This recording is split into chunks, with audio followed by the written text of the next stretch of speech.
Story 1. The Alaskan sun barely cut through the perpetual twilight. I squinted at the endless ribbon of asphalt unwinding before me, the Dalton Highway. A concrete serpent slithering through a landscape of desolate beauty. I should have been filled with awe, with the majesty of the mountains, the sweep of the tundra. But a cold dread, a premonition of wrongness, had settled in my gut since Fairbanks. This trip had been impulsive, a way to escape, to outrun the whispers and the shadows that had begun to cling to me back home. I'd packed my vintage Mustang, a gas guzzler ill-suited to this terrain, more for sentimental reasons than practicality. My grandfather, a man of few words and fewer possessions, had left it to me. Along with the car came a tattered map, marked with a cryptic X deep in the Alaskan interior, a place he'd only ever referred to as the quiet place. Days blurred into one another. The few towns I passed were spectral, inhabited by weathered faces that seemed to hold secrets they weren't willing to share. Fuel became a constant worry. The Mustang drank it like a thirsty beast, and stations were few and far between. Twice, I had to siphon gas from abandoned vehicles, my hands trembling with a mixture of guilt and desperation. It was near the Arctic Circle, on a stretch of road bordered by stunted pines, that I first saw them. Strange, totem-like structures fashioned from bleached bone and twisted driftwood. They appeared sporadically at first, solitary sentinels against the vast sky, but as I drove further, they became more frequent, clustered together, forming macabre gateways. A creeping unease prickled my skin. The sun finally dipped below the horizon, plunging the world into an oppressive darkness, broken only by the Mustang's headlights. Then, the whispers began. Faint at first, like the rustling of leaves in a phantom breeze. They seemed to emanate from the totems, growing louder, coalescing into words, a gravelly, unintelligible language. I pressed my foot down on the accelerator, the Mustang roaring in protest as I pushed it harder, desperate to escape the unnerving sounds. The next morning, I woke in my car, parked haphazardly on the shoulder of the road. I had no memory of stopping, only a lingering sense of disorientation, like a dream half remembered. The whispers were gone, but the totems remained, their bone-white surfaces gleaming in the morning light. My map was gone. Panic swelled in my chest. I was lost, miles from civilization, with a dwindling fuel supply and a growing certainty that I was not alone. That night they returned. The whispers. Louder this time, insistent. Accompanying the whispers was a rhythmic drumming, a primal beat that vibrated through the ground, through the car, through my very bones. I saw movement in the periphery, fleeting glimpses of shadowy figures flitting between the trees, their forms indistinct in the gloom. Days turned into weeks. The landscape became increasingly surreal. The trees seemed to twist and contort, their branches reaching out like skeletal arms. The totems grew larger, more elaborate, adorned with feathers and furs, their bone surfaces polished to a disturbing sheen. I began to understand the whispers. They were not speaking to me. They were speaking about me. They were describing me, dissecting me, peeling back layers of my psyche, exposing my fears, my insecurities, my deepest, darkest secrets. The quiet place. My grandfather's X on the tattered map. It wasn't a location, I realized. It was a state of being. A state I was rapidly descending into. A place where the line between reality and hallucination blurred, where the whispers became my constant companions, where the shadows danced in the corners of my eyes, and the totems watched, silent. Judging, my supplies ran out. The Mustang coughed and sputtered, finally giving up the ghost, leaving me stranded in the vast emptiness. I wandered on foot, delirious, driven by a strange compulsion, drawn towards the largest totem I had yet seen. It towered over me, a grotesque monument to some forgotten god. The whispers reached a crescendo, a deafening roar that filled my mind, drowning out all other thought.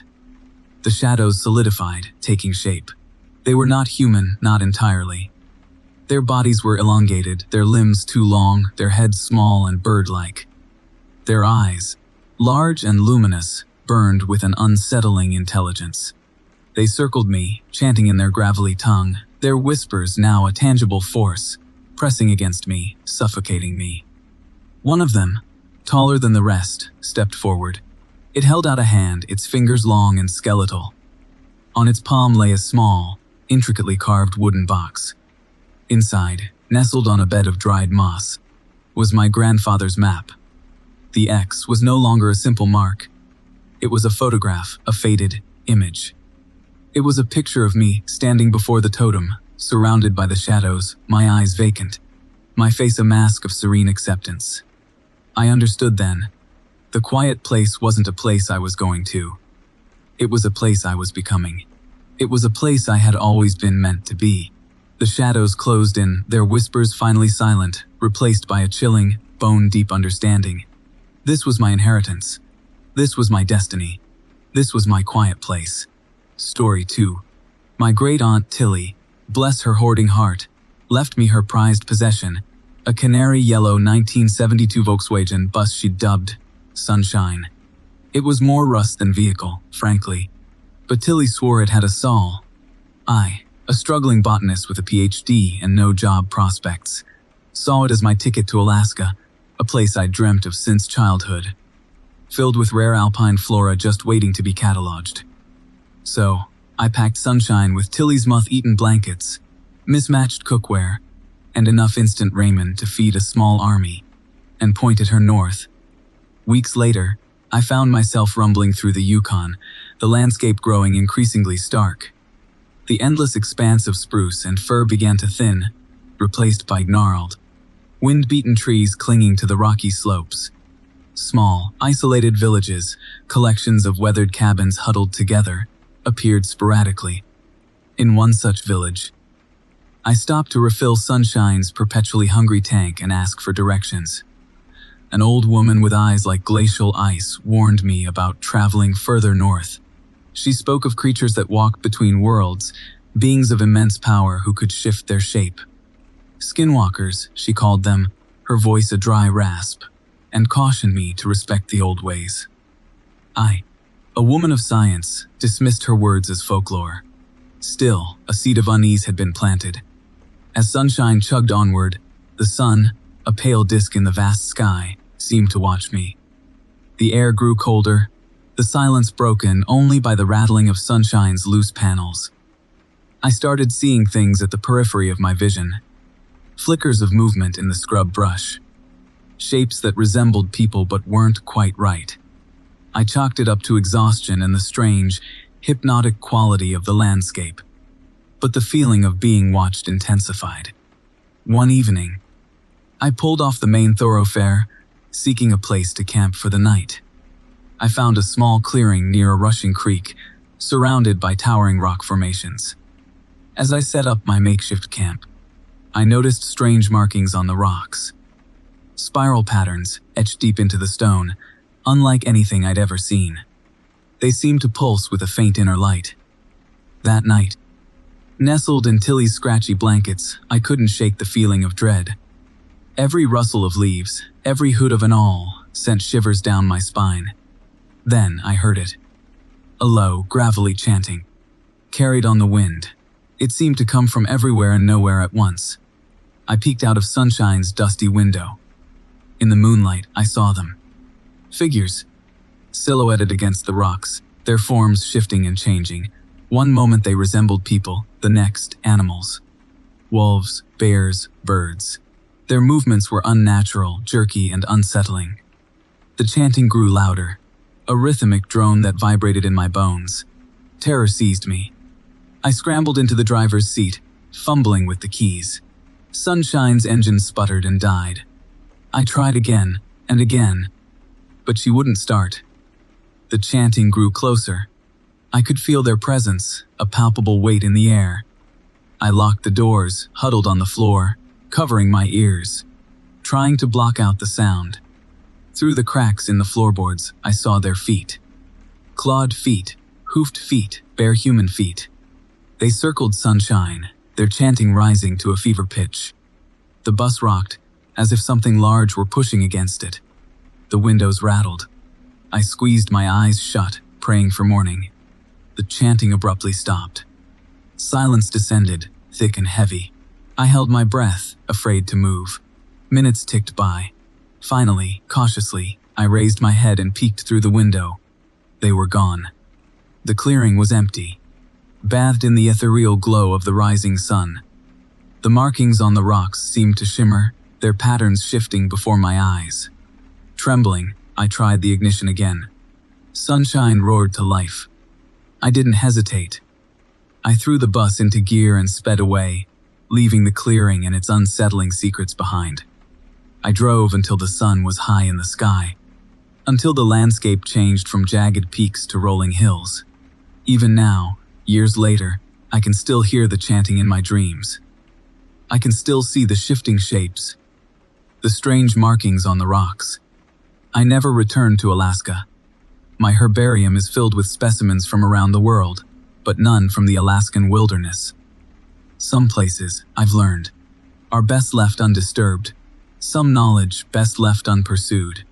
And sunshine, well, she sits in my driveway, gathering dust, a silent reminder of the journey that nearly broke me, and the terrifying truth that some legends are real. Story 3. The Alaskan summer clung to the land, a hesitant lover. Even at midnight, the sky held a lingering luminescence. We, a tight-knit group of college friends Maya, Liam, No, and myself, Elara, had ventured deep into the Tongass National Forest, drawn by rumors of an ancient Tlingit totem site. We found it. Nestled in a small valley, a circle of towering cedar totems, their carved figures weathered smooth by centuries of rain and wind. The faces, animal and human, seemed to watch us with an unnerving placidity. We set up camp a short distance away, the crackling fire a small beacon in the vast, whispering wilderness. That first night passed without incident. We told stories, roasted marshmallows, and reveled in the isolation. The second night, however, a subtle shift occurred. I woke to a sound, a soft, almost melodic humming. It seemed to emanate from the totem circle. Unease, cold and clammy, settled in my stomach. Dismissing it as a dream, I drifted back to sleep. The following morning, Liam's behavior struck me as odd. He was quieter than usual, his usual boisterous laughter replaced with a vacant stare. He kept glancing towards the totems, a small, almost imperceptible smile playing on his lips. Then, he started calling me Mom. My mother had passed away 5 years ago. The casual way he used the term, her term of endearment for me, sent a chill down my spine. I tried to rationalize it, blaming sleep deprivation, but a seed of doubt had been planted. That evening, things escalated. Noah began acting strangely, mimicking Maya's quirky laugh, a laugh only her closest friends would recognize. He even used her specific, almost childish nickname, Maybug, a name she vehemently disliked anyone outside our group using. The humming returned, louder this time, weaving itself into the rustling leaves and the distant call of an owl. The temperature dropped drastically, and a thick fog rolled in, blanketing the valley in an eerie silence. Suddenly, Maya screamed. Liam stood over her, his eyes wide and unseeing. His mouth twisted into a grotesque parody of her father's gentle smile. He held a jagged piece of shale, the kind scattered around the base of the totems, and he was stroking her hair with it, just like her father used to do. Maya sobbed, her face contorted in terror. Something wasn't right. This wasn't exhaustion or shared delusion. This was something far more sinister. The lore of the Skinwalkers flashed through my mind. Creatures that could wear the skins of others, mimicking their loved ones to lure their victims. The rumors whispered in hushed tones by locals in the small Alaskan town we'd passed through days before. The warnings we had dismissed as folklore. Terror gave me a surge of adrenaline. I grabbed a burning log from the fire, brandishing it like a weapon. Jet away from her. I shrieked, my voice raw with fear. Liam flinched back, hissing, the illusion flickering. For a moment, I saw his true face beneath the mask of familiarity, a gaunt, almost skeletal visage with eyes that burned with an unnatural light. No joined Liam. His face now a chilling replica of Maya's deceased grandmother, her kind eyes replaced with something cold and predatory. The humming intensified, vibrating through the ground beneath our feet. The fog thickened, swirling around the totems, almost as if the carved figures were drawing it in, feeding on it. "We have to go, Maya," I yelled, pulling her to her feet. She was paralyzed with fear, but I managed to drag her away from the campsite, further into the woods. We stumbled through the undergrowth, the fog obscuring our vision, the humming growing louder, pressing against our eardrums. I could hear Liam and Noah behind us, their voices a cacophony of our loved ones, calling our names, pleading with us to come back. We reached the edge of the valley, a steep incline leading up to the dense forest above. We scrambled up the slope, our hands tearing at the mossy rocks, our lungs burning. The humming reached a fever pitch, and the fog seemed to solidify, taking on grotesque, shifting shapes. We could see them now, silhouetted against the lingering twilight sky. Liam and Noah, no longer even attempting to maintain the charade, their forms twisted and distorted, their eyes glowing with malevolent intent. We reached the top of the incline and plunged into the darkness of the forest. We ran blindly, our bodies fueled by pure, unadulterated terror. The humming slowly faded, replaced by the pounding of our hearts and the rasping of our breaths. We didn't stop running until the first rays of dawn pierced through the canopy. We collapsed onto the forest floor, exhausted, terrified, and utterly alone. We never spoke of that night again. We never returned to the valley. We never went camping again. The memory of those twisted faces, those voices of our loved ones, mocking us from the mouths of monsters, remains a scar etched deep within my soul. A chilling reminder of the darkness that lurks beneath the surface of the beautiful, untamed Alaskan wilderness. And the humming, even now, sometimes echoes in my dreams. Story 4. The Alaska Marine Highway ferry churned southward, a steel behemoth against the slate-gray water. I stood on the deck, wind whipping my hair, the spray a constant, cold kiss on my face. Ketchikan was days behind us, Juneau a distant memory. My destination, Petersburg, felt equally far away. I was restless, eager for solid ground beneath my feet, tired of the ferry's monotonous drone. That's when I saw him, leaning against the railing, a solitary figure amidst the other passengers. He had the look of someone who belonged on land, not adrift at sea. Thick, salt and pepper braids framed a face etched with lines that spoke of a life lived outdoors. He caught my eye, offered a small, almost hesitant smile. "Headed to Petersburg?" he asked, his voice rough like granite worn smooth by the tide. I nodded. "You too?" "Past Petersburg," he replied, his gaze drifting towards the horizon, taking the ferry as far south as it goes. "Then the road." "The road," I echoed. "That's a long haul. All the way down through the Panhandle, through Hyder? What takes you that way?" He paused, then looked at me, his dark eyes unnervingly intense. "Business," he said simply. "Spiritual business." He told me his name was Silas, and that he was a shaman. He spoke of the land, the spirits that resided within it, the delicate balance that had to be maintained.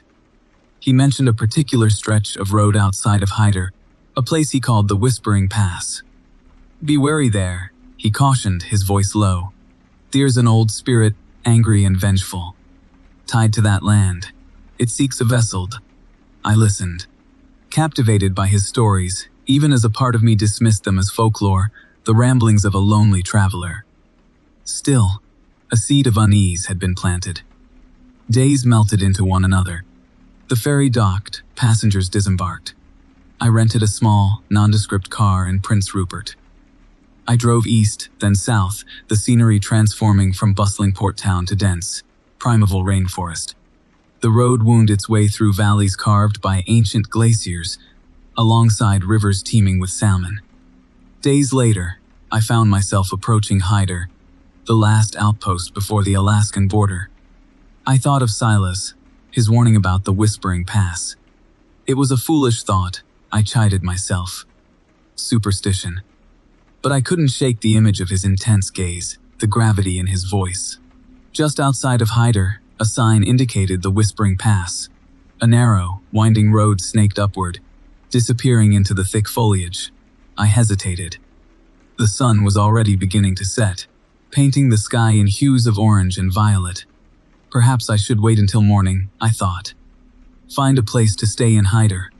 But something propelled me forward. Curiosity, perhaps. Or maybe it was that nagging seed of unease, now blossoming into a strange compulsion. I took a deep breath and drove on. The road climbed steadily, the trees closing in around me, their branches interlaced like skeletal fingers. The air grew heavy, the silence broken only by the low hum of my tires on the pavement. The light faded quickly, dusk transforming into near darkness. Then I saw him. A figure standing on the side of the road, his back to me. He wore a familiar, heavy parka. The same salt and pepper braids hung down his back. Silas. Relief washed over me. Someone else on this desolate stretch of road. I pulled over, rolled down the window. Silas. I called out. He turned slowly. His face was bathed in shadow, but I could still see his eyes. They were different. Wider, darker, empty. He smiled, and it wasn't the hesitant smile I remembered. This smile was wide, predatory, unnatural. Looking for a vessel, he hissed. His voice now a gravelly rasp. And I have found one. He lunged towards the car, his hands outstretched, his fingers long and gnarled, like the roots of an ancient tree. The last thing I saw before his hands slammed against the window, shattering the glass, was the reflection of my own terrified face, superimposed over his, two souls merging into one. The vessel claimed. Story 5. The Alaskan highway unwound before us, a gray serpent against the vibrant green, a stark contrast to the colorful tapestry of myths my family chased. We were collectors of stories, not heirlooms or stamps, but the ephemeral narratives woven into the fabric of a culture. My father, a renowned folklorist, saw these tales not as mere campfire fodder, but as windows into the human psyche. This trip, focused on the more obscure legends of interior Alaska, was our most ambitious yet. My twin sister, Tilly, and I, both armed with our trusty recorders and insatiable curiosity, documented every anecdote, every whispered fragment, every nervously averted glance from the storytellers. This particular legend, pieced together from fragmented accounts and hushed conversations, spoke of ritual grounds, places of transformation, where the lines between human and animal blurred. Skinwalkers, they were called, shapeshifters. My father, ever the pragmatist, dismissed them as allegorical representations of human duality. Tilly and I, however, fueled by youthful imagination and a healthy dose of spooky podcasts, clung to the possibility, the thrill of the unknown. We found it, or perhaps it found us, a small, almost imperceptible break in the thick spruce. An overgrown trail, barely discernible beneath the tangled undergrowth, beckoned us deeper into the forest. An unsettling stillness permeated the air, the usual symphony of birdsong replaced by a thick, suffocating quiet. Twisted birch trees, their bark stripped bare in unnatural patterns, stood like spectral sentinels. In the center of the clearing, a circle of stones, each etched with unfamiliar symbols. My father, oblivious to the growing dread in my gut, enthused about the archaeological significance of the site.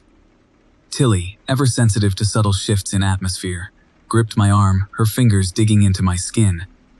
"Let's just record this and go, Pepper," she pleaded, her voice barely a whisper. Pepper.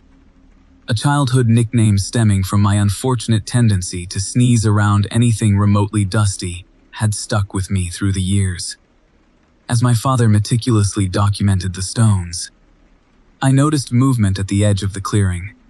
Shadowy forms, flickering between the trees, their outlines too fluid, too indistinct to be human.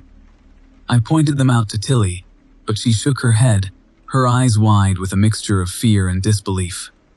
"I don't see anything, Pepper. You're imagining things.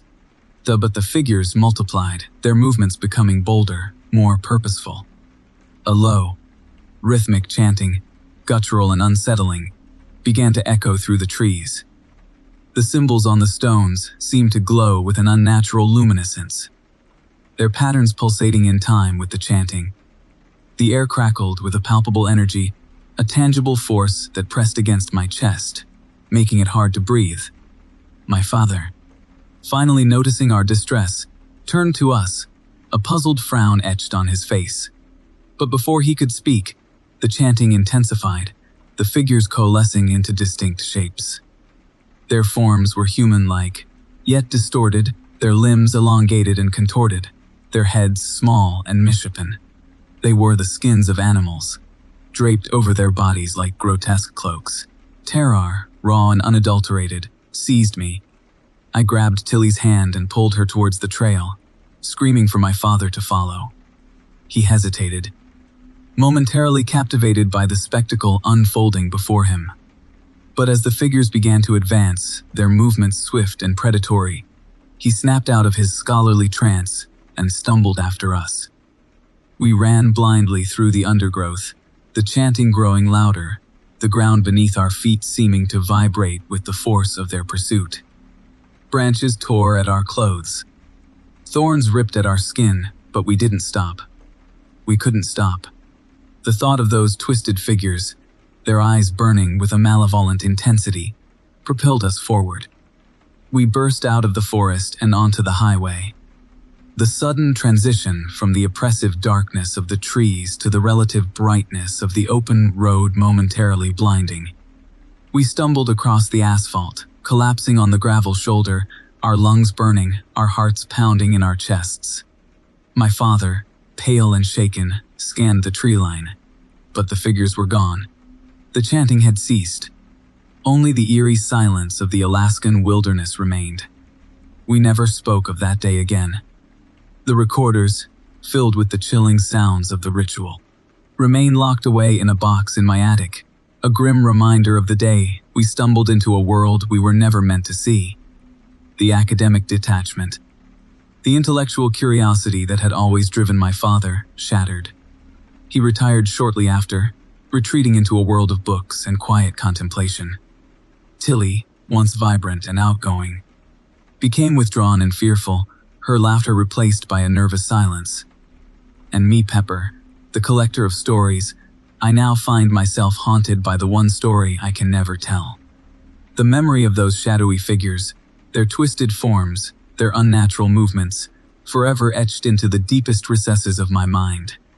The Alaskan wilderness, once a source of wonder and inspiration, now holds a chilling secret, a silent testament to the things that lurk just beyond the veil of reality. And I, the keeper of this terrible knowledge, carry the burden of its silence. Story 6. The Alaskan twilight deepened, painting the sky in shades of violet and gray. I squinted through the dusty windshield of my beat-up pickup. The gravel road ahead barely visible. Up here north of Fairbanks, towns were little more than names on a map, separated by hundreds of miles of wilderness. I was headed to a remote research station, a place called Coldfoot, where I planned to spend the summer studying the migratory patterns of the gyrfalcon. Then I saw her. A figure huddled by the side of the road, a splash of bright red against the muted landscape. As I got closer, I could see it was a woman wearing a crimson parka. She was slumped against a scraggly spruce, one arm dangling at an odd angle. I pulled over, gravel crunching beneath my tires. Hesitantly, I stepped out, the silence broken only by the whisper of wind through the trees. "Hello," I called out. "Are you all right?" She looked up, her face obscured by the shadow of her hood. Slowly, she rose, and I noticed the dark, almost black, feathers woven into the trim of her parka. She limped towards me, her movements stiff and unnatural. "My ankle," she rasped, her voice low and gravelly. "I think it's broken. Can you help me?" Something about her made me uneasy. The way she moved, the intensity of her gaze, even the way the feathers on her parka seemed to rustle despite the absence of any breeze. But this was Alaska, People got hurt. People needed help. I helped her into the truck. She winced as she settled into the passenger seat, her face still hidden in the shadows. "Thank you," she murmured. "You're a lifesaver." But we drove in silence for a while, the only sound the hum of the engine and the occasional crackle of the aging dashboard. The landscape outside remained a blur of dark trees and deepening twilight. Finally, I broke the silence. "Where are you headed?" I asked. "Coldfoot," she replied. "Like you." This surprised me. Coldfoot was a tiny, isolated outpost. The chances of encountering someone else heading there were slim. "Really?" I said. "That's strange. I haven't seen another vehicle for hours." She didn't respond. Instead, she turned her head and stared out the window. I could feel her gaze on me, even though I couldn't see her face.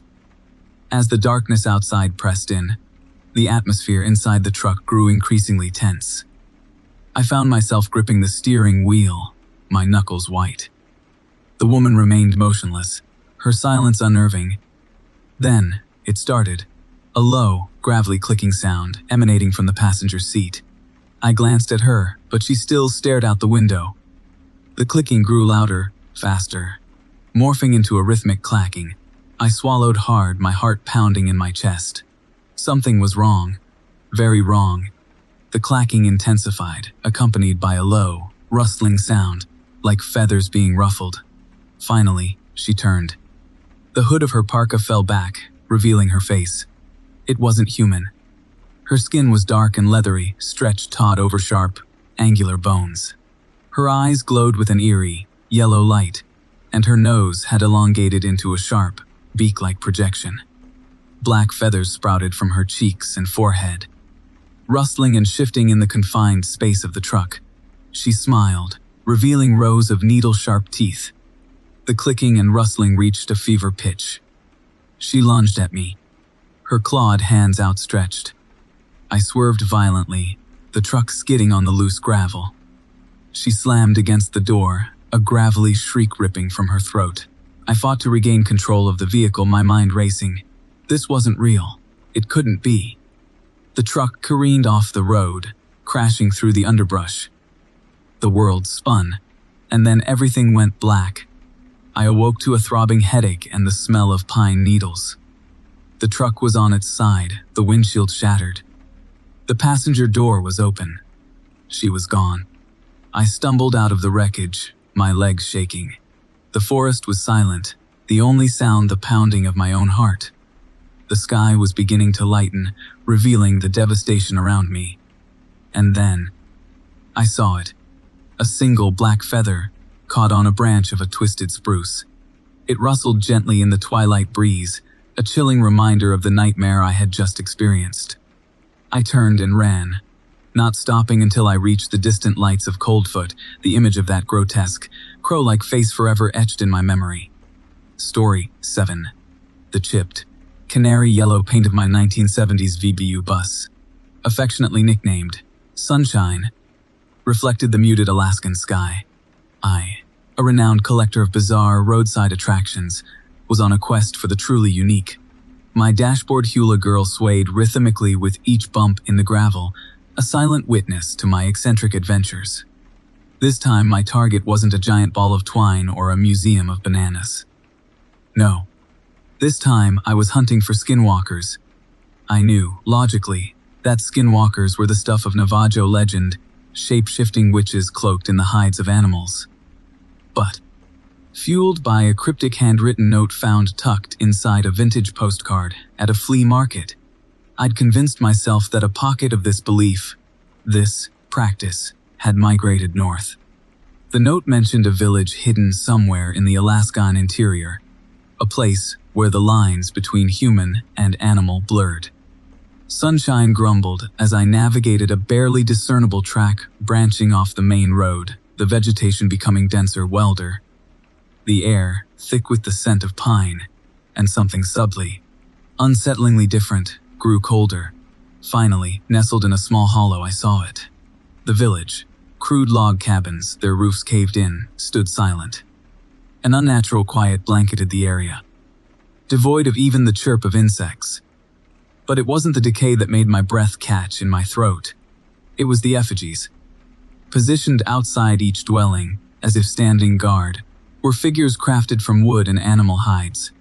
They were human-sized, dressed in furs and feathers, their faces carved into grotesque, animalistic masks. Some had antlers, others beaks, and still others, what looked like the snouts of wolves. They were eerily lifelike, their vacant eyes seeming to follow me. These weren't simply decorations. They felt charged. My collector's instinct, usually a driving force, battled with a rising tide of unease. I grabbed my trusty Polaroid camera, a relic from my childhood, needing to document these strange creations. The first flash startled a raven from a nearby tree, its harsh caw the only sound to break the oppressive silence. As I photographed each effigy, a growing certainty gripped me. These weren't representations of skinwalkers. They were skinwalkers, trapped, somehow, in these wooden forms. I ventured further into the village, the crunching of dried leaves under my boots deafening in the quiet. I entered one of the cabins, the interior dark and dusty. The air was heavy with the smell of decay and something akin to dried blood. On the floor lay discarded tools, scraps of hide, and feathers. It was as if the inhabitants had vanished mid-ritual. A glint of metal caught my eye. A small, intricately carved bone pendant lay half-buried in the dirt. I picked it up, its surface smooth and cool against my skin. As I turned it over, I noticed a series of unfamiliar symbols etched into the back. They resembled the markings on the effigies. Suddenly, a low, gravelly growl echoed from outside. My heart hammered against my ribs. I spun around, Polaroid clutched in my hand. Nothing, just the silent watching effigies. I backed out of the cabin, the pendant clutched tightly in my hand. As I hurried back towards sunshine, the growl came again, closer this time. I glanced over my shoulder. One of the effigies, the one with the wolf snout, was no longer at its post. My stomach lurched. I scrambled into sunshine, fumbling with the keys. The engine turned over with a protesting cough, and I floored it, spraying gravel as I sped away from the village. I didn't look back, but I could feel the eyes of those effigies, those skinwalkers, burning into my back. Miles down the track, heart still pounding, I finally dared to glance in my rearview mirror. Nothing but the empty road stretching behind me. I let out a shaky breath, attributing the missing effigy to my overactive imagination. It was then that I noticed something in the passenger seat. The wolf-snouted effigy sat beside me, its vacant eyes fixed on the road ahead. Its wooden limbs were impossibly positioned, as if it had folded itself into the small space. And clutched in its stiff, clawed hand was a bone pendant, identical to the one I held. The growl, deep and menacing, vibrated through the bus. The pendant in my hand grew warm, then hot, burning my skin. I screamed, dropping it onto the floor. The effigy turned its head, its carved snout inches from mine. A low, gravelly chuckle, not wooden or animalistic, but human, filled the confines of sunshine. The last thing I saw, before darkness consumed me, was the effigy's carved lips pulling back into a chilling, knowing smile. Story 8. The Alaska Marine Highway Ferry, the MCV Taku, churned southward, a steel wall against the slate-gray water. I, Theodore P. Higgins, esteemed professor of obscure Alaskan folklore, clutched my thermos of lukewarm chamomile tea, my stomach churning with a different kind of motion. My research trip to document the oral traditions of the Inupiaq people had yielded some fascinating, if unsettling, stories. Stories about the Hoshwalkers. Beings neither human nor animal, they roamed the wilderness, mimicking the voices of loved ones to lure travelers to their doom. Superstition I had scoffed. Until now. My fellow passengers had disembarked at various ports, their cheerful goodbyes echoing strangely in the growing quiet. Now, only a handful remained, their faces pale in the dim, flickering fluorescent lights of the ferry's common area. A young couple huddled together, whispering nervously. A burly fisherman stared out at the darkening sea. his usual boisterous laughter absent. And a woman, her face obscured by a thick, crimson parka, sat rigidly in the corner, her presence a tangible weight in the room. Her stillness, I realized, was not peaceful contemplation. It was something else, something expectant. Dinner, a grayish stew of indeterminate origin, sat untouched on my tray. My appetite had vanished, replaced by a creeping unease. The whispers had started subtly. At first, I thought it was the creaking of the ship, the gentle lapping of waves against the hull. But then, the whispers became clearer, laced with a gravelly quality that sent shivers down my spine. They seemed to emanate from the crimson parka, a low, rhythmic chanting that pulsed with an unnatural rhythm. It sounded vaguely familiar, like a distorted lullaby from my childhood, a song my grandmother used to sing while she shelled peas. But this was not a loving melody. This was something ancient, something malevolent. As night deepened, the ship's lights flickered again, plunging us into near darkness. Screams erupted from the young couple. I fumbled for my phone, its dim light illuminating a scene of utter chaos. The fisherman lay sprawled on the floor, his eyes wide with terror. His throat slashed open. The young woman sobbed hysterically, her boyfriend nowhere to be seen. And the woman in the crimson parka stood over them, her face finally visible in the flickering light. Her eyes, black and empty, fixed on me. Her lips moved, forming words I couldn't hear, but somehow understood. "Theodore," she whispered, her voice a grotesque parody of my mother's. "Come home, Theodore, we've been waiting." Panic clawed at my throat. This wasn't a hallucination. This was real. The Hoshwalkers were real. And they were here. They had used the ferry, a metal arc traversing the desolate waters, to gather their prey. I stumbled backward, knocking over my untouched stew. The grayish slop spread across the floor, a macabre offering to the creature before me. The woman in the crimson parka smiled, a slow, deliberate unfolding of her lips, revealing teeth that were too sharp, too long. She took a step toward me, and I knew, with terrifying certainty, that she wasn't alone. The other passengers, the ones who had seemed so ordinary, so harmless, now emerged from the shadows, their faces contorted into grotesque masks of bone and sinew. Their eyes, like the woman's, were empty sockets of infinite darkness. They moved with a stiff, jerky gait, their limbs elongated and unnatural. Their voices, a chorus of whispers, echoed around me, calling my name, using the voices of my loved ones. My father, my sister, my deceased grandmother. Each voice a chilling replica, a twisted echo of the past. Driven by primal fear, I bolted. I ran blindly through the darkened corridors of the ferry, my heart hammering against my ribs like a trapped bird. The whispers pursued me, growing louder, closer. I could feel their icy breath on the back of my neck, their skeletal fingers brushing against my skin. I reached a locked door, marked, "Crew Only." Desperate, I slammed my shoulder against it, again and again until the flimsy lock gave way. I stumbled inside a small, cluttered storage room. I slammed the door shut, barricading it with a rusty metal cabinet. The whispers intensified, morphing into a gravelly chanting that vibrated through the thin metal walls. I huddled in the corner, clutching a dusty box of life jackets, my only defense against the horrors outside. The chanting reached a fever pitch, then abruptly stopped. A terrifying silence descended, broken only by my ragged breathing. I waited, frozen in terror, for what felt like an eternity. Then, a gentle tapping came from the door. "Theodore." A voice whispered, sweet and familiar. It was the voice of my sister, the one who had died years ago in a tragic hiking accident. "Theodore, it's me. Let me in." A tear streamed down my face. I knew it was a trick. I knew it was the Hushwalkers playing on my grief, my deepest fears. But a part of me, a small, desperate part, wanted to believe. I wanted to see her again, just one more time. My hand reached for the rusty handle of the cabinet. My fingers trembled. Then, a new sound pierced the silence. A low, rhythmic thumping, growing steadily louder. The sound of the ferry's engines slowing, We were docking. Hope flared in my chest. Maybe, just maybe, I could escape. The tapping on the door grew more insistent.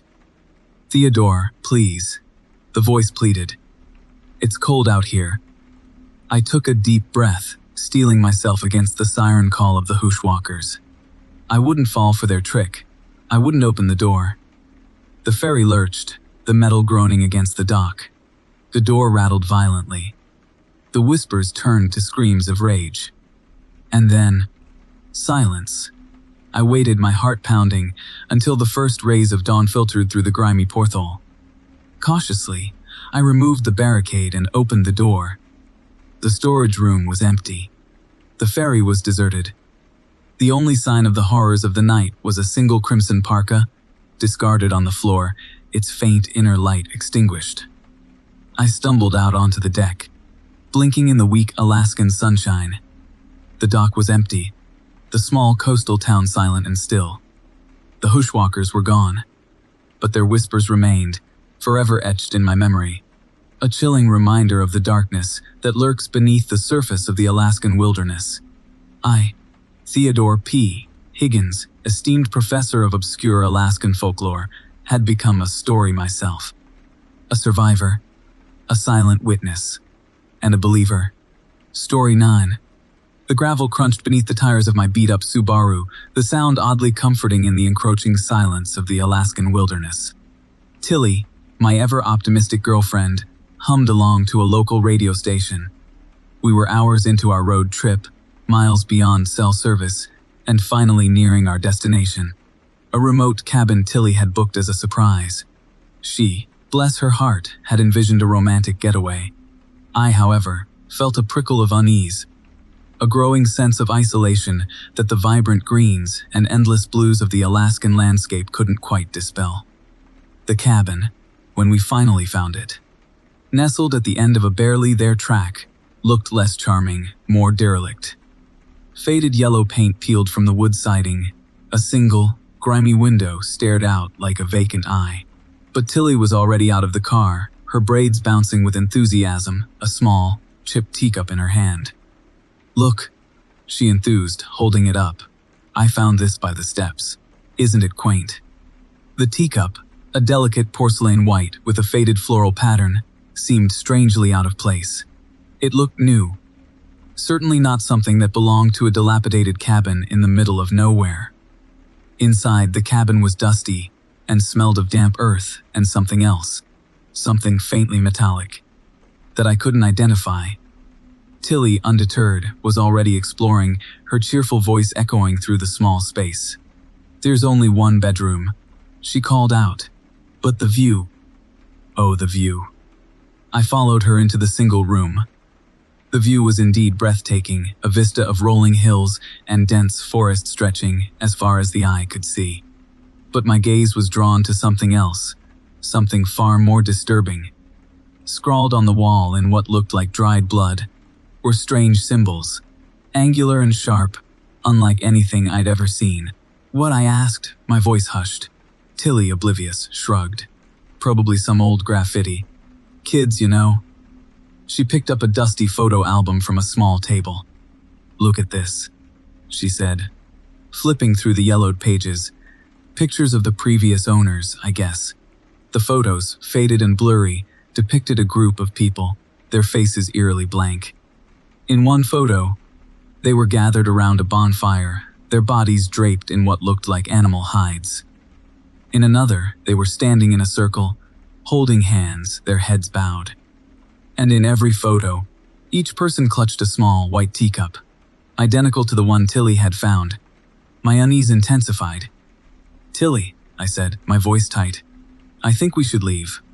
But Tilly, captivated by the photos, waved me off. "Just one more minute. This is fascinating." She turned another page, and her breath caught. The photo depicted the interior of the cabin. The same room we were standing in. But the walls were covered in those strange symbols, and the people in the picture, their faces now clearly visible, wore expressions of stark terror. One woman in particular, her eyes wide with fear, stared directly at the camera. She was holding her teacup, and it was overflowing with a dark, viscous liquid that resembled blood. A cold dread washed over me. I grabbed Tilly's arm. "We have to go now," I hissed. And that's when we heard it. A faint humming coming from beneath the floorboards. It grew steadily louder, accompanied by a rhythmic clicking sound like bones knocking together. Tilly, finally realizing something was wrong, dropped the photo album. The humming intensified, vibrating through the floor, through the walls, through us. We ran, stumbling over discarded furniture, towards the front door. But the door wouldn't open. It was locked. I rattled the handle, panicked. The humming became a guttural chant, rising in volume, and the clicking intensified. And then we saw them. Through the grimy window, we saw them. Silhouetted against the setting sun, figures began to emerge from the forest. They were tall and gaunt, their bodies draped in animal skins, their faces obscured by grotesque masks. Each one held a small, white teacup. The chanting reached a fever pitch, the cabin shaking with the force of it. The figures outside pressed against the window, their distorted faces leering in at us. And in their hands, their teacups overflowed with a thick, dark liquid. Tilly screamed. I pulled her towards the back of the cabin, desperately searching for another way out. But there was none. The humming became a deafening roar, the clicking a frenzied clatter. The figures outside began to pound on the walls, the cabin shuddering under the assault. I grabbed a heavy iron poker from beside the fireplace. It was our only defense. As the first figure broke through the window, its mask falling away to reveal a face of pure bone, its empty sockets staring, I raised the poker and swung. The last thing I remember is the sickening crunch of bone against metal, the guttural shriek of the figure, and the warm, coppery smell of blood filling the air. Then darkness. Story 10. The Alaskan wilderness beckoned me. A siren song of towering pines and glacial rivers. My girlfriend, with her perpetually bouncing peppercorn braids, enthused about documenting the local flora. I, armed with my trusty Polaroid camera, yearned to capture the ephemeral beauty of the landscape. Our road trip began with a shared excitement, a youthful optimism that quickly waned. It began subtly, with cryptic messages etched into the bark of trees. Odd symbols, unlike anything I'd encountered in my amateur study of Alaskan native art. Pepper dismissed them as the work of bored teenagers.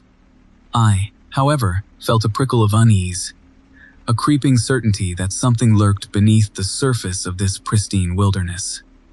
The messages grew more frequent, more elaborate. They led us deeper into the wilderness, off the main road and onto a barely discernible track. The vegetation thickened, the air grew heavy with the scent of pine and damp earth. We found ourselves in a small valley, shrouded in an unnatural twilight. At its center stood the ruins of a building, its skeletal frame reaching towards the sky like clawing fingers. A dilapidated sign, barely legible, identified it as the Coldfoot Sanatorium, a mental asylum. Abandoned Pepper, momentarily captivated by the macabre beauty of the place, wanted to explore.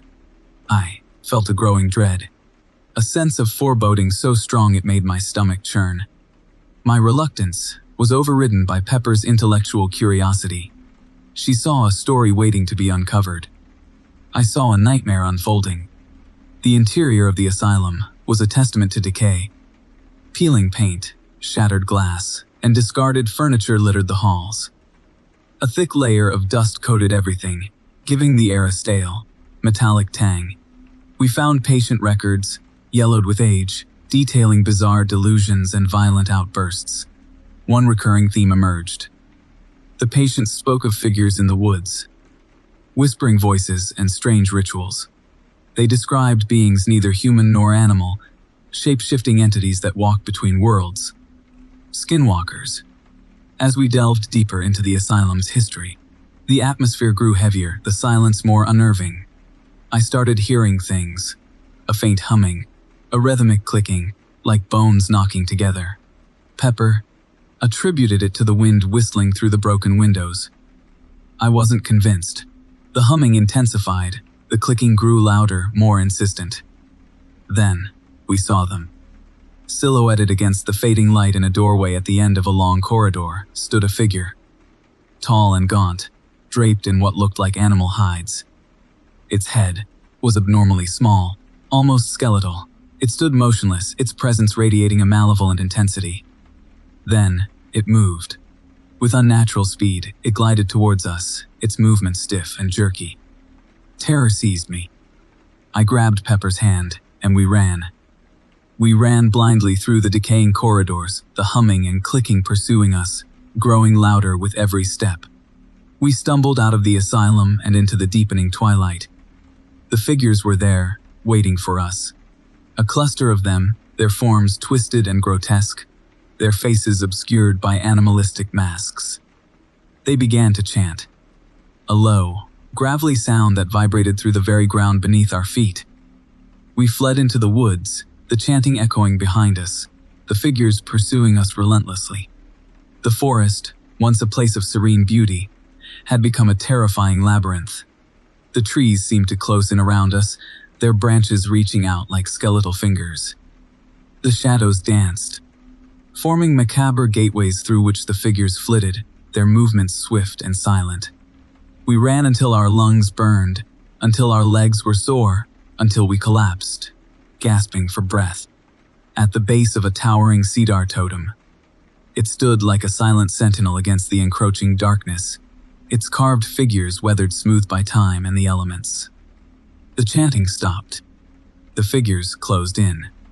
They circled us, their whispers becoming clearer, more distinct. They spoke in an unintelligible language, a gravelly tongue that sent shivers down my spine. I fumbled for my Polaroid camera, my fingers trembling.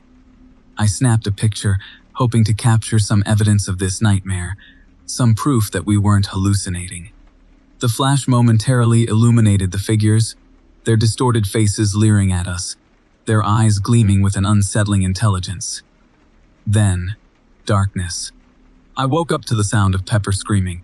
The figures were gone. The forest was silent. The totem, however, was different. Its carved figures had shifted. They now resembled the figures we had seen, their faces contorted in grotesque parodies of human expression. The Polaroid I had taken lay beside me. The image was a blur of swirling darkness, except for one detail. A single, piercing eye, staring directly at me.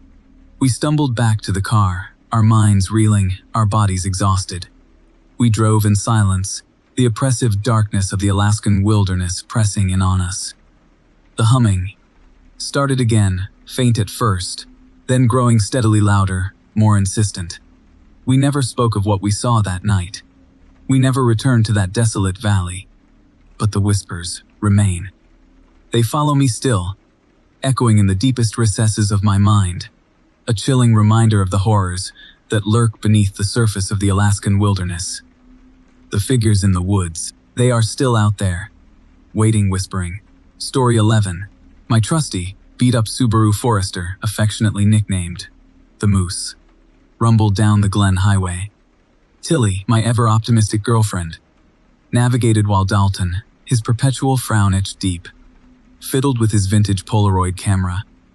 We were on our way to Valdez, a small coastal town nestled amongst jagged peaks, a place where, according to Pepper, the lines between human and animal blurred.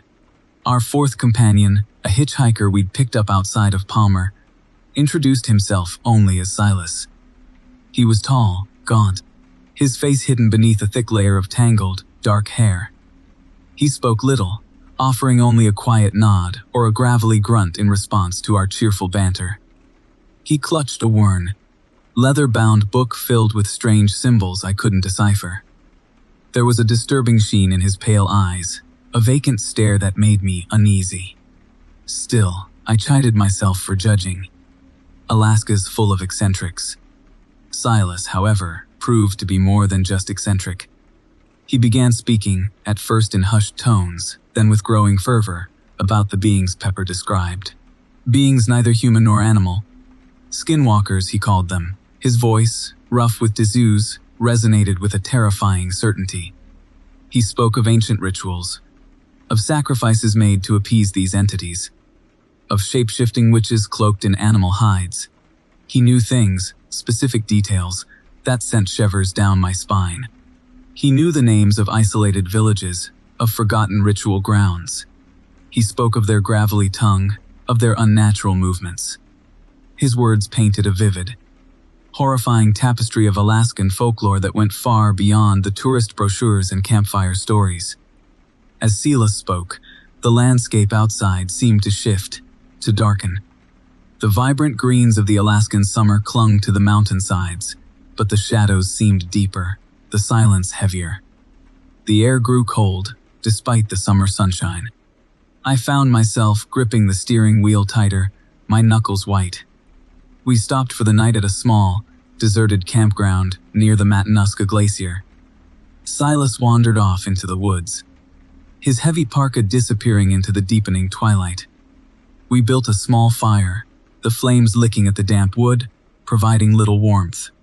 Tilly and Dalton tried to maintain their cheerful facade, but I could feel the unease spreading, a tangible weight pressing down on us. That night, I dreamt of Silas, his vacant stare boring into me, his guttural chuckle echoing in my ears. I dreamt of twisted figures flitting between the trees, their bodies draped in animal skins, their faces obscured by grotesque masks. I woke in a cold sweat, the silence of the Alaskan wilderness pressing against the thin walls of our tent. The next day, Silas became increasingly withdrawn. He'd sit hunched in the back of the moose, clutching his book, muttering to himself in an unintelligible language. I noticed him watching us, his gaze unnervingly intense. The others tried to ignore him, but I couldn't shake the feeling that we were being observed, studied. As we neared Valdez, the landscape became increasingly stark. The trees thinned, replaced by scrub brush and jagged rocks. The mountains loomed above us, their peaks shrouded in mist. The feeling of being watched intensified. I started seeing things in the periphery, shadowy figures darting behind rocks, disappearing into the mist. I blamed it on sleep deprivation, on Silas's unsettling stories. We arrived in Valdez late in the afternoon. The town was smaller than I'd expected. A collection of weathered cabins huddled together against the desolate waters of Prince William Sound. The air was heavy with the smell of salt and fish. A palpable tension hung over the town, a silence that was broken only by the cries of gulls and the gentle lapping of the waves against the shore. We checked into a small, rundown motel, the peeling paint and broken windows a testament to the harsh Alaskan climate. Silas, however, refused to join us. He simply nodded, a strange, almost hesitant smile playing on his lips, and disappeared into the gathering gloom. Later that night, we heard it. A rhythmic chanting, low and gravelly, coming from the woods behind the motel. It grew steadily louder, punctuated by a rhythmic clicking sound that sent shivers down my spine. Dalton grabbed his Polaroid, his eyes wide with a mixture of fear and morbid fascination. He wanted to investigate.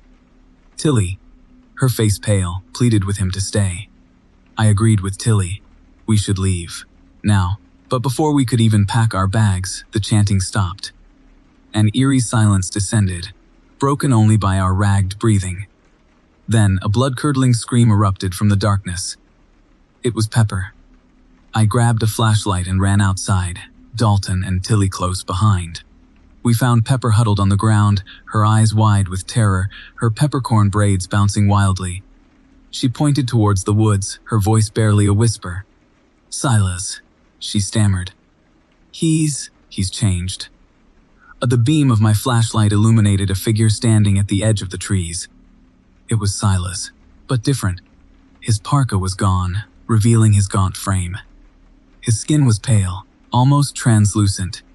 His eyes glowed with an unnatural luminescence, and from his back, black feathers sprouted, forming grotesque, angular wings. He held something in his hands.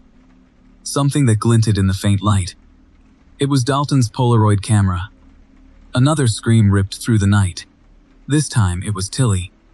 Silas lunged towards us, his distorted face leering, a gravelly shriek ripping from his throat. The camera flashed, momentarily blinding me. And in that flash, I saw it. The horrifying truth. Silas's face, no longer human, but twisted into the grotesque parody of a bird's beak. The clicking sound intensified, becoming a frenzied clatter. The shadows closed in. The darkness consumed us. Story 12. The Coldfoot Sanatorium. Even the name itself felt like a sliver of ice in my veins. Dalton, Pepper, Tilly, and I, old college friends, had found ourselves inexplicably drawn to this crumbling husk of a building nestled deep in the Alaskan interior. Our annual road trip had taken a decidedly macabre turn.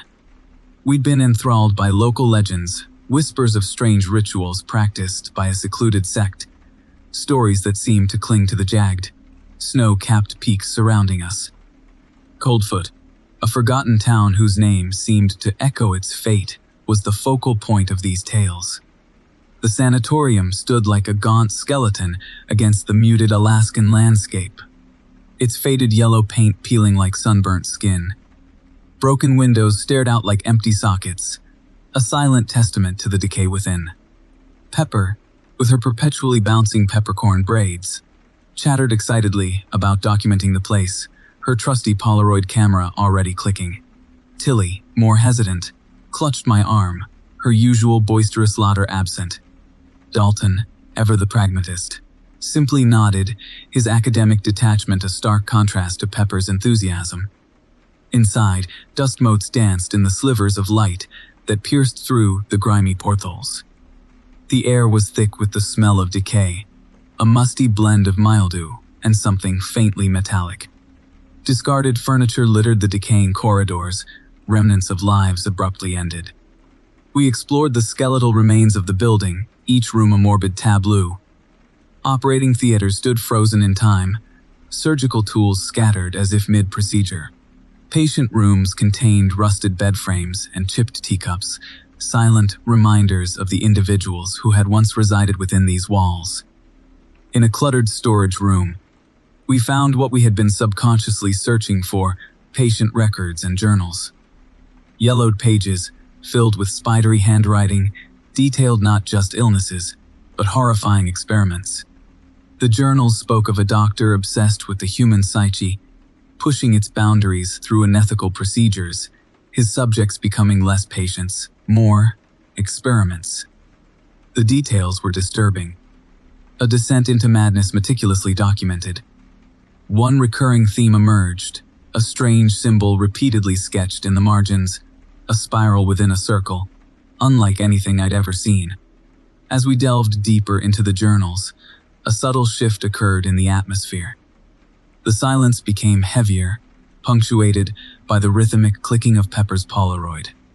The temperature seemed to drop drastically, a chill that had nothing to do with the harsh Alaskan climate. We started seeing things in the periphery, shadowy figures flitting between the decaying walls. Tilly swore she saw a figure huddled in a corner, its skeletal fingers brushing against a faded floral pattern on the wall. I dismissed it as an overactive imagination, blaming the oppressive darkness and the disturbing content of the journals. But then, Dalton, the most grounded of us, spoke. His voice, usually rough and confident, was barely a whisper. "Did you hear that?" A gravelly clicking sound, almost rhythmic, echoed from the depths of the building. It grew steadily louder, a terrifying counterpoint to the silence that had preceded it. The shadowy figures multiplied, their forms becoming more distinct, grotesque parodies of human shapes. They wore heavy parkas, their faces obscured by the shadows of their hoods, but the spiral symbol, the same one from the journals, was clearly visible, embroidered onto the chest of each parka in a thread that almost seemed to luminous. Panic clawed at my throat. We had to leave. Now. We stumbled back through the decaying corridors, the clicking pursuing us, growing louder with every step. The figures moved with unnatural speed, their movements stiff and jerky, their presence radiating a malevolent intensity. Pepper, despite her terror, continued to snap photos, her camera flashing, momentarily illuminating their twisted forms. We burst out of the sanatorium and into the muted Alaskan twilight. The clicking still echoing behind us, we ran towards our car, a beat-up Subaru Forester, parked haphazardly on the loose gravel. Dalton fumbled with the keys, his hands trembling. The figures emerged from the building, their forms silhouetted against the faint inner light that still clung to the decaying structure. As Dalton finally managed to start the engine, I noticed something horrifying. One of the figures, standing closer than the others, its head bowed, lifted its face. The hood of the parka fell back, revealing not a human face, but a grotesque, almost skeletal visage. Its eyes, wide and vacant, stared directly at me, a knowing smile twisting its lips. Embroidered on its parka, the spiral pulsed with an unnatural luminescence. Dalton slammed his foot on the gas pedal. The Forester roared to life, spraying gravel as we careened away from the sanatorium, the gravelly clicking fading into the distance. We drove in terrified silence, the image of that face, that smile, forever etched in my mind. We didn't speak of Coldfoot again, but sometimes, in the quiet of the night, I can still hear that clicking, a chilling reminder of the horrors we unearthed in that forgotten corner of Alaska, and the terrifying certainty that something ancient, something malevolent, still resides within those decaying walls. And sometimes, I swear I see that spiral flickering in the corner of my eye, a silent testament to the things we were never meant to know. Story 13. My grandmother, Elara, collected teacups, not dainty, floral ones, mind you. Hers were grotesque. Twisted porcelain faces frozen in perpetual screams, chipped handles shaped like skeletal claws, unsettling glazes that shifted color under different lights. Our RV, affectionately nicknamed Elara's Tea Party, was crammed with them. They lined the shelves above the kitchenette, peered from cabinets, even dangled precariously from the rearview mirror. This trip to Alaska, my family's attempt at a bonding experience, was quickly turning into a mobile exhibit of her macabre hobby. We were several miles past Coldfoot, the sun already beginning its slow descent behind the jagged peaks, when the RV shuddered, groaned, and died. Silence, heavy and absolute, replaced the rumble of the engine. Dad, ever the optimist, tinkered under the hood while Mom, Pepper, and I nervously surveyed our surroundings. Looming over us was the Coldfoot Sanatorium, a crumbling husk of a building that exuded an aura of profound unease. Its broken windows, like vacant eyes, stared down at us. "Looks like we're spending the night here," Dad announced, his voice strained. "No cell service. We'll have to walk to Coldfoot in the morning and see if we can get a tow." As darkness enveloped the landscape, a subtle hum began to emanate from the sanatorium. It vibrated through the RV's metal frame, resonating with the unsettling collection of teacups. Pepper, always the sensitive one, clutched her own chipped teacup, a gift from Elara, her knuckles white. Inside the sanatorium, ghostly figures began to materialize. They were gaunt, their forms indistinct, their faces obscured by shadows, but each carried a teacup, their skeletal fingers wrapped tightly around the fragile porcelain. They moved with an unnatural grace, gliding through the halls, their whispers carried on the unsettling hum. The hum grew louder, transforming into a gravelly chant, a dissonant chorus that echoed the silent screams of Elara's teacups. The figures began to press against the RV's windows, their vacant eyes peering inside. Their whispers growing clearer. They spoke of tea parties, of endless refills, of the warmth of the brew, their voices a chilling counterpoint to the icy Alaskan air. I watched, paralyzed by terror, as the figures began to phase through the RV's walls, their spectral forms solidifying inside. They moved amongst us, their presence a tangible weight, their whispers filling the confined space. They reached for Elara's teacups, their touch sending a shiver down my spine. Suddenly, Pepper screamed. One of the figures, its face finally visible in the dim light of the RV, was holding her teacup. Its eyes, vacant and hollow, met hers. It smiled, a slow, unsettling grin that stretched its spectral lips, revealing rows of sharp, pointed teeth. "Join us," it whispered. its voice a rasping echo of the wind whistling through the broken windows of the sanatorium. The tea is always hot. The other figures closed in, their hands outstretched, their teacups overflowing with a viscous, dark liquid that resembled blood. They chanted louder, their voices merging with the hum, creating a deafening cacophony that filled my ears. The RV, once a symbol of family bonding, had become a prison, a macabre tea party hosted by the ghosts of tortured patients.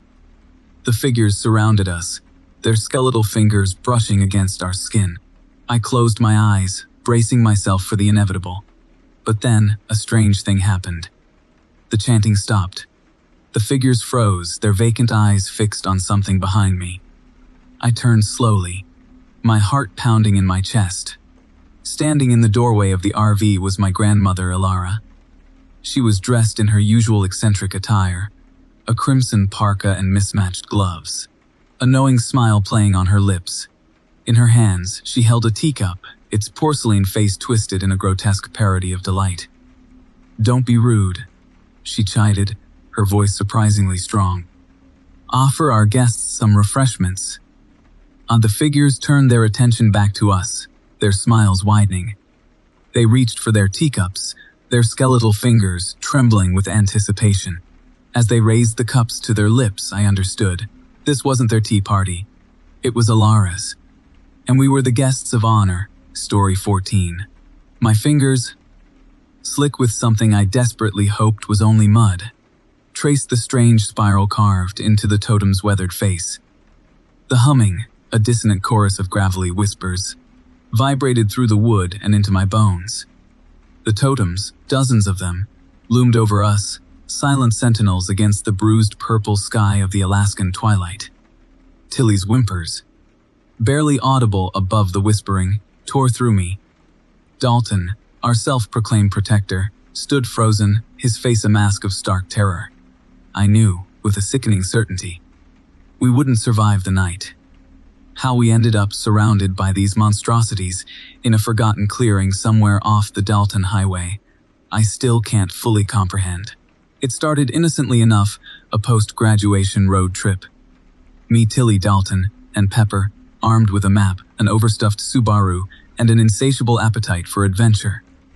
Pepper, our resident folklore enthusiast, chattered excitedly about documenting local legends, her peppercorn braids bouncing with every emphatic gesture.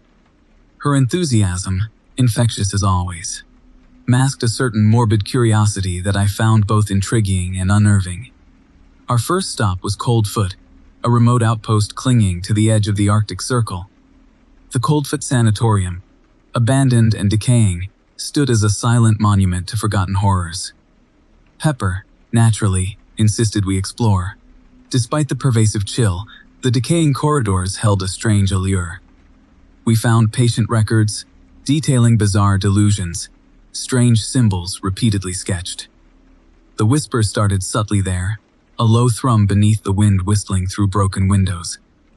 We dismissed it as the creaks and groans of an aging building, but the unease settled deep within us. From Coldfoot, we continued north, the landscape growing increasingly stark. The whispers pursued us, growing clearer with each passing mile. We started seeing things, fleeting glimpses of shadowy figures flitting between the stunted pines.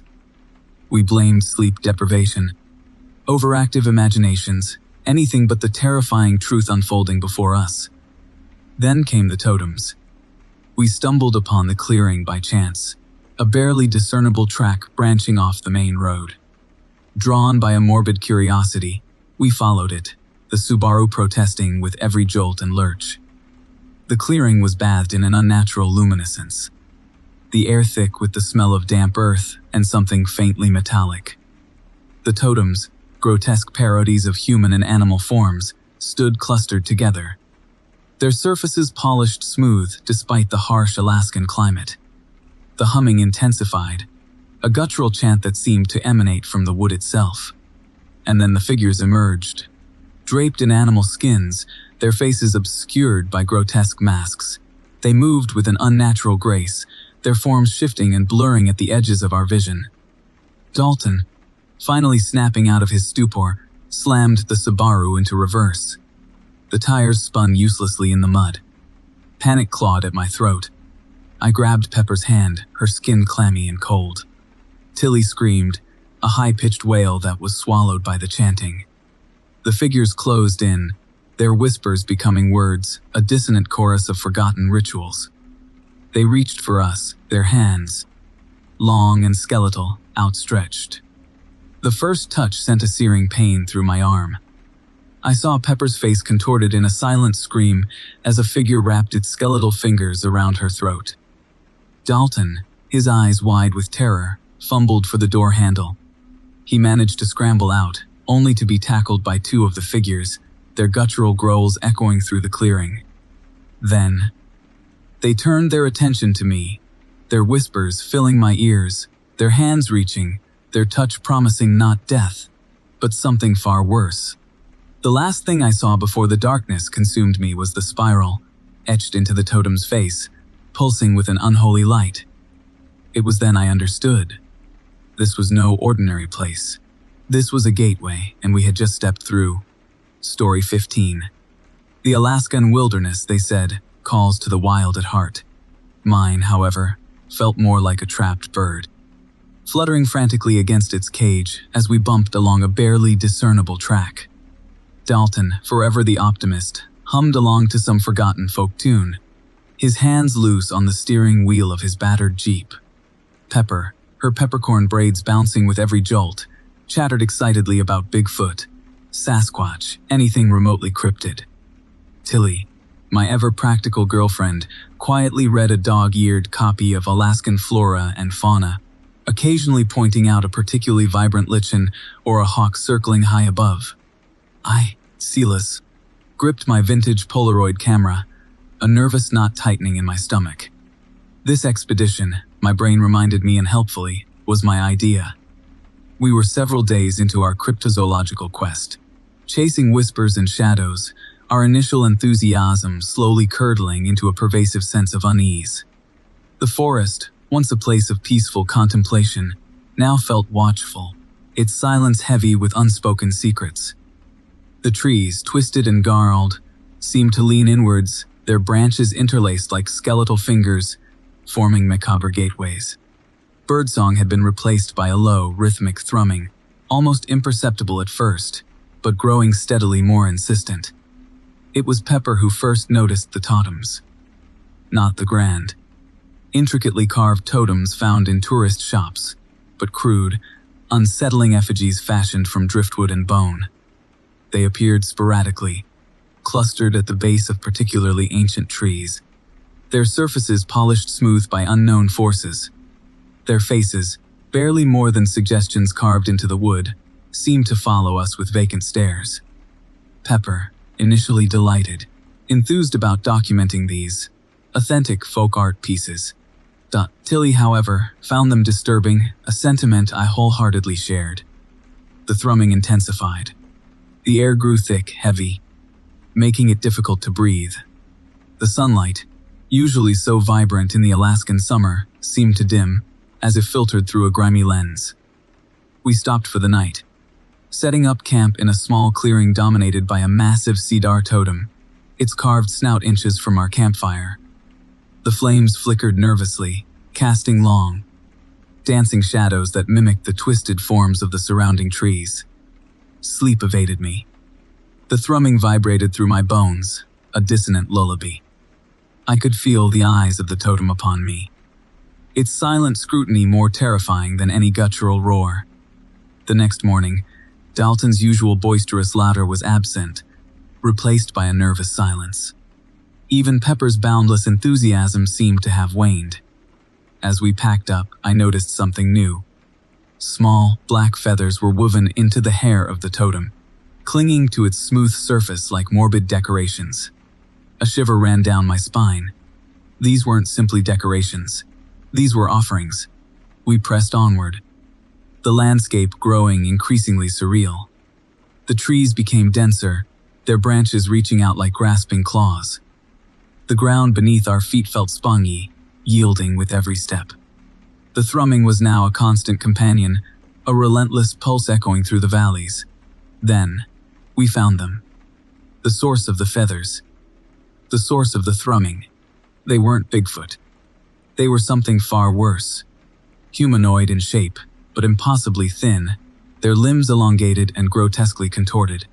Their skin was a sickly, translucent white, stretched taut over angular bones.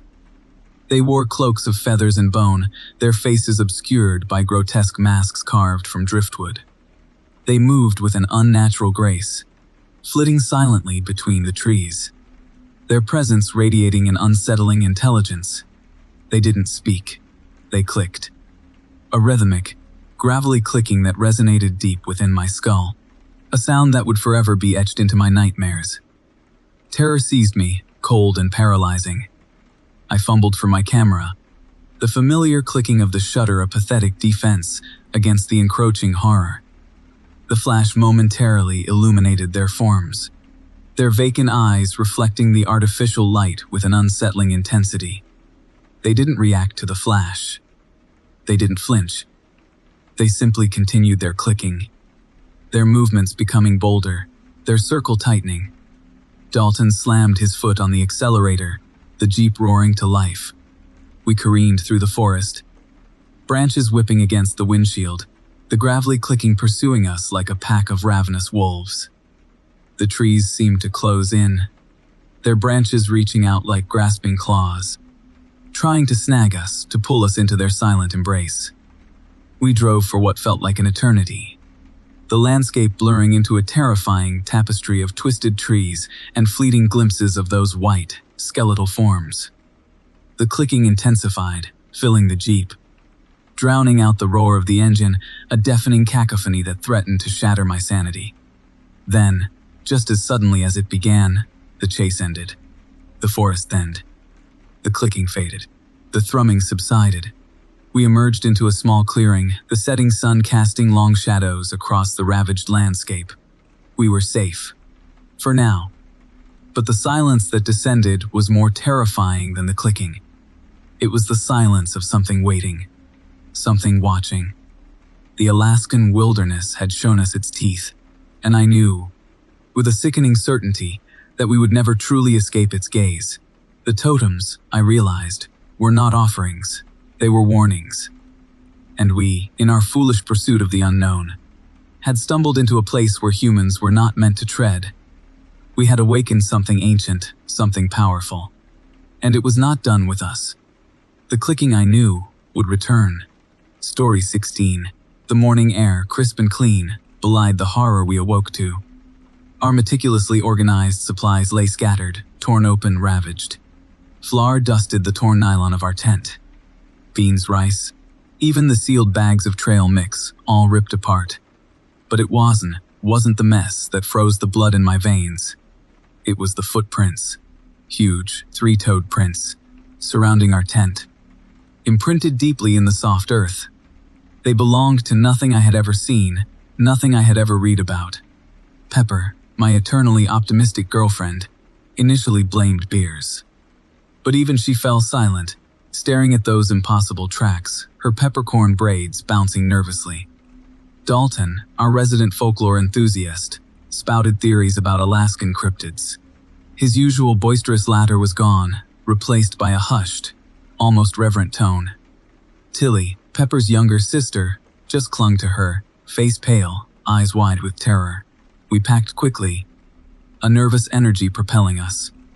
The pristine beauty of the Alaskan wilderness, which had captivated us just the day before, now seemed menacing, hiding unseen horrors. We drove for hours, the silence in the car broken only by the occasional whispered speculation. The footprints haunted us, burned into our memories.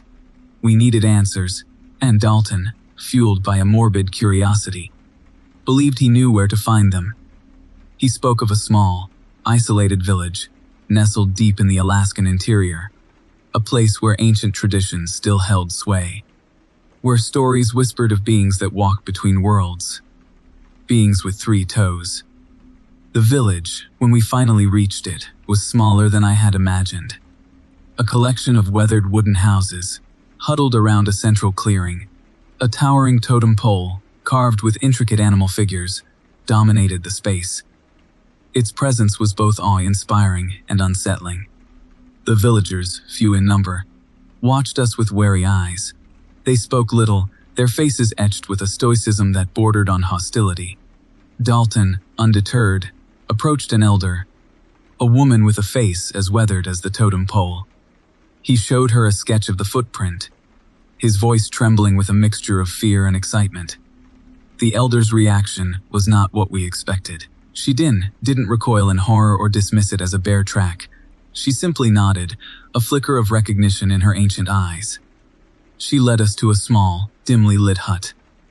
Inside, the air was thick with the scent of burning herbs.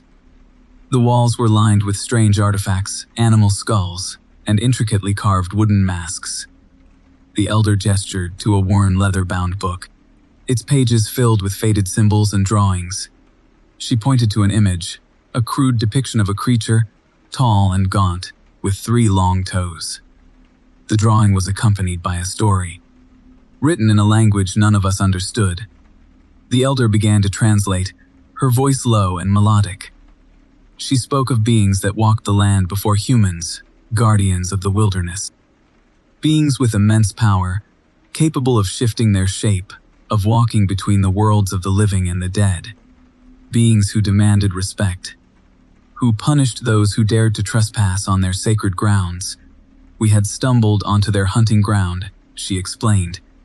We had desecrated their territory, and now they were hunting us. A cold dread settled over us. We had come seeking answers, but the truth was more terrifying than any of our theories. We were not just dealing with an unknown creature. We were dealing with something ancient, something powerful, something malevolent. The elder offered us a cryptic warning. "Leave this place," she said, her voice grave. "Return to your own world. Do not seek them. Do not speak their name. For if you do, they will find you." We left the village quickly, the elder's words echoing in our minds. The Alaskan wilderness, once a place of wonder, now felt like a prison. Every shadow seemed to conceal a 3-toed figure, every rustle of leaves a sign of their approach. The drive back was a blur of fear and paranoia. We jumped at every sound, our eyes constantly scanning the trees lining the road. We knew they were out there, watching us, waiting. The climax arrived with brutal swiftness, a blur of movement in the rearview mirror, a deafening crash. The car spun violently, metal screaming against metal. We were thrown against our seats, the world a kaleidoscope of shattered glass and twisted metal. When I finally regained my senses, the car was upside down, smoke billowing from the engine. Pepper and Tilly were unconscious. Dalton was nowhere to be seen. Through the shattered windshield, I saw them. Tall, gaunt figures, their bodies draped in animal skins, their 3-toed feet planted firmly on the ground. Their faces, hidden beneath grotesque masks, were turned towards me. And in their hands, they held Dalton, his limp body dangling like a broken doll. They moved towards the car, their movements slow, deliberate. Their silence was more terrifying than any scream. I knew, with chilling certainty, that this was the end. We had sought answers, and now we were paying the price. The Alaskan wilderness, once a place of beauty and wonder, had become our tomb. And the guardians of that wilderness, the 3-toed beings, had claimed us as their own. The mask stared. The forest, silent. Story 17. The Dalton Highway stretched, a gray ribbon unspooling through the vast, white nothingness. Miles bled into more miles, the landscape a monotonous blur of snow-dusted hills and skeletal trees. Dale, a long-haul trucker, pushed my rig onward, the hum of the engine a lonely drone in the immense quiet. The sun, a weak, watery disk, hung low on the horizon, casting long, distorted shadows that seemed to squirm and shift with every bump in the frost heaves. It started subtly, a flicker at the edge of my vision. A tall, pale shape against the blinding white. I dismissed it as fatigue, a trick of the light. But then, it appeared again. Closer this time. Distinctly humanoid. Impossibly tall. Its skin, an unsettling shade of porcelain white, seemed to absorb the meager sunlight, leaving it a ghostly silhouette against the snow. and the eyes. Two burning embers of crimson, fixed on me, radiating a malevolent intelligence. The first prickle of fear crawled down my spine.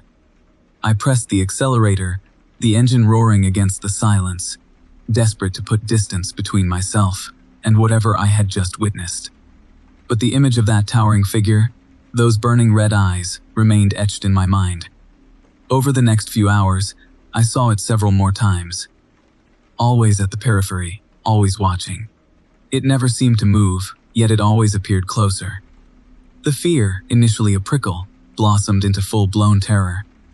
My hands, slick with sweat, gripped the steering wheel. My heart hammered against my ribs, a frantic drumbeat against the growing dread. At Coldfoot, a small truck stop and gas station, I pulled over, desperate for human contact. For reassurance that I wasn't losing my mind. Inside, the fluorescent lights buzzed, casting a sickly yellow glow over the handful of other truckers huddled around steaming mugs of coffee. I joined them, trying to appear casual, trying to blend in, but the image of that pale figure loomed large in my mind. A chilling counterpoint to their mundane conversations about fuel prices and road conditions. I couldn't shake the feeling of being watched. Every glance towards the window, every shadow that flickered in the periphery, sent a jolt of fear through me. I excused myself, retreating to the restroom, splashing cold water on my face, trying to regain some semblance of composure. Back on the highway, the feeling of unease intensified. The pale figure appeared more frequently, more boldly. It was no longer confined to the edges of my vision. It stood directly beside the road, its towering form casting a long, distorted shadow over my truck. Its red eyes burned through the twilight, seeming to bore into my very soul. I tried to rationalize it. Sleep deprivation, I told myself, the vast emptiness playing tricks on my mind. But a part of me, a primal, instinctive part, knew that what I was seeing was real. Something ancient, something malevolent. The climax arrived with terrifying swiftness. Rounding a bend, I saw it standing directly in the middle of the highway. Its towering form, bathed in the weak glow of my headlights, seemed to stretch towards the sky. Its arms, impossibly long, hung loosely at its sides. Its head, small and almost bird-like, tilted slightly, those burning red eyes fixed on me. I slammed on the brakes, the tires screeching against the icy asphalt. The truck skidded, the world a blur of white and gray. I braced for impact, for the crushing metal, for the oblivion. But it never came. The truck stopped, inches from the figure. I sat, frozen, heart pounding, lungs screaming for air. The figure remained motionless, its eyes burning into mine. Then it spoke. Not with words, but with a sound. A guttural clicking, deep and resonant, that seemed to vibrate through the very fabric of the truck. The clicking intensified, resonating through the cab, filling my ears, my mind, my very being. I squeezed my eyes shut, hands clamped over my ears, desperate to block out the sound, the sight, the sheer terror that threatened to consume me. When I finally opened my eyes, it was gone. The highway stretched ahead, empty and silent. The only sound, the frantic thumping of my own heart against my ribs. I sat there for a long time, the icy air stinging my lungs, the image of that towering, pale figure seared into my memory. I eventually drove on, the miles stretching before me, the vast, empty landscape a constant reminder of what I had seen. I never spoke of it, fearing ridicule, fearing that no one would believe me. But I knew. I knew that what I had witnessed was real. And I knew that the Alaskan wilderness held secrets, dark and ancient, that were best left undisturbed. The memory of those burning red eyes, that gravelly clicking, would forever haunt the darkest corners of my mind, a chilling testament to the horrors that lurk in the vast, unforgiving landscape of the Alaskan interior. Story 18. The Alaskan summer, brief and intense, clung to the mountains. Dalton, Tilly, Pepper, and I, Silas, ventured further north than any sane group should.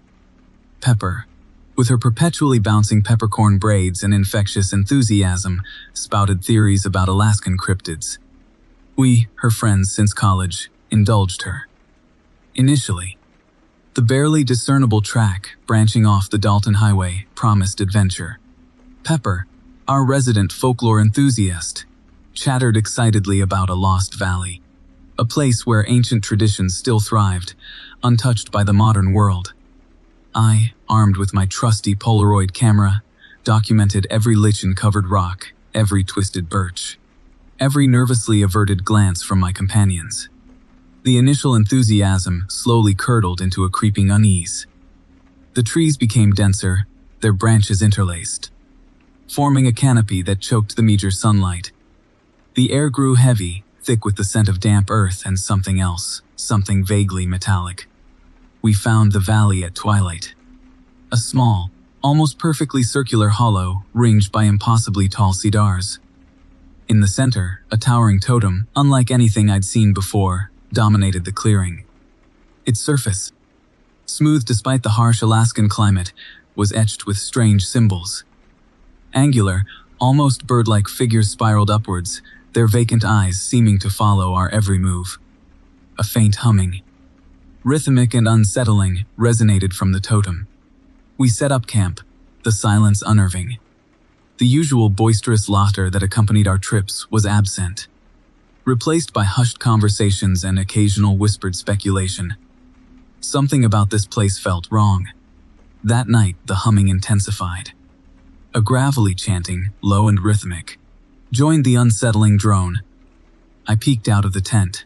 Shadowy figures draped in animal hides moved around the totem. Their movements were stiff, unnatural.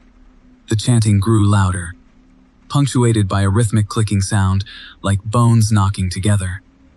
I ducked back inside, heart hammering, convinced I was imagining things. The following morning, the figures were gone.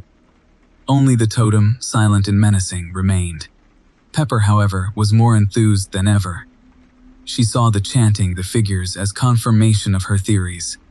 Dalton and Tilly, however, were increasingly uneasy. I, caught between my intellectual curiosity and a growing sense of dread, agreed to stay another day. That day, we explored the valley. We found a small, dilapidated cabin, nestled amongst the cedars. Inside, the remains of a life, chipped teacups, mismatched cookware, a photo album filled with faded images of a family.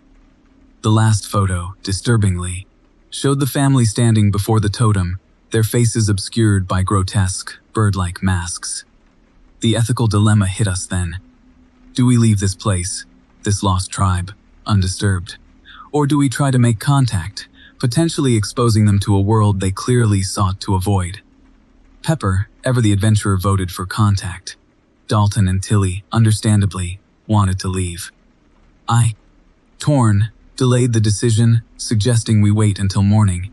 That night, the chanting returned, louder, more frenzied. The clicking intensified, pursuing us into our dreams. I woke to Tilly's scream. The figures were outside our tents, their forms now clearly visible in the moonlight. Their heads were small, almost bird-like, their bodies draped in feathers. They held crude weapons, their hands reaching, their vacant eyes burning with an unsettling intelligence. We ran. The chanting, the clicking, pursued us through the trees.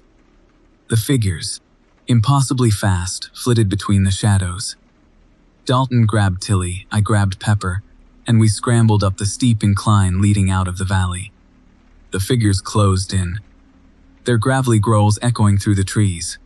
We reached the top, stumbling onto the barely discernible track. Our truck, a small beacon of hope, was parked a short distance away.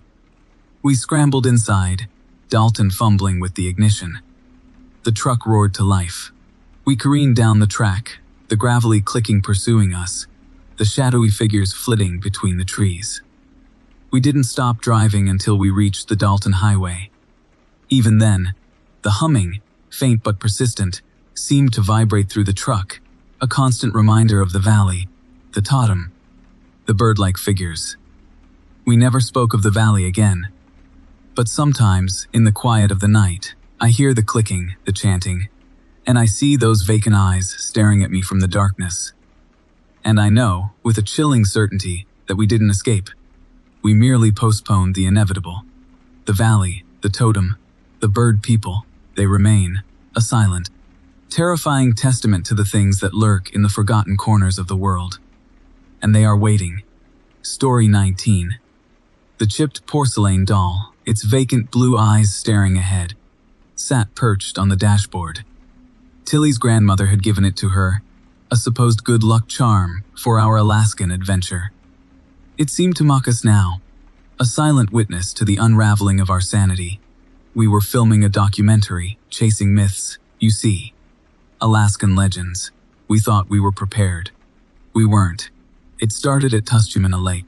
The Denoena people have stories, whispers of a massive being dwelling in its depths, something more than fish, more than animal. We dismissed them, of course. Folklore. Until we saw it. The drone footage, initially meant to capture the serene beauty of the lake, instead revealed a disturbance beneath the surface, something vast, moving with unnatural speed. The water bulged, then receded, leaving a swirling vortex in its wake. Dalton, our cameraman, swore he saw a glimpse of something pale, something massive, just beneath the surface. We laughed, attributing it to an overactive imagination. Then we found the tracks. On the shore, imprinted in the soft mud, were enormous webbed footprints, unlike anything I'd ever seen. They led from the water's edge and disappeared into the dense alders. Dalton, ever the enthusiast, became obsessed. He insisted we follow them. Tilly, my ever-optimistic girlfriend, readily agreed. I, however, felt a creeping unease, a primal instinct urging us to leave. The porcelain doll's eyes seemed to follow me, its painted smile unsettlingly serene. The tracks led us deeper into the wilderness, further from the lake, further from reason. The trees grew thicker, the air heavy with an unnatural stillness. The birdsong ceased. Even Tilly's usual cheerful chatter faded, replaced by a nervous silence. Then we found the offering. In a small clearing, at the base of a towering spruce, lay a pile of fish bones, arranged in a perfect spiral. In the center sat a single, pristine white teacup, identical to the one clutched by the doll on the dashboard. My blood ran cold. The doll, the teacup, the massive tracks. The pieces were clicking into place, forming a horrifying picture. That night, camped by the lakeshore, the whispers started. Faint at first, almost indistinguishable from the lapping waves, they gradually intensified, becoming a low, gravelly chant, resonating deep within our chests. We huddled around the fire, its flames providing little comfort against the growing dread. Dalton, his face illuminated by the flickering light, spoke of the Anatica, the lake monster of Denoena legend, a shape-shifting entity capable of immense destruction. He spoke with an unsettling reverence, his eyes gleaming with a newfound fervor. The chanting grew louder, the whispers clearer.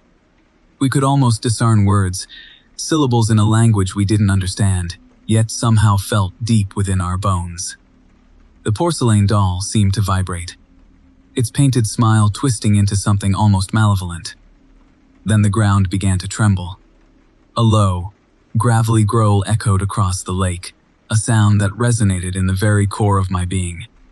The trees swayed, though there was no wind. The water churned violently, as if something immense was rising from the depths. Dalton, mesmerized, grabbed his camera, his face a mask of morbid fascination. Tilly, her eyes wide with terror, clung to my arm. I wanted to run, to scream, but I was paralyzed with fear. Suddenly, from the darkness beyond the firelight, a figure emerged. Tall and gaunt, its skin the color of bleached bone, it moved with an unnatural grace, its limbs elongated and impossibly thin. Its head was small, almost bird-like, perched atop its skeletal frame. It wore a long, crimson parka, identical to the one Tilly had been wearing earlier that day. In its hand, it held a white teacup, identical to the one on the dashboard, identical to the one in the clearing. The figure stopped, its vacant eyes fixed on us, and smiled. The smile did not reach its eyes. Dalton, still clutching his camera, whispered, "Anaitaka." The creature raised the teacup as if in a toast, then tilted it slowly, spilling its contents onto the ground. The liquid was not water, but something thick and viscous, the color of dried blood. As it seeped into the earth, the chanting intensified, the whispers becoming a deafening roar. The ground shook violently. The trees around us began to twist and contort, their branches reaching towards us like skeletal claws. The figure in the crimson parka took a step forward, its smile widening, revealing rows of needle-sharp teeth. I grabbed Tilly's hand and pulled her towards the tree line. Dalton, still transfixed by the spectacle unfolding before him, remained by the fire. We ran, blindly, desperately, the guttural roar of the Antaka echoing behind us. We didn't look back. We didn't dare. We never saw Dalton again. The police found his camera by the lakeshore. The lens shattered. The last image captured a blurry, distorted figure in a crimson parka, its hand outstretched, holding a white teacup. Tilly refuses to speak about what happened that night. She keeps the porcelain doll locked away in a drawer, its vacant blue eyes a constant reminder of the horrors we witnessed. I, however, see it everywhere. In my dreams, in the shadows, in every reflection. The chipped porcelain doll, its serene smile a chilling testament to the monstrous truth lurking beneath the surface of Alaskan legend. And I know, with a terrifying certainty, that the Antaka is still out there waiting, watching, and it remembers us. Story 20. The clicking stopped. Silence, thick and heavy, descended, pressing down on me like a physical weight. My heart pounded against my ribs, a frantic bird trapped in a cage. The porcelain teacup in my hand trembled, its delicate floral pattern a stark contrast to the raw terror twisting my gut. Around me, they stood motionless, their forms once vaguely humanoid, now solidified into something other. Twisted, elongated limbs, heads too small for their bodies, and those faces, grotesque masks, carved with unsettling detail, stared back at me with vacant, knowing eyes. How did I end up here, surrounded by these things? It had started innocently enough. Pepper, my eternally optimistic girlfriend, her peppercorn braids perpetually bouncing, had suggested an Alaskan road trip. Dalton, our resident folklore enthusiast, with his usual eccentric attire and mismatched gloves, readily agreed. And Tilly, my younger sister, perpetually attached to her vintage Polaroid camera, enthused about documenting local legends, jumped at the chance. We packed Dalton's overstuffed Subaru Forester, the vehicle groaning under the weight of camping gear, instant ramen, and enough lukewarm chamomile tea to soothe even the most frayed nerves. Our journey began with the usual cheerful banter. We traded spooky podcasts, joked about Bigfoot, and shared our excitement for the untamed Alaskan wilderness. Dalton, eager to delve into his particular area of expertise, chattered excitedly about obscure Alaskan legends. He regaled us with tales of skinwalkers, shape-shifting witches cloaked in animal hides, and the Inupiaq people's reverence for ancient spirits residing within particularly ancient trees. Pepper, ever the pragmatist, chided him for filling Tilly's head with campfire fodder.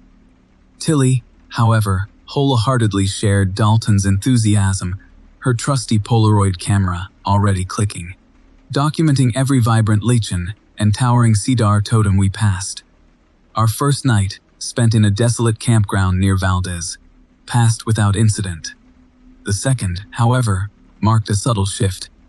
As we roasted marshmallows around a crackling fire, Dalton recounted a local legend about a forgotten ritual ground hidden somewhere in the vast wilderness. He described beings neither human nor animal, their forms shifting, their voices a dissonant chorus of clicks and whispers. I dismissed it as overactive imaginations fueled by too much sugar and the creeping unease that comes with being surrounded by the immense quiet of the Alaskan night. But a seed of doubt had been planted. The next day, as we neared Coldfoot, a small outpost clinging to the Dalton Highway, we noticed a barely discernible track branching off into the dense forest. Dalton, his eyes gleaming with a newfound fervor, insisted we investigate. Pepper, though hesitant, eventually relented. The track, little more than a pair of tire ruts carved into the earth, wound through increasingly dense alders and stunted pines. The air grew heavy, the usual symphony of birdsong replaced by an unsettling silence. Then, the clicking started. Faint at first, almost imperceptible, like pebbles tapping against glass. Then, steadily louder, a rhythmic pulse echoing through the trees. We emerged into a small, almost perfectly circular hollow. Towering cedar totems, their forms twisted and gnarled, stood clustered together, forming a silent circle. In the center, a small table held a collection of chipped porcelain teacups, their faded floral patterns unsettlingly familiar. The clicking intensified, accompanied by a low, almost melodic humming. Shadowy figures began to emerge from the trees, their movements stiff and unnatural. They were draped in animal skins, their faces obscured by grotesque masks. And in their hands, they carried more teacups. Dalton, oblivious to the growing dread coiling in my stomach, grabbed his camera, enthused about documenting this unique cultural discovery. Tilly, initially captivated, started to look increasingly uneasy. Pepper, however, stood frozen, her peppercorn braids bouncing nervously, a look of stark terror etched on her face. The figures closed in, their circle tightening, their humming intensifying. They placed their teacups on the table, the porcelain clicking against the wood, the sound amplified in the unnerving silence. They then turned their attention to us, their vacant stares boring into us. That's when the chanting started. A low, guttural drone, unlike anything I'd ever heard. It resonated through the hollow, vibrating through my bones, settling deep in my core. The air grew colder, the light dimmer. The figures began to move again, their movements becoming bolder, more fluid, their clicking pursuing us. A terrifying counterpoint to the gravelly chant. Dalton, finally realizing something was terribly wrong, grabbed Tilly and started to back away. Pepper screamed. One of the figures lunged towards her, its skeletal fingers outstretched. Panic clawed at my throat. I grabbed Pepper and pulled her behind me, stumbling backwards through the undergrowth, the clicking and chanting pursuing us. Echoing through the trees, we ran, blindly, desperately, our lungs burning, our hearts hammering against our ribs. The clicking grew louder, closer. We could almost feel their presence, the touch promising something cold and terrifying. We didn't stop running until we reached the forester, Dalton fumbling with the keys, his hands shaking. He finally managed to start the engine, the Subaru roaring to life, a pathetic defense against the encroaching horror. We careened back down the barely discernible track, the gravelly chanting and the rhythmic clicking echoing behind us. A terrifying reminder of the forgotten ritual ground and the things that resided within. Even now, safe in my own home, miles away from that desolate valley, I can still hear the clicking. I see their vacant stares in every shadow, and I know, with a chilling certainty, that I will never truly escape that forgotten clearing. They are waiting, and they will return. The teacups are always full. Story 21. The crisp, Alaskan air bit at my exposed cheeks as I stepped out of the inn. Pepper, my perpetually enthusiastic younger sister, was already fiddling with her vintage Polaroid camera. Dalton, her boyfriend, and Tilly, my own, trailed behind us. The four of us had decided on this Alaskan road trip, a bonding experience before real life, with all its dreary responsibilities, fully claimed us. The inn itself was a quaint affair, nestled in a valley somewhere off the Glen Highway. It boasted a collection of mismatched porcelain teacups, each with a delicate floral pattern. Pepper, our resident folklore enthusiast, was enthused. She chattered excitedly about the teacups' potential connection to local legends. I, ever the pragmatist, attributed their presence to a previous owner's eccentric collecting habits. Our first day passed uneventfully. We hiked, we explored, we drank lukewarm chamomile tea from those chipped floral teacups. The second day, however, started differently. A faint, rhythmic clicking sound permeated the inn, almost imperceptible at first. I initially dismissed it as the house settling, but the clicking persisted, growing steadily, a dissonant counterpoint to the usual morning birdsong. Pepper, ever alert for anything remotely supernatural, noticed it too. Her peppercorn braids bouncing nervously, she pointed towards the woods behind the inn. "Did you hear that?" she whispered, her eyes wide. Dalton, ever the skeptic, scoffed. "It's probably just squirrels," he said, but his voice lacked its usual conviction. Tilly, usually more open to Pepper's eccentricities, simply nodded, her gaze fixed on the trees. The clicking intensified as we ventured outside. It seemed to emanate from a small clearing, a short distance from the inn.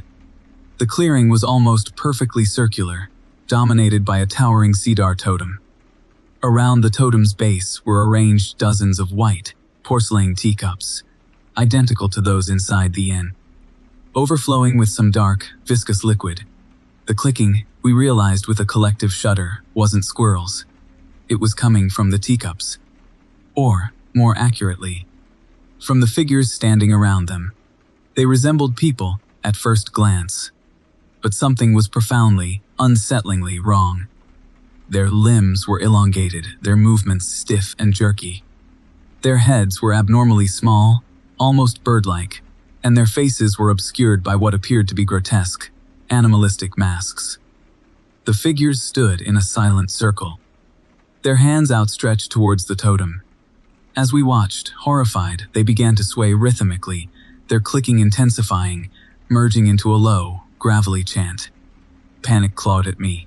I grabbed Tilly's hand, pulling her back towards the inn. "We need to leave," I hissed, my voice trembling. Dalton, finally realizing something was terribly wrong, grabbed Pepper.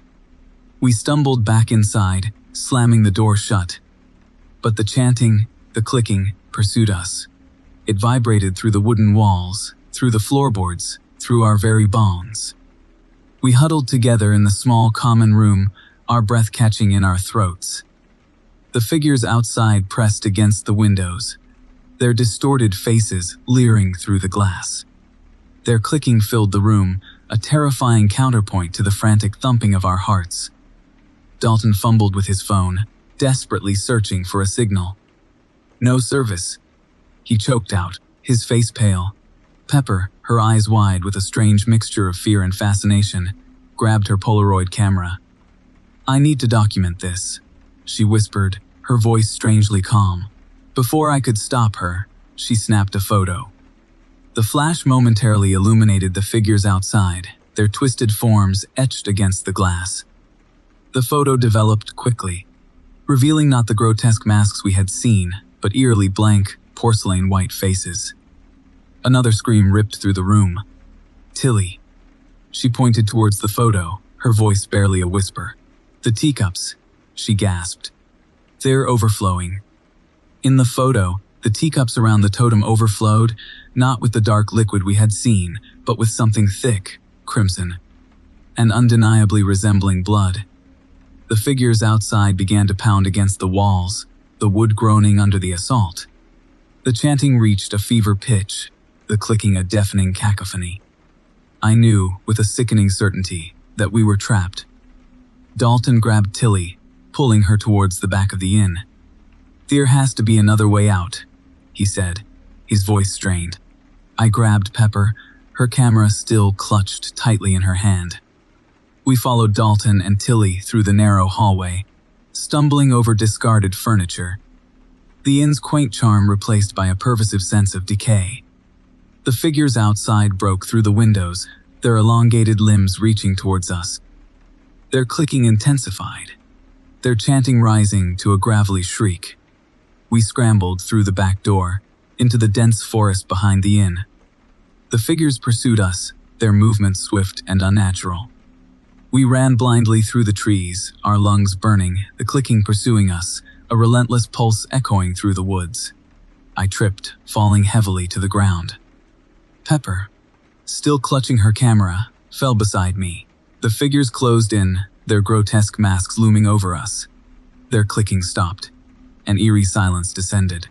Then, the largest totem, the one from the clearing, stepped forward.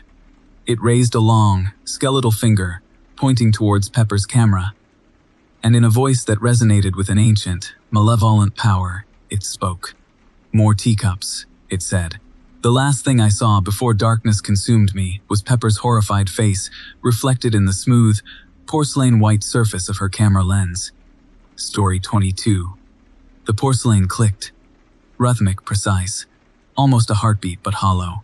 Pepper, my perpetually enthusiastic younger sister, was at it again, arranging her chipped teacups. This time, on a moss-covered stone altar we'd stumbled upon deep in the Alaskan woods, miles from any trail I recognized. Dalton, my pragmatic boyfriend, and Tilly, Pepper's optimistic girlfriend, exchanged uneasy glances. Pepper, oblivious, chattered excitedly about the spiritual energy radiating from the clearing. She'd always been drawn to the esoteric. Our grandmother, a renowned botanist, had filled her childhood with stories of plant spirits and the hidden language of nature. It was harmless, quirky even, until now. The clicking intensified. The forest, usually vibrant with birdsong, fell silent. A chill, deeper than the Alaskan air, settled over us. The shadows under the dense canopy seemed to deepen, coalescing into distinct shapes. Figures. Humanoid, but wrong. Their limbs were too long, too thin. Their heads, small and bowed, were obscured by what looked like bird masks. Crude, grotesque carvings. Dalton grabbed my hand, his knuckles white. "Pepper, we should go," he said, his voice strained. Pepper, still arranging her mismatched teacups on the altar, a chipped porcelain white one at the center, simply hummed a dissonant tune. Tilly, ever loyal to Pepper, nervously fiddled with her camera strap. She'd been enthused about documenting our camping trip, but her usual cheerfulness seemed forced now. The figures moved closer, their movements jerky, unnatural. The clicking of porcelain intensified, morphing into a low, guttural chant. I recognized the rhythm. The same hypnotic cadence Pepper sometimes hummed while arranging her teacups back home. A cold dread coiled in my stomach. This wasn't a harmless quirk anymore. This was something else. The figures formed a circle around the altar, their bird masks facing inwards. The chanting grew louder, punctuated by the rhythmic clicking of Pepper's porcelain. She seemed oblivious to the encroaching figures, lost in her own world, her fingers still flitting amongst the teacups. I wanted to scream, to run, but a strange paralysis gripped me. I could only watch as the ritual unfolded. The air crackled with an unseen energy. The ground beneath our feet began to tremble. The chanting reached a fever pitch. A sickeningly sweet smell, like overripe fruit and decaying leaves, filled the air. The figures began to sway, their movements becoming more fluid, almost graceful. Then, Pepper stopped humming. She stood, her eyes wide, staring at something beyond the altar. Something I couldn't see. A slow smile spread across her face, unsettlingly serene. She picked up the central teacup, the pristine white one, and held it aloft. "For the Raven Mother," she whispered, her voice strangely hollow, and poured its imaginary contents onto the altar. The forest exploded in a cacophony of sound. The ground bucked violently. The figures shrieked, a guttural, inhuman sound that ripped through the silence.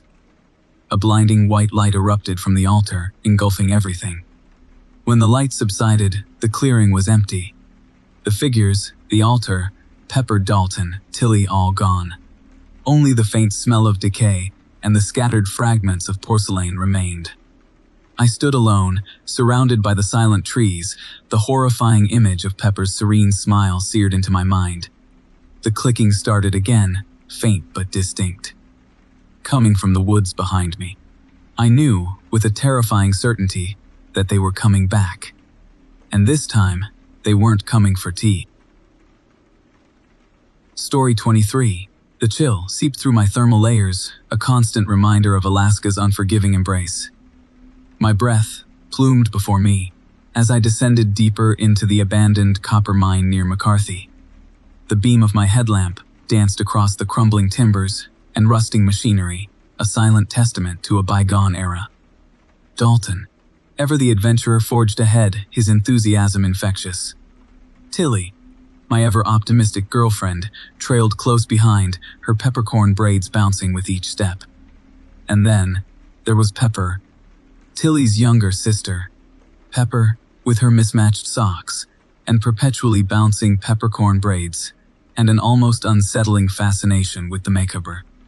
It was Pepper who insisted we explore the mine, drawn by local whispers of strange rituals and forgotten gods. We'd been driving for days, our overstuffed Subaru groaning under the weight of camping gear, and Pepper's extensive collection of vintage postcards.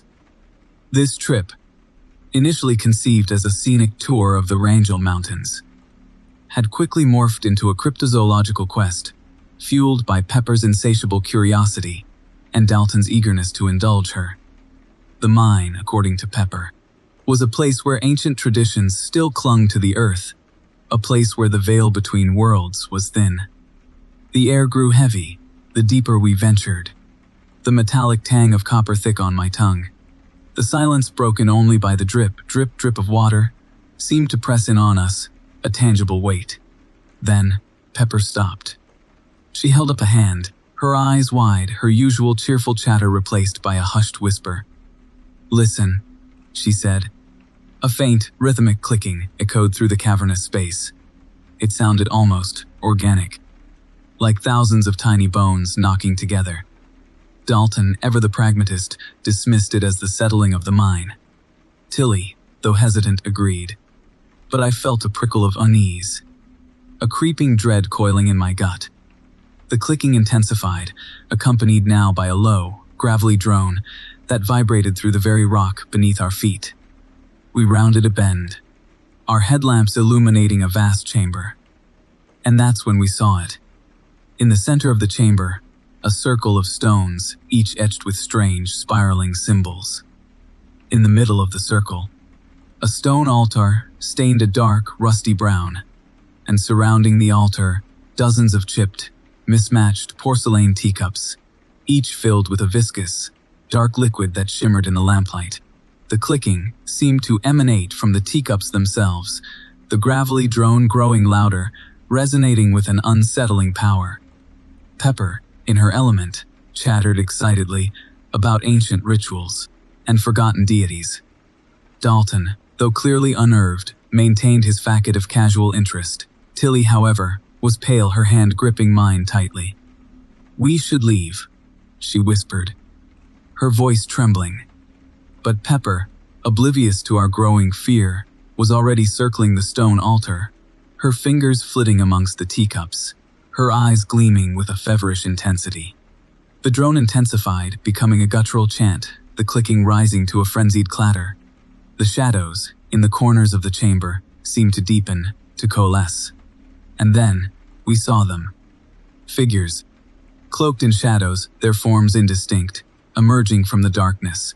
They moved with an unnatural grace, their movements jerky, almost bird-like. Their heads were small, almost disproportionately so, and their limbs elongated, grotesquely thin. Terror, pure unadulterated terror, seized me. Tilly screamed. Dalton grabbed her hand, pulling her towards the entrance. But Pepper, mesmerized by the spectacle unfolding before her, remained rooted to the spot, her eyes fixed on the approaching figures, a strange, almost hesitant smile playing on her lips. The figures formed a silent circle around the altar, their heads bowed, their hands outstretched towards the teacups. The chanting reached a fever pitch, the clicking a deafening cacophony. And then, the figures began to drink. The silence that followed was deafening. The figures stood motionless, their heads still bowed, their forms silhouetted against the flickering lamplight. And then, slowly, one by one, they began to turn. Their faces were not human. They were grotesque parodies of human faces, stretched and distorted, their eyes vacant black pits. Their mouths were twisted into horrifying smiles, revealing rows of sharp, pointed teeth. And from their throats, a low, guttural growl echoed through the chamber, a sound that will forever be etched in my nightmares. Dalton grabbed Pepper, pulling her away from the altar with a strength I didn't know he possessed. We ran, stumbling through the darkness, the gravelly growls of the figures echoing behind us. We didn't stop running until we burst out of the mine entrance into the cold, Alaskan night. We piled into the Subaru, Dalton fumbling with the ignition, his hands shaking. The engine roared to life, and we sped away, leaving the mine and its horrifying inhabitants behind us. But I knew, with a sickening certainty, that we would never truly escape. The image of those twisted faces, those vacant eyes, would forever haunt me. And the rhythmic clicking, the gravelly chanting, would forever echo in the deepest recesses of my mind. We had stumbled upon a place where ancient traditions still thrived, a place where the veil between worlds was thin. And we had paid the price. For our curiosity, story 24. The porcelain clicked. Rhythmic, insistent. It burrowed under my skin, a constant counterpoint to the rising dread coiling in my gut. I gripped the chipped mug tighter, the floral pattern digging into my palm. My sister Pepper, always with her teacups. Dozens of them, mismatched, chipped, each one a treasured find from dusty antique shops across the country. This road trip, our annual escape from dreary responsibilities, was fueled by her fervent quest for the perfect teacup. A porcelain holy grail, she called it. This year, her obsession had dragged us deep into Alaska. Deep into somewhere we shouldn't have been. We'd found this deserted town nestled deep within a valley, the mountains looming like silent guardians. Weathered wooden houses huddled together, their empty windows staring like vacant eyes. Pepper, ever the optimist, was ecstatic. She chattered excitedly, her peppercorn braids bouncing, about the potential treasures hidden within these forgotten walls. I, on the other hand, felt a prickle of unease. The silence was too complete, broken only by the insistent clicking of Pepper's teacups as she rearranged them in the small common room of the only building that still had a roof, a dilapidated motel. Dalton, my pragmatic boyfriend, shared my apprehension. He'd tried to dissuade Pepper from exploring, suggesting we press on, find a town with, well, people. But Pepper, fueled by her porcelain-fueled fervor, wouldn't be swayed. Tilly, Dalton's perpetually enthusiastic younger sister, wholeheartedly shared Pepper's excitement. So, we stayed. That first night passed without incident. The four of us huddled around a small campfire, the flames providing little comfort against the encroaching darkness. We roasted marshmallows, traded spooky podcasts, our usual cheerful banter, a thin veneer over the growing unease I couldn't quite dispel. The rhythmic clicking of Pepper's teacups, carefully arranged on a small table nearby, followed me into my uneasy sleep. It started subtly. A faint humming, almost melodic, drifting on the wind.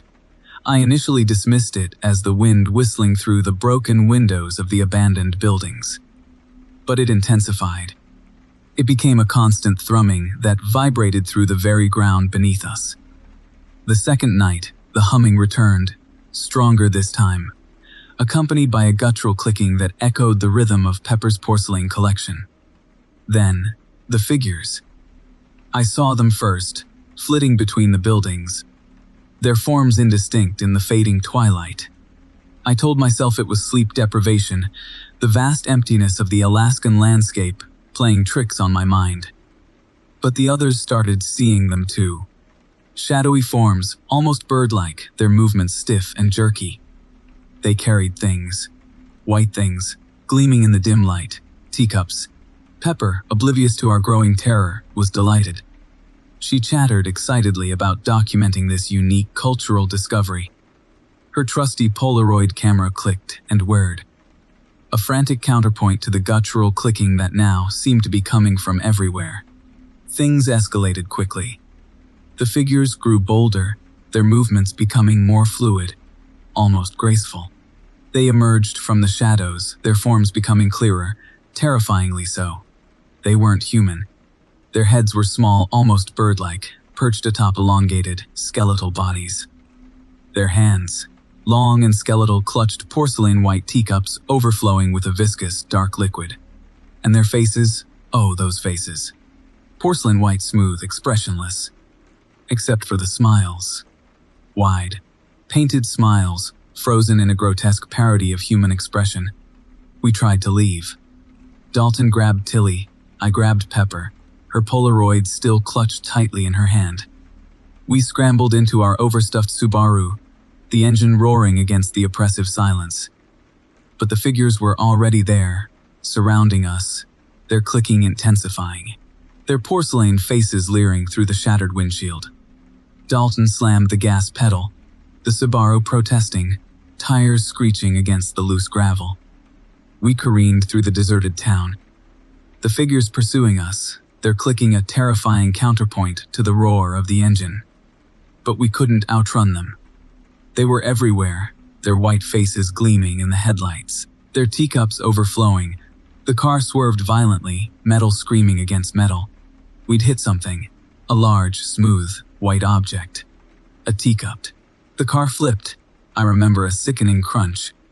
The world spinning, the porcelain clicking intensifying, and then, darkness. I woke to the humming.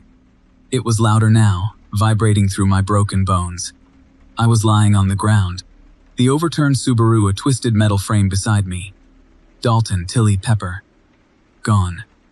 The figures stood in a silent circle around me, their porcelain faces tilted slightly, their smiles widening. They placed their teacups on the ground, forming a perfect spiral around me. The teacups overflowed, the dark liquid spreading across the ground, staining the gravel a disturbing shade of crimson. The humming intensified, becoming a gravelly chant. The figures raised their hands, their skeletal fingers outstretched towards me. Their touch promised something. Something cold. Something final. The porcelain clicked, and I understood. Pepper's porcelain holy grail. It wasn't a teacup. It was this place. This ritual. This horrifying end. The clicking intensified. The chanting grew louder. The porcelain faces smiled, and the darkness consumed me. Story 25. The Alaskan highway, vast and indifferent, unwound before us, a gray ribbon unspooling through an ocean of green. Pepper, perpetually enthusiastic, chattered excitedly about the Iditarod, her peppercorn braids bouncing with every syllable. Dalton, ever the pragmatic boyfriend, navigated while Tilly, my younger sister, and I traded earbuds, swapping true crime podcasts for nature documentaries. Our annual family road trip had, so far, passed uneventfully. Until, that is, we reached the turnoff. A barely discernible track, branching off the main highway, promised adventure. A hand-painted sign, faded and peeling, proclaimed it the route to Whisper Valley. Pepper, our resident folklore enthusiast, was immediately captivated. Dalton, though hesitant, eventually relented. Whisper Valley, nestled among jagged peaks, possessed a certain, unsettling allure. The valley itself was almost perfectly circular, a small hollow ringed by impossibly tall cedar totems. Their carved figures, weathered smooth by time and elements, stared down at us with an unnerving placidity. The air grew heavy, the usual symphony of birdsong replaced by an oppressive silence. A faint, almost melodic humming resonated through the valley, a dissonant counterpoint to the pristine wilderness. A small cluster of weathered cabins huddled together at the valley's center. Smoke curled lazily from their chimneys, a strange mixture of wood smoke and something sickeningly sweet. A group of figures, draped in crimson parkas, stood clustered around a central clearing. They clutched porcelain white teacups, their surfaces polished smooth despite their chipped rims. As we approached, they turned, their faces obscured by the deep hoods of their parkas. An elder, his parka a deeper shade of crimson, stepped forward. His voice, surprisingly strong, welcomed us to Whisper Valley. He spoke of ancient traditions, a connection to the land, a reverence for the spirits of the forest. His words echoed strangely in the unnervingly quiet valley. He invited us to join their evening ritual, a ceremony to honor the Whispering One, the spirit that resided within the towering cedars.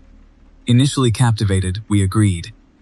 The villagers, their faces still hidden, led us to the clearing. A large stone altar, covered in moss and lichen, dominated the space. Dozens of chipped porcelain teacups, identical to those held by the villagers, were carefully arranged around it. The humming intensified, now accompanied by a faint, rhythmic clicking. The clicking emanated from the villagers, their hands concealed within the folds of their parkas. The elder began to chant, a gravelly, almost bird-like sound. The other villagers joined in, their voices merging into a dissonant chorus. The humming swelled, the clicking intensified, the air vibrated with an unseen energy. The ground beneath our feet began to tremble. A prickle of unease, initially subtle, now clawed at my throat. The elder gestured towards the totems, his voice rising above the chanting. He spoke of the Whispering One, a being of immense power, a guardian of the valley, a protector of its secrets. He proclaimed that the Whispering One demanded respect, demanded offerings, demanded silence. As the chanting reached a fever pitch, the figures in crimson parkas raised their hands. Their hands, no longer concealed, were skeletal, the bones elongated and impossibly thin.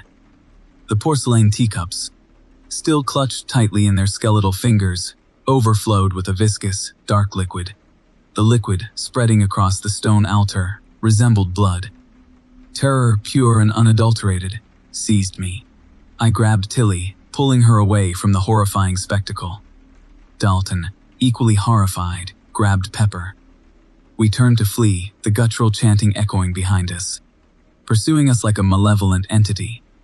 The villagers, their movements now swift and unnatural, moved towards us, their circle tightening. Their skeletal fingers reached out, their touch promising something final, something terrible. We stumbled backwards, desperately searching for an escape. The totems, no longer serene, seemed to squirm and twist, their carved figures leering down at us. The humming intensified, the clicking rose to a deafening cacophony. The ground bucked violently, throwing us off balance. Dalton grabbed Pepper, pulling her towards the barely discernible track that led out of the valley. Tilly and I followed, our lungs burning, our hearts hammering against our ribs. The figures in crimson parkas pursued us, their guttural growls echoing through the valley. We scrambled into our car, Dalton fumbling with the ignition. The engine roared to life, the tires screeching against the loose gravel. We careened out of Whisper Valley, the horrifying tableau receding into the distance. But the humming, the clicking, the gravelly chanting remained forever etched in our minds. A chilling testament to the horrors hidden within the Alaskan wilderness. The Alaskan highway, once a promise of adventure, now seemed a terrifying labyrinth. Every shadow a potential hiding place for the crimson parkas, every whisper a reminder of the Whispering One, and its terrible, hungry silence. Story 26. The Alaskan summer, brief and intense, clung to the Chugach Mountains. I, along with my perpetually optimistic girlfriend, Tilly, and our mutually eccentric friend, Dalton, found ourselves inexplicably drawn to a place called Whisper Valley. A small, unnervingly quiet valley somewhere north of Valdez.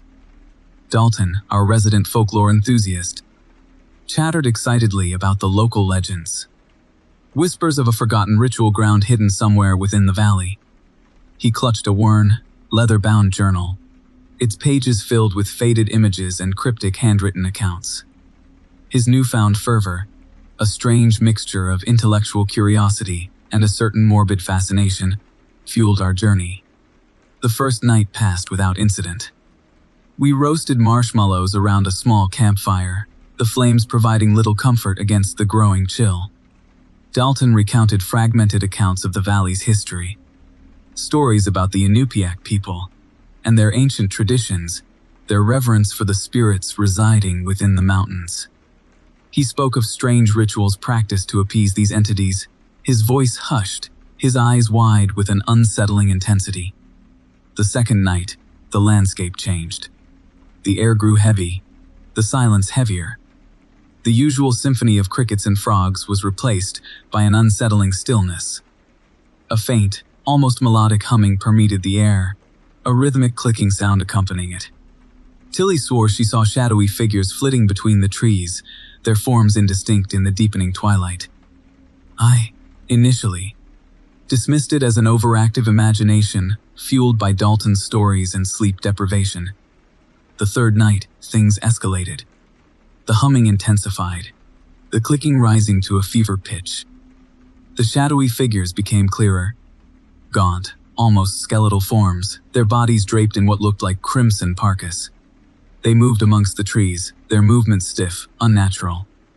Their hands, concealed within their parkas, clutched something white, something that gleamed faintly in the firelight. Porcelain. The rhythmic clicking intensified, a dissonant lullaby against the backdrop of the silent mountains. Dalton, his eyes wide with a terrifying mixture of terror and awe, grabbed his worn journal.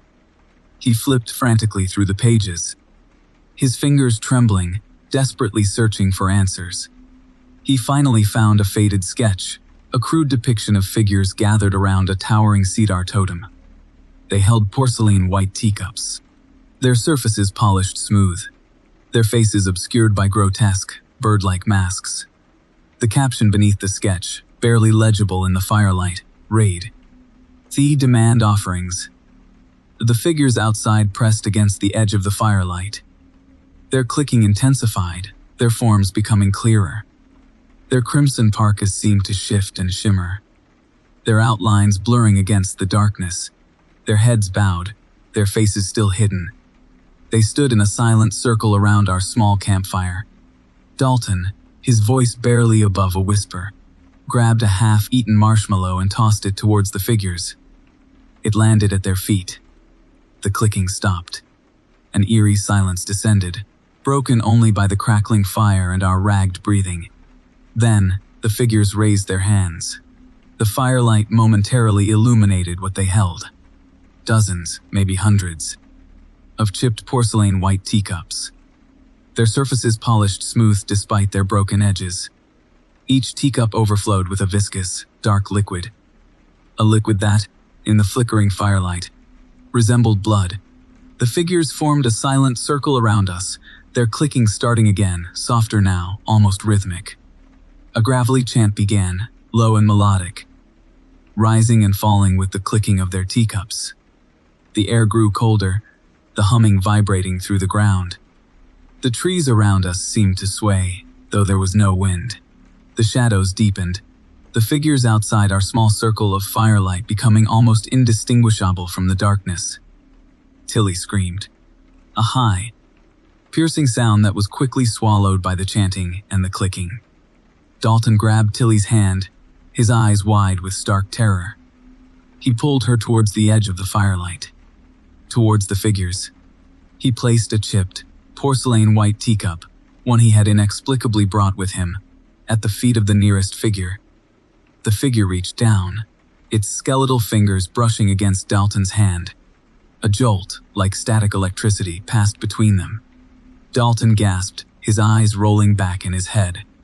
He began to hum, the same melodic hum that had been permeating the air. He picked up the teacup, the dark liquid sloshing over the rim. He raised it to his lips, his eyes still vacant. Tilly sobbed, her body shaking uncontrollably. I tried to pull her away, but I was frozen, rooted to the spot. My heart hammered against my ribs, a frantic drumbeat against the rising chant and the incessant clicking. Dalton drained the teacup, his throat working. He smiled, a serene, unsettling smile spreading across his face. He reached out, his hand trembling, and took Tilly's. He led her into the circle of crimson parkas into the darkness. The chanting intensified, the clicking rising to a deafening cacophony. The fire flickered and died, plunging everything into an oppressive darkness. I stumbled backwards, my lungs screaming for air. I ran blindly through the trees, the gravelly chanting echoing behind me, the clicking pursuing me. I didn't stop running until the first rays of dawn painted the sky a bruised purple. I never saw Tilly or Dalton again. The porcelain teacups, however, remained, scattered throughout the valley, overflowing with a dark, viscous liquid. A silent, horrifying testament to the forgotten rituals of Whisper Valley, a constant reminder that some places are best left undisturbed, Some whispers are best left unheard. Story 27. The chanting stopped. The clicking too. A silence, thick and heavy, blanketed the small clearing, pressing down on us, suffocating us. In the sudden quiet, the totems seemed to loom larger, their grotesque features sharpened by the faint moonlight filtering through the dense Alaskan forest. Their vacant stares bored into me, into Tilly, into Dalton, into Pepper. We were trapped, surrounded by a silent circle of wooden monstrosities. And then, the screaming started. It wasn't from us. Not at first. It came from inside the totems, a horrifying chorus of wails and shrieks that resonated through the wood, vibrating against my skin, echoing in my bones. It had all started innocently enough, a post-graduation road trip. A celebration of freedom before the dreary responsibilities of adulthood claimed us. Dalton, our self-proclaimed protector and driver, had meticulously planned a route through Alaska's interior. Enthused about exploring forgotten towns and documenting local legends with his trusty vintage Polaroid camera. Tilly, my pragmatic girlfriend, while less enthusiastic about potential cryptids, readily agreed, her quiet contemplation a counterpoint to Dalton's infectious energy. And then, there was Pepper, Dalton's perpetually optimistic younger sister. Her peppercorn braids perpetually bouncing, her head filled with obscure folklore and a strange fascination with porcelain teacups. We'd spent days navigating winding highways, the Alaskan landscape unfolding before us in breathtaking vistas of mountains and forests. We'd traded stories, joked about Bigfoot, and marveled at the vast, untamed wilderness. The first prickle of unease came on our third night, camped in a small, unnervingly quiet valley somewhere north of Fairbanks. I awoke to a rhythmic clicking sound, a faint, almost metallic tapping that seemed to emanate from the woods surrounding our tent. I dismissed it as a branch tapping against the tent, a trick of the wind, anything but what it truly was. The following morning, we found our tent encircled by a ring of totems, their carved figures weathered smooth by time and the harsh Alaskan climate. They were unlike anything I'd seen before. Grotesque parodies of animal and human forms, their faces contorted in horrifying smiles. Dalton, in his usual eccentric attire, was already fiddling with his Polaroid, enthused about documenting these unique cultural discoveries. Tilly, though clearly unnerved, maintained her usual cheerful facade, attributing their presence to some forgotten ritual ground. Pepper, however, was strangely quiet, her usual boisterous laughter absent, replaced by a disturbingly intense fascination with the totems. We packed up our camp, the unsettling image of those totems imprinted deeply. The clicking sound, though fainter, seemed to follow us. Over the next few days, things escalated. We'd find small, chipped porcelain white teacups placed outside our tent each morning, their surfaces polished smooth despite their broken edges. The clicking grew louder, more insistent. Pepper became increasingly withdrawn, humming a strange, almost melodic tune that resonated with the clicking. Her fascination with the totems had morphed into something resembling reverence. She'd started collecting the teacups, arranging them carefully around our campsite each evening, her humming intensifying as she worked. We tried to rationalize it, blamed sleep deprivation, overactive imaginations. But the growing dread coiling in my stomach told me something was terribly wrong. The landscape itself seemed to shift around us, the trees becoming denser, more twisted, forming macabre gateways through which shadowy figures seemed to flit. The clicking became a constant companion, a relentless pulse echoing through the wilderness. And then, we found Whisper Valley, a small hollow ringed by towering cedar totems, their carved figures leering down at us with vacant stares. In the center of the clearing stood a large stone altar, covered in a thick layer of dried blood. Dozens of chipped porcelain white teacups were arranged around it, their floral patterns unsettlingly familiar. The air thrummed with an unseen energy, a palpable weight pressing down on us. The rhythmic clicking intensified, vibrating through the ground, through our bones. Pepper, her eyes wide with an unsettling mixture of terror and fascination, broke away from us. She moved towards the altar, her humming reaching a fever pitch. She placed her own collection of teacups on the stone, her peppercorn braids bouncing wildly.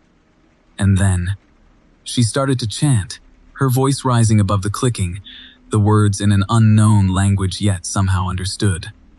Dalton, finally realizing the gravity of the situation, grabbed Tilly and me, urging us back towards the car. But it was too late. The chanting intensified, the ground began to shake violently, and the shadowy figures emerged from the woods, their forms solidifying, their crimson parkas a stark contrast against the muted Alaskan twilight. Their skeletal fingers reached towards us, their vacant stares boring into us. They carried things. White things. Chipped porcelain white teacups, overflowing with a viscous, bruised purple liquid that resembled blood. And that's where we were, trapped in that silent circle, the totems looming over us. The horrifying screams echoing from within them, the shadowy figures closing in, their skeletal fingers outstretched, their porcelain teacups overflowing. The screams intensified, merging with the chanting, with the clicking, with the pounding of my heart. And then, the figures lunged. Story 28. The Alaskan sky, a vast, inky canvas sprinkled with indifferent stars, pressed down on me. I lay wrapped in my sleeping bag, the scent of thawing earth sharp in my nostrils. Sleep came quickly, a heavy blanket pulled over my weary mind. But it wasn't restful. It was thick, suffocating, populated by vivid, horrifying dreams. I dreamt of shadows elongated and grotesque, dancing around a flickering fire. They held cups, delicate and white, overflowing with something viscous and dark. Their whispers, a guttural clicking, echoed in my skull. The firelight seemed to warp their faces, pulling their features into unsettling smiles. I tried to scream, but my voice was trapped, a silent echo in the cavern of my dream. Then, I woke, or so I thought. The stars still hung above me, cold and distant, but the clicking remained. Faint. Almost imperceptible, but undeniably there. I sat up, heart hammering against my ribs. The fire in my dream had been replaced by a small, smoldering pile of embers from my own campfire, now reduced to ash. But around the edges of the clearing, shadows danced, mimicking the movements from my dream. I told myself it was the firelight playing tricks, the wind rustling through the stunted pines, the lingering remnants of a vivid dream. I lay back down, pulling the sleeping bag tighter around me, trying to recapture the tranquility I'd felt earlier. But the clicking persisted, growing steadily louder, weaving its way into the fabric of the night. The next day, I hiked further into the wilderness. The landscape became increasingly stark, the trees twisted and gnarled, their branches reaching like skeletal fingers. I found a small, abandoned cabin nestled beside a rushing creek. The windows were broken, the door hanging precariously from a single hinge. Inside, dust motes danced in the shafts of meager sunlight filtering through the gaps in the walls. And on a small, wooden table, I found them. A collection of porcelain white teacups, chipped and stained, arranged in a perfect circle. The clicking started again, louder this time, resonating within the confines of the cabin. I backed away, stumbling over discarded tools and rusted cans. The shadows outside the broken windows seemed to deepen, solidify into human shapes. I fled, running blindly through the undergrowth, the clicking echoing behind me, pursuing me through the twisting trees. That night, I found another clearing. The clicking was fainter here, almost lost in the whisper of the wind. I built a fire, desperately hoping the flames would ward off the encroaching darkness and the haunting sounds from my dream. I tried to rationalize what I was experiencing. Sleep deprivation, I told myself.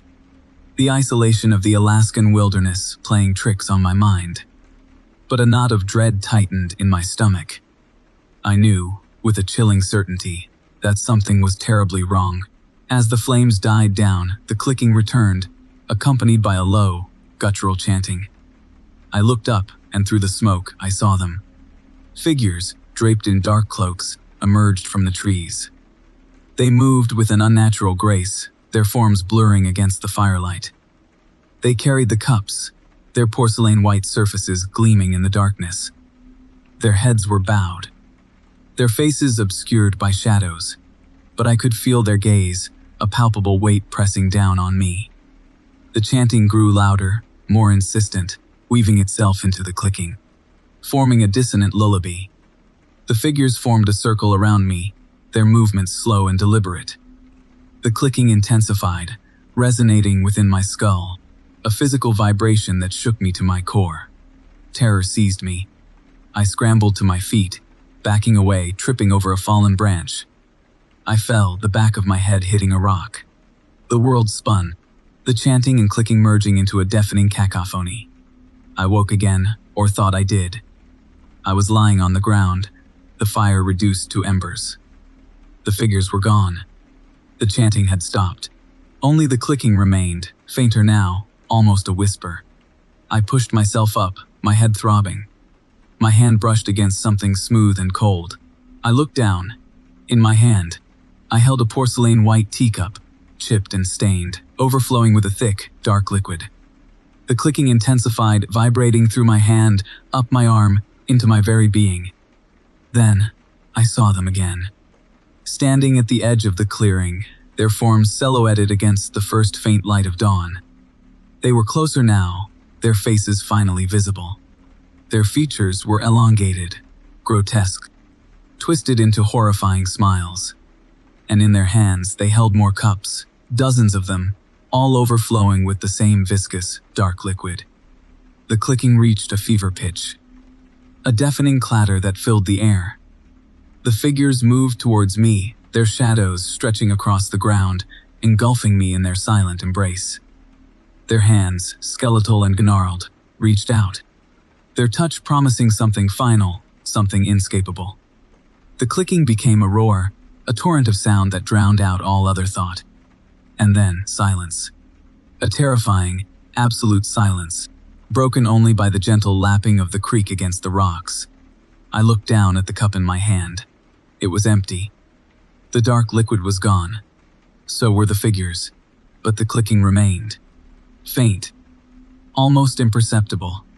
A constant, chilling reminder that the line between dream and reality had blurred, and that I was no longer alone in the Alaskan wilderness. The clicking was inside me now, a part of me, and I knew, with a terrifying certainty, that it would never leave. Story 29.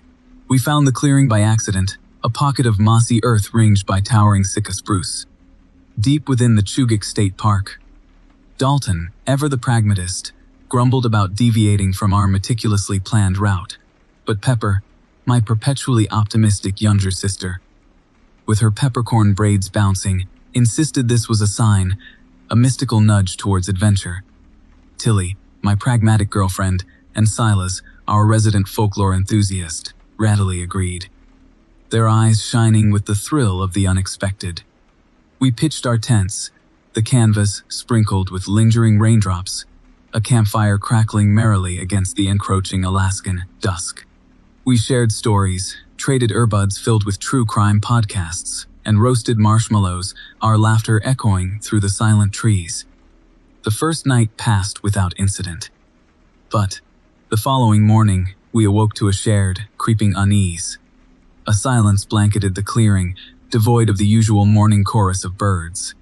Worse, each of us found ourselves covered in strange symbols, painted in a thick, viscous substance that smelled sickeningly sweet, like overripe berries and iron. The symbols, swirling spirals and jagged lines, seemed to squirm on our skin, a disturbing tapestry woven across our flesh. Dalton, ever practical, initially dismissed it as a prank.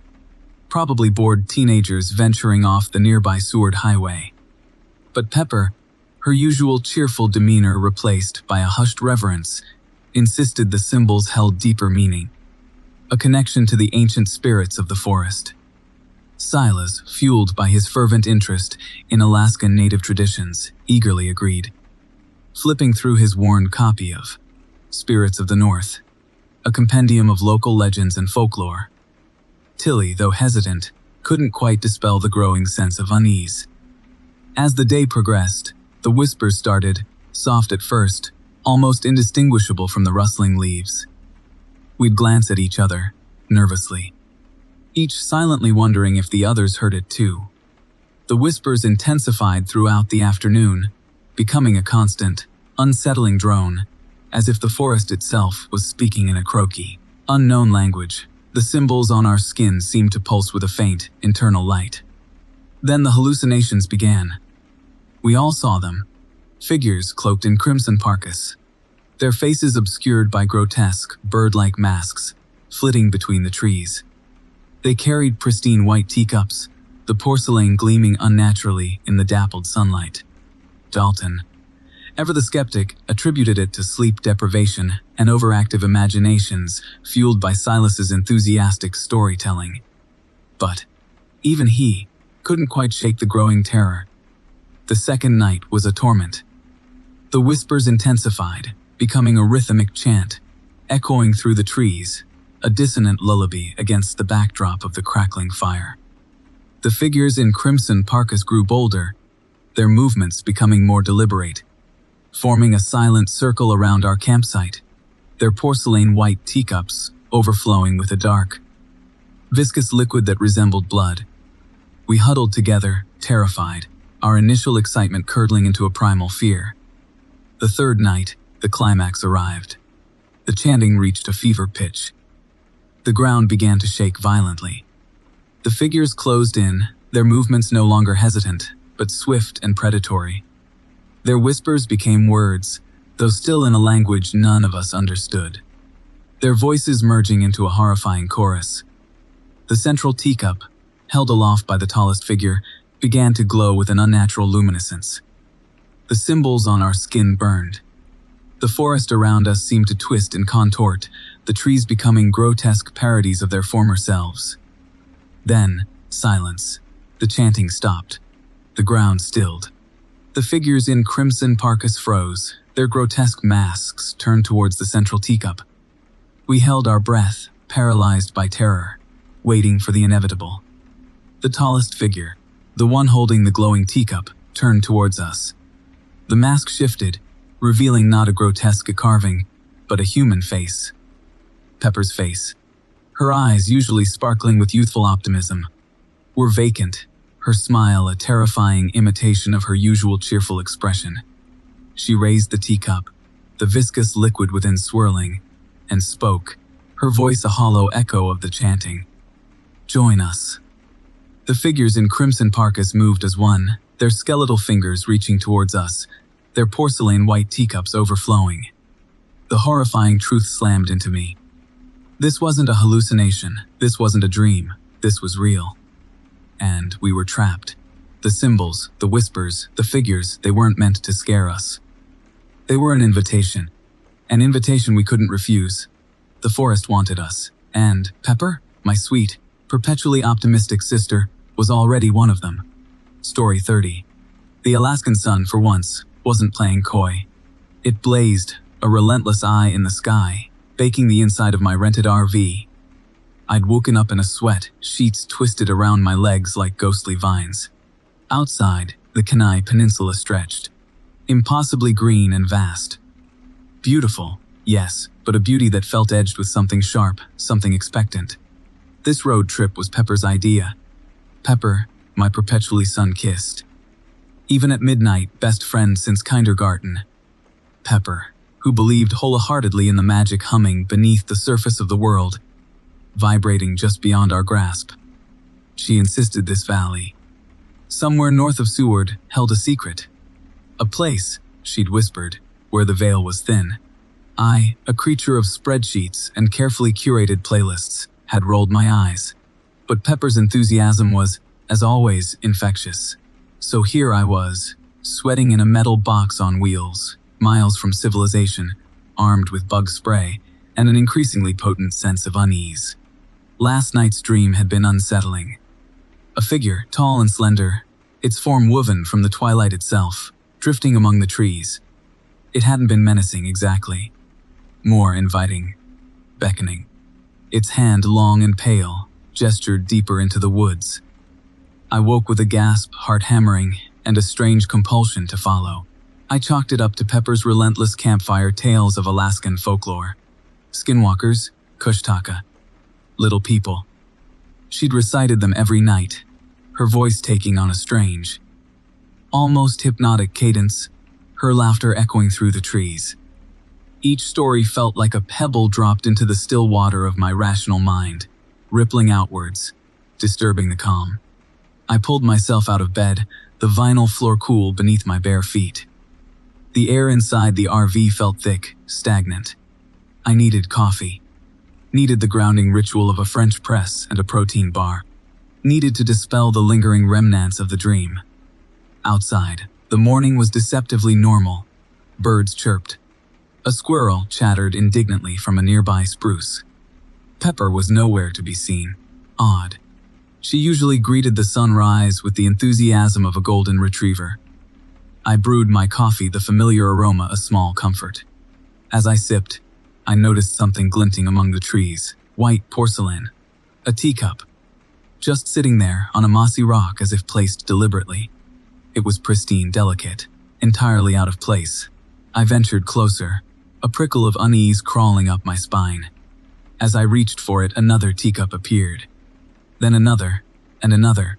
Dozens of them, scattered amongst the trees, forming a silent, unsettling path leading into the woods. They were all different, mismatched, yet each one radiated a strange, almost magnetic pull. My dream flashed through my mind. The beckoning figure. The invitation. A voice, Pepper's voice, called from the woods. "Come on, slowpoke. It's waiting." Hesitantly, I followed the trail of teacups. The forest floor soft beneath my feet. The trees grew denser, the sunlight struggling to penetrate the thick canopy. The air grew colder, despite the summer sun. The bird song faded, replaced by a low, rhythmic humming. It vibrated through the ground, through my bones. The humming from my dream. The teacups led to a small clearing. In the center stood a massive cedar totem.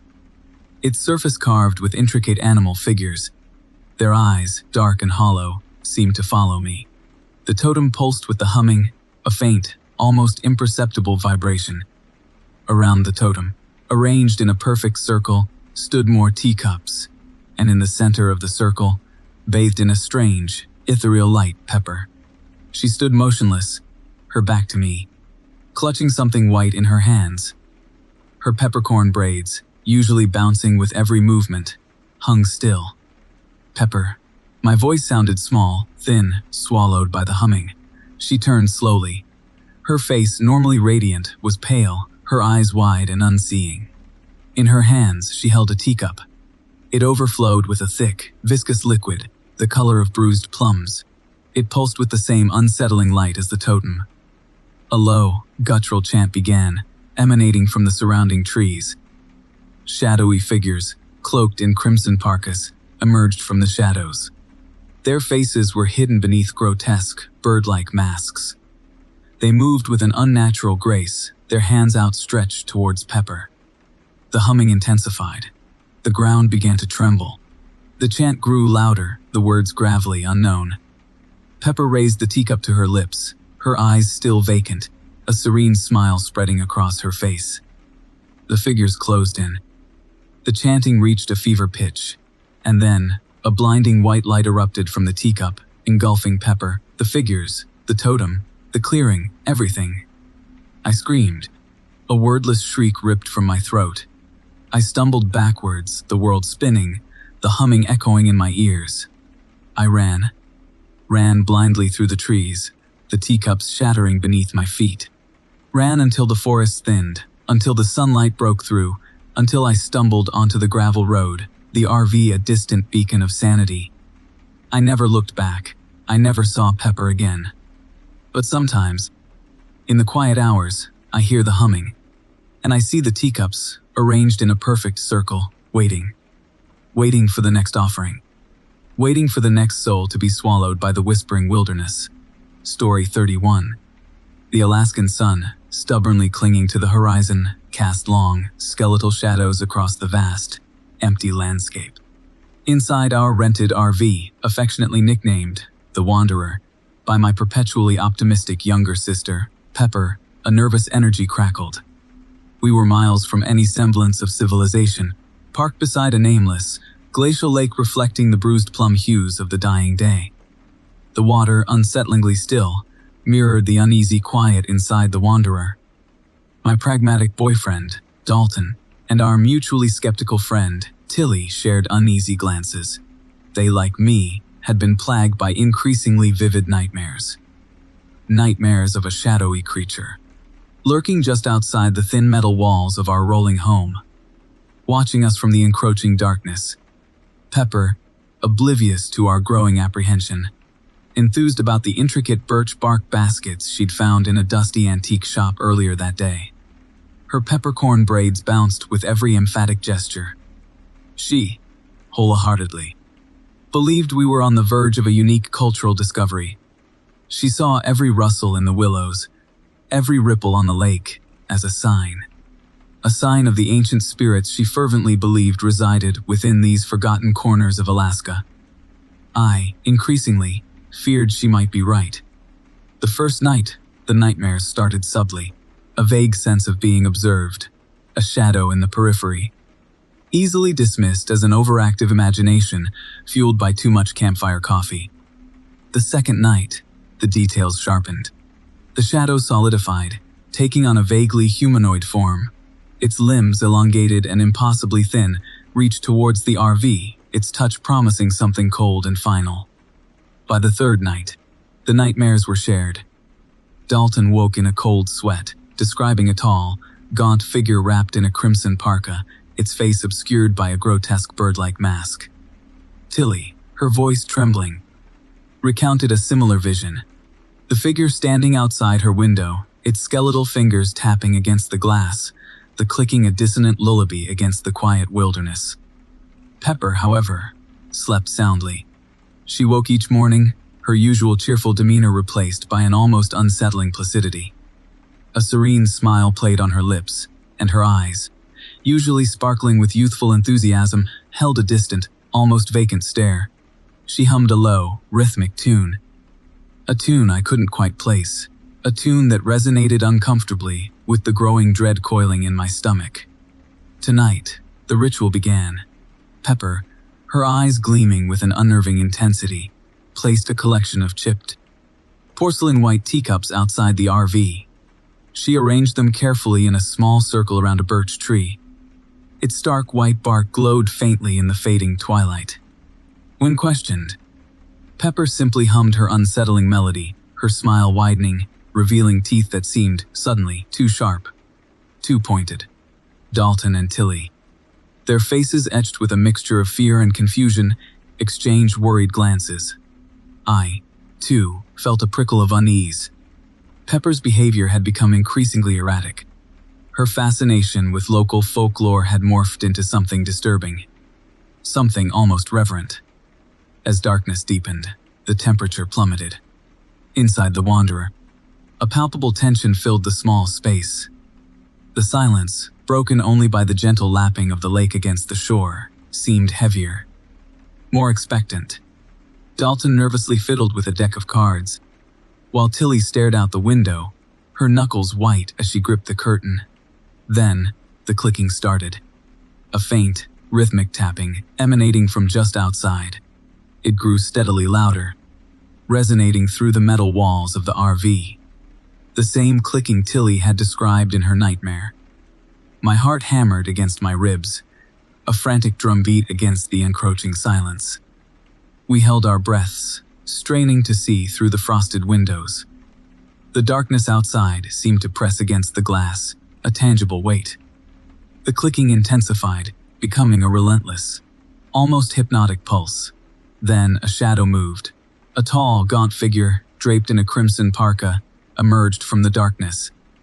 Its face, hidden beneath a grotesque bird-like mask, was turned towards the RV.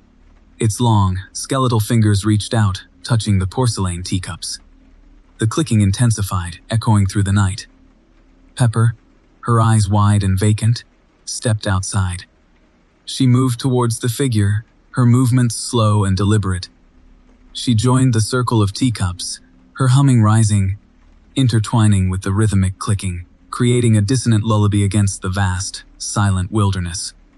Dalton and Tilly, their faces pale and drawn, looked at me, their eyes pleading for an explanation, an answer. But I had none. I could only watch in horrified silence as Pepper, her serene smile spreading across her face, raised her hands towards the figure in the crimson parka. Its skeletal fingers reached out, touching hers. A blinding white light erupted from the circle of teacups, engulfing Pepper, the figure, and the birch tree. The clicking intensified, reaching a deafening crescendo. Then, silence. The light faded, leaving behind an emptiness so profound it hurt. The teacups were gone. The birch tree stood bare and skeletal against the bruised plum sky. Pepper was gone. Dalton and Tilly, their bodies trembling, huddled together, their eyes wide with terror. I stumbled out of the RV, my legs weak, my breath catching in my throat. The air was cold and still. The silence broken only by the gentle lapping of the lake against the shore. I walked towards the empty space where the circle of teacups had been. The ground was cold and damp, the earth strangely undisturbed. There was no sign of Pepper. No sign of the figure. No sign of anything. I looked back at the Wanderer, its metal walls gleaming faintly in the first light of dawn. Dalton and Tilly stood at the door, their faces etched with a mixture of fear and disbelief. We were alone, and as the Alaskan sun climbed higher in the sky, casting long, skeletal shadows across the empty landscape, a horrifying certainty gripped me. We had witnessed something ancient, something powerful, something we could never fully comprehend, and we would never truly escape. The clicking, though fainter, still echoed in my mind. A constant, chilling reminder of the horrors hidden within the vast, unforgiving Alaskan wilderness, and of the terrifying truth that Pepper, my perpetually optimistic younger sister, was now a part of them. Story 32. Pepper, my perpetually cheerful younger sister, insisted we visit Whisper Valley, a place, she claimed, where ancient traditions still whispered on the wind. Her enthusiasm, usually infectious, now held a disturbing edge. I, being the pragmatic older brother, initially resisted. But Pepper, with her bouncing peppercorn braids and wide, earnest eyes, eventually wore me down. Our third companion, Dalton, our mutually eccentric friend since college, wholeheartedly shared Pepper's enthusiasm for the obscure. He clutched his trusty vintage Polaroid camera, already clicking away, documenting every mile of the Alaskan landscape. Tilly, my practical girlfriend, remained skeptical but agreed to the trip. A silent observer, she documented our journey with her drone, its quiet hum a constant counterpoint to Pepper's excited chatter. Whisper Valley resided at the end of a barely discernible track, branching off the Dalton Highway. As we bumped along, the vegetation grew thicker, the trees taller, their branches interlaced, forming a dense canopy that choked the sunlight. The usual Alaskan summer brightness faded, replaced by an unsettling twilight. The first night, we camped in a small clearing. The usual campfire stories and roasted marshmallows felt strained. An unnerving stillness permeated the air, a hush that silenced even the crickets. Pepper, however, remained unaffected, her eyes shining with an unsettling intensity. She spoke of the valley's unique cultural discoveries, of porcelain white teacups placed outside the weathered wooden houses, a local custom she'd read about. Dalton, equally enthused, fumbled with his Polaroid, showing us grainy, toned images from a dusty photo album. Pictures of chipped porcelain teacups, arranged around the base of towering cedar totems. Their floral patterns, though faded, were strangely familiar. That night, I dreamt of those teacups, their white surfaces gleaming, their chipped handles shaped like clawed hands outstretched. The second night, the whispers started. Faint at first, like the rustling of leaves, then growing steadily louder. A dissonant chorus weaving itself into the quiet wilderness. We dismissed it as the wind, the creak of trees, overactive imaginations fueled by Pepper's endless folklore recitations. But the whispers persisted, becoming words, croaky and strange, in a language none of us understood. Tilly's drone footage from that night revealed something even more disturbing. Shadowy figures. Flitting between the trees, their forms indistinct in the muted Alaskan twilight. Their movements were too swift, too silent, to be any animal we knew. The third night, the teacups appeared. Arranged in a perfect circle around our campfire, their porcelain white surfaces gleaming unnaturally in the firelight. Their chipped floral patterns were identical to the ones in Dalton's photographs. Pepper gasped, her eyes wide with a terrifying mixture of awe and fear. Dalton, mesmerized, began clicking away with his Polaroid, his usual nervous energy replaced by a strange, almost unsettling placidity. Tilly, pale and silent, trained her drone on the spectacle, its quiet hum a frantic counterpoint to the growing dread coiling in my stomach. Then, the figures emerged from the trees. Tall and gaunt, their bodies draped in crimson parkas. Their faces obscured by grotesque, bird-like masks. They moved with an unnatural grace, their skeletal fingers reaching towards the teacups. A croaky chant began, low and rhythmic, vibrating through the ground, resonating uncomfortably within my chest. The whispers intensified, becoming clearer, forming words, a horrifying chorus echoing through the trees. Terror seized me. I grabbed Tilly and Pepper, pulling them towards the Subaru. Dalton, still transfixed by the ritual, remained rooted to the spot, his camera flashing, capturing every horrifying detail. The figures turned their attention towards us, their chanting rising to a deafening crescendo. They lunged, their movements swift and silent. Their crimson parkas a terrifying blur against the darkening sky. Dalton screamed, a wordless shriek ripped from his throat. Then silence. We scrambled into the Subaru, the engine roaring to life. I slammed the gas pedal, the tires screeching against the loose gravel, leaving Dalton behind, his screams echoing in my ears. As we careened through the darkness, the croaky chanting pursued us. Echoing through the trees, a terrifying reminder of what we had witnessed. The figures, cloaked in their crimson parkas, their grotesque masks leering through the rearview mirror, seemed to glide through the forest, their pursuit relentless. We didn't stop driving until we reached the Dalton Highway, the familiar asphalt a small comfort against the encroaching horror. Even then, the whispers pursued us, a constant, dissonant lullaby against the roar of the engine. The photos Dalton took that night, the ones we later developed from the film clutched tightly in his lifeless hand, revealed the horrifying truth. The figures, their masks removed, their faces revealed. They were us. Twisted. Grotesque parodies of ourselves, our features pulled and distorted, our eyes vacant, our smiles wide and horrifying. Each of us, holding a pristine white teacup. Our skeletal fingers, wrapped tightly around the chipped porcelain, a chilling testament to the valley's terrible secret. We had become part of the ritual. Our faces forever etched into the horrifying tapestry of Whisper Valley.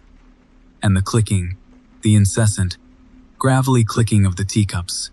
That sound would forever haunt our dreams, a constant reminder that we would never truly escape. Story 33. The porcelain shattered, exploding outwards in a cloud of white dust and shards. The clicking stopped. Silence, thick and heavy, pressed down on us, suffocating the screams caught in my throat. Tilly lay beside me, eyes wide, unseeing. Her peppercorn braids, usually bouncing with youthful energy, were now still, matted with a dark, viscous substance I didn't dare examine closely. Dalton, my pragmatic boyfriend, was gone, vanished, swallowed by the swirling darkness that had erupted from the center of our little Ouija board ritual. The darkness, once confined to the cheap, particle board table in that rented cabin, now filled the clearing, the trees, the sky. It had all started so innocently. An Alaskan road trip, a chance to escape the dreary responsibilities of adulthood, to reconnect with my perpetually optimistic younger sister, Pepper. And Dalton, ever the hesitant lover, had finally agreed to join us. We'd crammed ourselves and Pepper's overflowing enthusiasm into my overstuffed Subaru. Destination, Whisper Valley. A place Pepper had found on a tattered vintage postcard. A place where, she insisted, ancient traditions still clung to the edges of the modern world. A place radiating a strange allure she couldn't quite articulate, but wholeheartedly believed was a source of unique cultural discovery. I, ever the pragmatist, initially resisted. But Pepper's infectious energy, and the promise of breathtaking vistas, eventually wore me down. Dalton, as always, followed my lead, though I sensed a growing unease beneath his usual cheerful facade. The postcard, depicting a small circle of weathered cabins huddled together against a backdrop of imposing mountains, had a certain morbid fascination. The image was dominated by a towering cedar totem, its carved figures weathered smooth, their faces obscured by shadow. At the base of the totem, barely visible in the faded photograph, were small, white objects. Teacups, Pepper insisted, placed there as an offering, a gesture of respect to the ancient spirits residing within the valley. The drive was long, punctuated by Pepper's excited chatter about local legends, cryptids, and the potential treasures hidden within these forgotten corners of Alaska. Dalton and I traded amused glances, attributing her enthusiasm to an overactive imagination fueled by too many spooky podcasts. Still, a prickle of unease began to grow within me, a vague sense of being observed, of being drawn towards something unknown. The landscape itself seemed to shift, the trees becoming denser, the shadows deeper. Whisper Valley was even more isolated than the postcard suggested. The cabins were dilapidated, their windows staring blankly out at us. The towering totem, however, was even more imposing in person. Its carved figures seemed to squirm in the fading light, their features sharpening, their shadows stretching towards us like grasping claws. And at its base, arranged in a perfect circle, were dozens of pristine white teacups. That night, after a meal of lukewarm instant ramen, Pepper, fueled by her newfound fervor, suggested we try to contact the valley's spirits. A Ouija board, she insisted, would be the perfect way to connect with the ancient traditions of the valley. Dalton and I, though skeptical, eventually relented. We'd indulged Pepper's eccentricities before, dismissing them as harmless quirks. The clicking started subtly, almost imperceptible at first, a gentle tapping against the porcelain teacups we'd placed on the makeshift board. As the night deepened, the clicking intensified, becoming a rhythmic pulse echoing through the small cabin. The air grew heavy, the silence unnerving. Pepper, eyes wide with an unsettling intensity, began humming a low, almost melodic drone that vibrated through the floorboards. The humming grew louder, merging with the clicking, creating a dissonant lullaby that resonated uncomfortably within my chest. Then, the whispers started. Faint at first, like the rustling of leaves, gradually growing clearer, forming words. Words in a gravelly, unknown language that seemed to claw at the edges of my sanity. The figures on the totem outside seemed to move, their shadows stretching across the cabin walls, their grotesque features becoming sharper, more defined.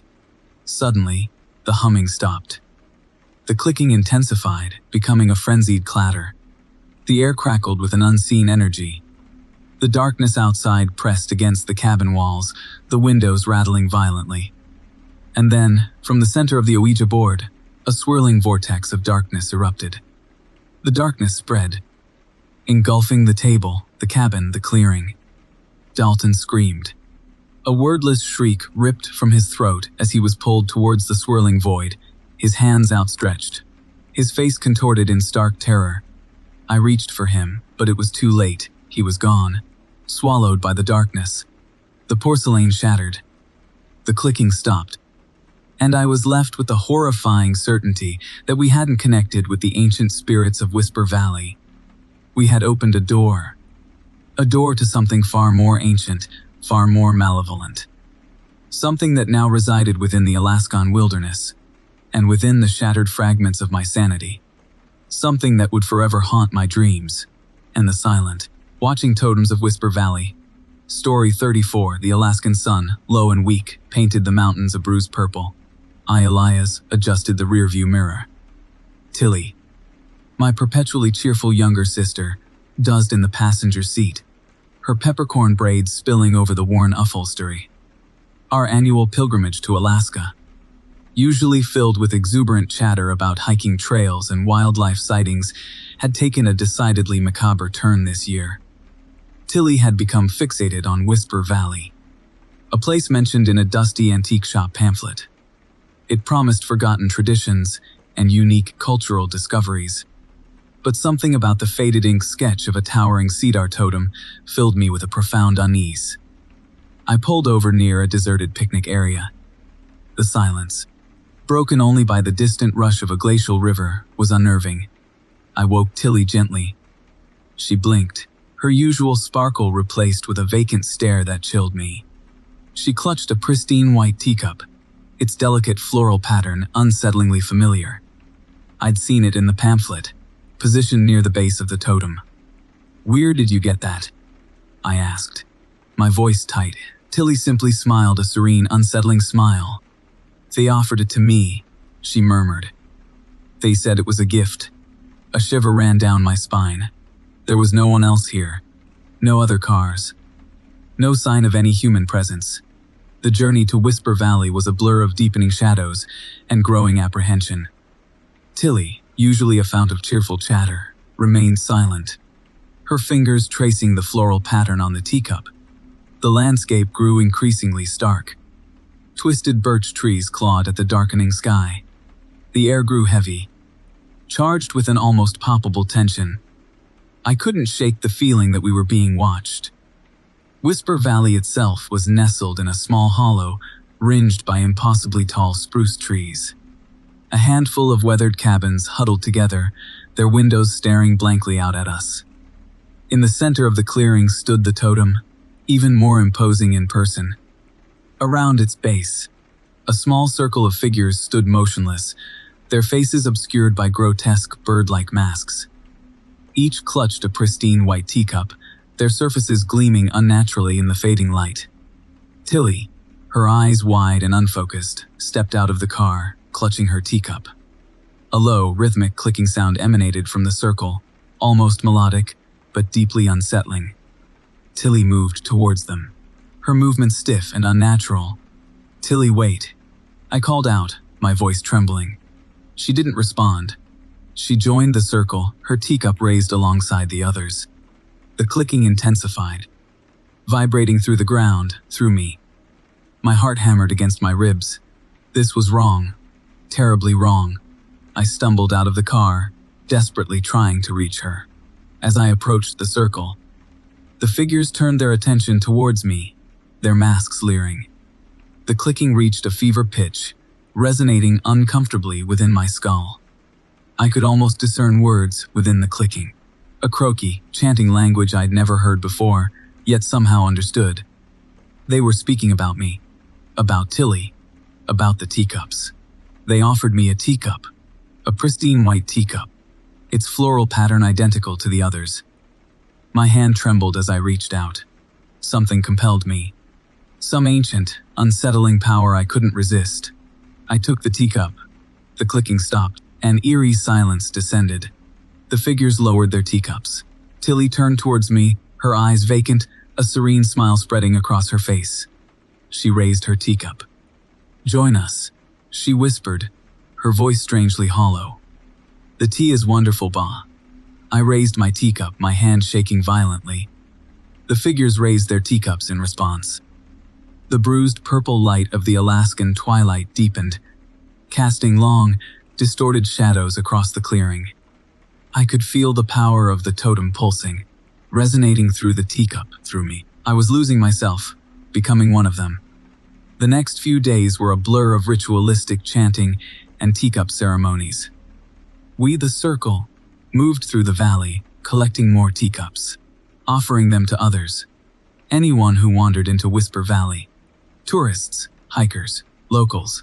They all joined the circle, their eyes vacant, their smiles serene, their fingers perpetually tracing the floral patterns on their teacups. I still had fleeting moments of clarity, terrifying glimpses of what I was becoming, of what we all were becoming. Empty vessels, conduits for some ancient, malevolent power residing within the totem, within the teacups. One morning, I woke to find the circle gathered around the totem. The clicking was deafening. The chanting reached a frenzied crescendo. The ground beneath my feet vibrated violently. The totem pulsed with an unholy light. I saw Tilly standing beside me, her eyes wide and vacant, her smile terrifyingly serene. She raised her teacup. "It's time, Alias," she whispered. I looked down at my teacup. The floral pattern seemed to shift and swirl before my eyes, forming a grotesque spiral. The spiral pulsed. I understood then. The teacups weren't gifts. They were keys. Keys to unlock something terrible. Something ancient.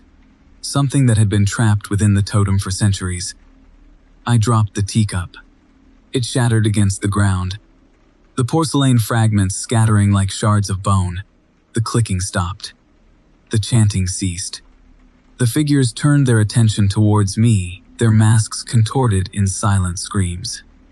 The totem pulsed with rage. I ran. I ran blindly through the trees, the croaky chanting pursuing me. The figures flitted through the trees, their grotesque masks leering through the branches. The totem's power pulsed behind me, a tangible force pushing me onward.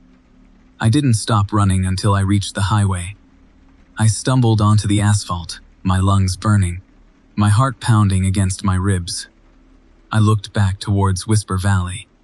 The totem pulsed with a malevolent intensity, its grotesque form silhouetted against the bruised purple sky. The figures stood clustered around its base, their white teacups gleaming unnaturally in the fading light. They were waiting. I never looked back. I drove until I reached the coast. Until I saw the ocean, the vastness of it, the power of it, a small comfort against the horrifying memory of Whisper Valley. The chilling certainty that the totem, the teacups, the figures, were still there, waiting. The clicking started again. Subtle, almost imperceptible, coming from the back seat. I glanced in the rearview mirror. Tilly wasn't there. Only a pristine white teacup, its delicate floral pattern swirling, pulsing, the spiral widening, consuming everything. Story 35. My sister Pepper had an obsession with teacups. Not fine china, mind you, but chipped, mismatched, porcelain white teacups, each with a slightly unsettling floral pattern.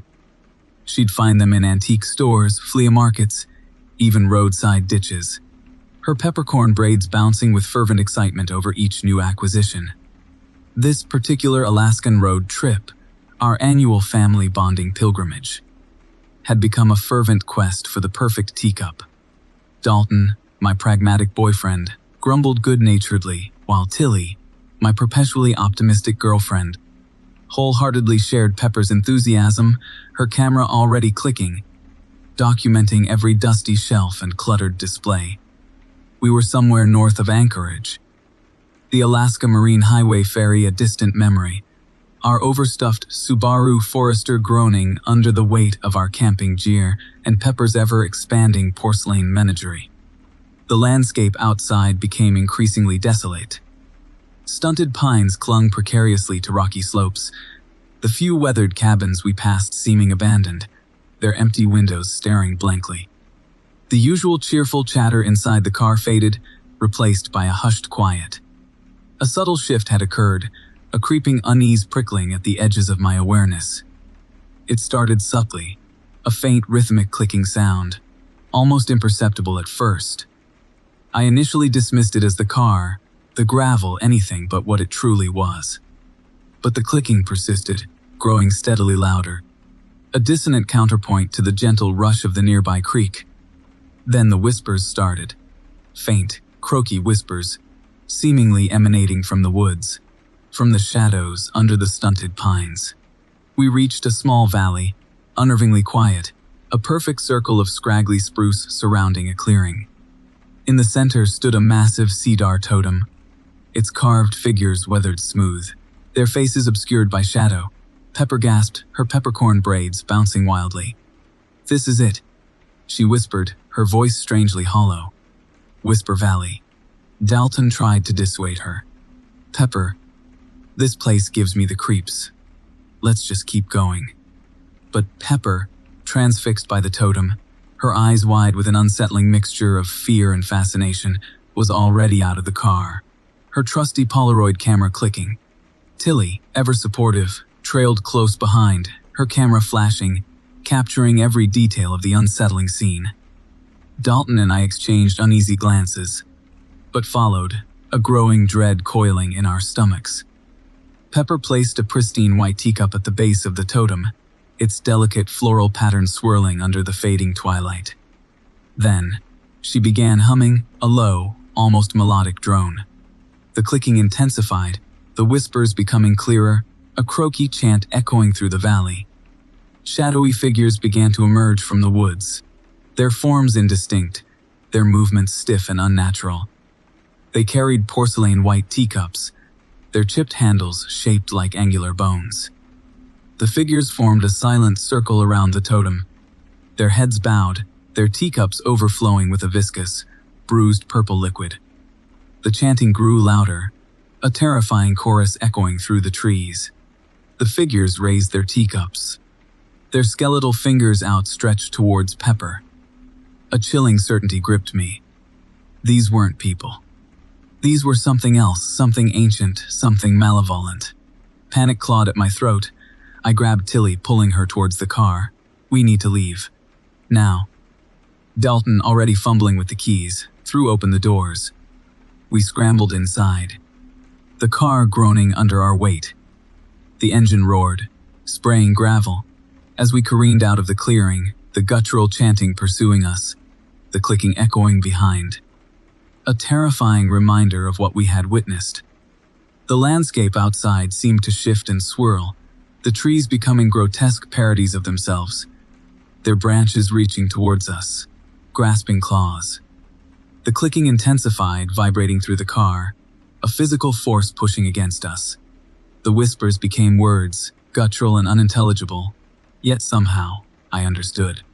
They wanted Pepper. They wanted her teacups. They wanted us to join their horrifying ritual. Dalton slammed on the brakes, the car skidding to a halt. The figures were there, surrounding us. Their grotesque faces finally visible, their skeletal fingers reaching through the windows. Their touch promised something final, something inescapable. The chanting reached a fever pitch, the clicking a deafening crescendo. The world spun, the forest a swirling vortex of shadows and whispers. I screamed, a wordless shriek ripped from my throat as darkness erupted, consuming everything. The last thing I saw, before the darkness claimed me completely, was Pepper, standing calmly amidst the figures, a serene smile spreading across her face. Her peppercorn braids bouncing gently, a pristine white teacup clutched tightly in her hand. She looked almost peaceful, almost content, and I knew, with a horrifying certainty, that we would never leave Whisper Valley. We were theirs now, part of their ritual, part of their collection. Story 36. The Dalton Highway stretched, a gray ribbon unspooling through the vibrant greens and golds of the Alaskan interior. Tilly, ever the optimist, chattered beside me about potential wildlife sightings. Pepper, my younger sister, hummed a low, almost melodic drone, her peppercorn braids bouncing rhythmically against the worn leather seat. I, Dalton, gripped the steering wheel, a creeping unease prickling at the edges of my excitement. We were on our annual family road trip, a tradition since childhood. This year, Pepper, fueled by a newfound fervor for local folklore, insisted on visiting Whisper Valley, a place she fervently believed held ancient secrets. A place I, in my pragmatism, dismissed as overactive imagination. We found the turnoff, barely a discernible track branching off the main highway. The Subaru groaned in protest as we bumped along, the scenery transforming from breathtaking vistas to dense, almost claustrophobic forest. The trees, twisted and gnarled, seemed to lean inwards, their branches interlaced, forming macabre gateways. The usual cheerful chatter inside the car faded, replaced by a hungry silence. The humming Pepper had been emitting intensified, resonating uncomfortably within the confines of the car. We parked beside a rushing creek, the only sound for miles. Pepper, already out of the car, her Polaroid camera clicking, documented every vibrant lichen and unusually shaped mushroom. Tilly, ever practical, unpacked our camping gear while I stared at the trees. A growing sense of unease settling in my stomach. Something felt wrong. The air was still, heavy, as if holding its breath. The usual Alaskan summer brightness seemed muted, filtered through a disturbing shade of gray. As dusk deepened, Pepper became fixated on a small, almost perfectly circular hollow ringed by mossy earth. She placed her porcelain white teacup, a prized possession from our grandmother, within the circle. Tilly and I exchanged uneasy glances. Pepper's behavior had become increasingly erratic since she discovered Whisper Valley in a dusty antique shop months earlier.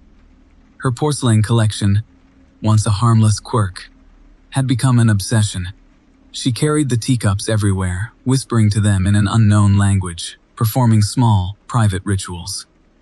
We built a small campfire, the flames providing little comfort against the encroaching darkness.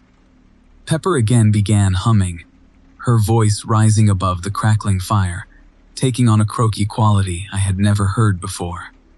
Tilly and I sat silently, captivated and disturbed in equal measure. The humming swelled, vibrated through the ground beneath us, resonated within our very bones.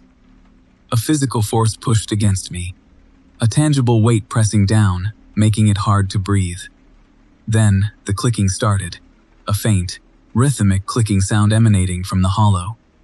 Pepper stopped humming, her head bowed, a serene smile spreading across her face.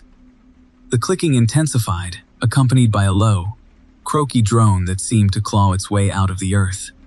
Shadowy figures emerged from the trees, their forms indistinct in the firelight. They moved with an unnatural grace, gliding rather than walking, their hands outstretched towards Pepper. Terror twisted through me, cold and sharp. These weren't people. Their limbs were too long, too thin, their heads disproportionately small. Their bodies were draped in crimson parkas, their faces obscured by grotesque, bird-like masks. They formed a silent circle around Pepper, their clicking intensifying, the croaky drone growing louder. Tilly screamed. I grabbed her hand, pulling her towards the Subaru. The figures turned their attention towards us, their movements becoming swifter, more deliberate. They began chanting, their voices merging into a horrifying chorus, echoing through the trees, vibrating through the very ground beneath our feet. We scrambled inside the car, fumbling with the keys, the engine roaring to life. The figures lunged towards us, their skeletal fingers reaching through the windows, their grotesque masks leering through the glass. The chanting reached a fever pitch, the clicking a frantic drumbeat against the rising terror in my chest. We careened through the trees, branches whipping against the car, the croaky chanting pursuing us. I glanced back. A horrifying image seared into my memory. Pepper, standing calmly amidst the figures, a serene smile on her face, her porcelain white teacup clutched tightly in her hand. She was no longer my sister. She was one of them. The Dalton Highway stretched ahead, a gray ribbon leading away from the nightmare unfolding behind us. But the humming, the clicking, the chanting, it remained. Echoing in my ears, vibrating in my bones. A terrifying reminder of the horrors hidden within Whisper Valley, a place we were never meant to find, a place we could never truly escape. We had stumbled upon a gateway to hell, and the demon guarding its entrance had claimed one of our own. The clicking, I knew, would forever pursue us, a constant reminder of the terrible secret we now carried. The Alaskan wilderness, once a place of peace and adventure, had become a terrifying labyrinth, and we, its unwilling inhabitants. Story 38. Pepper, my perpetually optimistic younger sister, insisted on this Alaskan road trip. A cleanse, she called it. A spiritual rejuvenation. Me, I just wanted to get away from the city. The constant barrage of notifications, the feeling of being perpetually plugged in. Alaska, with its vast emptiness, seemed like the perfect antidote. Tilly, Pepper's equally enthusiastic girlfriend, readily agreed. So, we crammed ourselves and all of Pepper's crystals, dream catchers, and obscure self-help books into my overstuffed Subaru Forester, and headed north. Our first stop, Valdez. Picturesque. Normal. We hiked, we kayaked, we ate overpriced fish and chips. The usual tourist fare. Pepper, of course, insisted on a grounding ritual by the water. She buried her hands in the cold sand, closed her eyes, and began humming. A low, almost melodic drone. Tilly joined in, their voices merging into a dissonant harmony. I watched from a safe distance, chalking it up to their usual eccentricities. Things started to shift near Coldfoot. We stopped for gas at a rundown motel. The air hung heavy, stagnant. Inside, the vinyl floor squeaked underfoot. The walls, painted a faded yellow, seemed to absorb the meager sunlight filtering through the grimy windows. Behind the counter, a gaunt figure with a vacant stare silently watched us. I noticed something odd. Arranged on a small table nearby were dozens of porcelain white teacups, each with a slightly unsettling floral pattern. I couldn't quite place my finger on why they bothered me, but something about their pristine whiteness in that dingy room felt wrong. Later that night, camped beside a rushing creek, the humming started again. Pepper and Tilly, seated cross-legged before a small fire, their voices rising and falling in an unnerving cadence. The forest around us seemed to hold its breath, the usual night sound silenced. I tried to ignore it, burying myself in my sleeping bag, but the humming permeated the thin nylon, vibrating through me. The next day, the teacups appeared again. At a roadside diner, at a gas station, even at a deserted picnic table overlooking a glacial river. Always arranged in a small circle, their white surfaces gleaming unnaturally in the muted Alaskan twilight. I started seeing them in my peripheral vision, flashes of white against the dense green of the forest. I blamed sleep deprivation, the long hours on the road. Pepper, however, became fixated. She started documenting the teacups. Photographs, detailed notes about their location, their arrangement. She spoke of a hidden language, a deeper meaning behind their placement. Tilly, usually the pragmatic one, wholeheartedly shared Pepper's newfound fervor. They spoke in hushed tones, their conversations filled with cryptic references to ancient rituals, forgotten traditions. We reached Whisper Valley, our final destination, a small, unnervingly quiet valley nestled amongst jagged peaks. The road ended abruptly at a cluster of weathered cabins, their windows staring blankly out at us. A massive cedar totem, its surface carved with grotesque figures, dominated the clearing. The air was thick with the smell of something sickeningly sweet, like overripe fruit. And there, at the base of the totem, arranged in a perfect circle, were the teacups. Hundreds of them, their porcelain white surfaces gleaming in the fading light. Pepper and Tilly rushed forward, their eyes wide with an unsettling reverence. They began humming again, their voices merging with a faint rhythmic clicking sound emanating from the teacups. I watched, a growing dread coiling in my stomach. Something was terribly wrong. The clicking intensified, the ground beneath us began to vibrate. The figures carved into the totem seemed to shift, their grotesque features sharpening in the deepening twilight. Shadows stretched and twisted, forming macabre gateways through which shadowy figures began to emerge. They were draped in crimson parkas, their faces obscured by grotesque bird-like masks. Their hands, outstretched towards us, clutched more porcelain white teacups. Pepper and Tilly stopped humming, their eyes fixed on the approaching figures. A terrifying silence descended, broken only by the insistent clicking of the teacups. Then, the figures lunged. I screamed. I grabbed Pepper and Tilly, pulling them back towards the car. But it was too late. The figures surrounded us, their clicking intensifying into a deafening clatter. Their skeletal fingers reached out, their touch promising something final. I saw Pepper and Tilly's faces, frozen in expressions of stark terror. And then, darkness erupted. I felt a sharp pain, a crushing weight, and the world dissolved into a blinding white nothingness. The clicking continued, echoing through the valley, a chilling testament to the horrifying ritual that had just unfolded. The porcelain white teacups, now overflowing with a viscous, bruised purple liquid, remained arranged in a perfect circle, a silent monument to the horrors hidden within Whisper Valley. And I, trapped within that white nothingness, knew, with a horrifying certainty, that I would never leave. Story 39. We found it at a desolate rest stop, somewhere between Tok and Tetlan Junction. A flash of cobalt in the dusty gravel caught Pepper's eye. She, perpetually drawn to the discarded and forgotten, scooped it up. A USB drive, its plastic casing scratched and faded. Probably tossed from some trucker's window, she declared, already fiddling with her laptop. Dalton, our designated driver and ever the pragmatist, warned against plugging unknown devices into her computer, but Pepper, my ever-optimistic girlfriend, waved him off. She was convinced it held lost vacation photos. A digital time capsule waiting to be unearthed. Tilly, our fourth companion and resident folklore enthusiast, watched with an unsettling intensity. She rarely spoke, but her silence held a tangible weight, a quiet anticipation I couldn't quite place. The laptop screen flickered, and a folder appeared, labeled simply, Whispers. Inside, a single video file.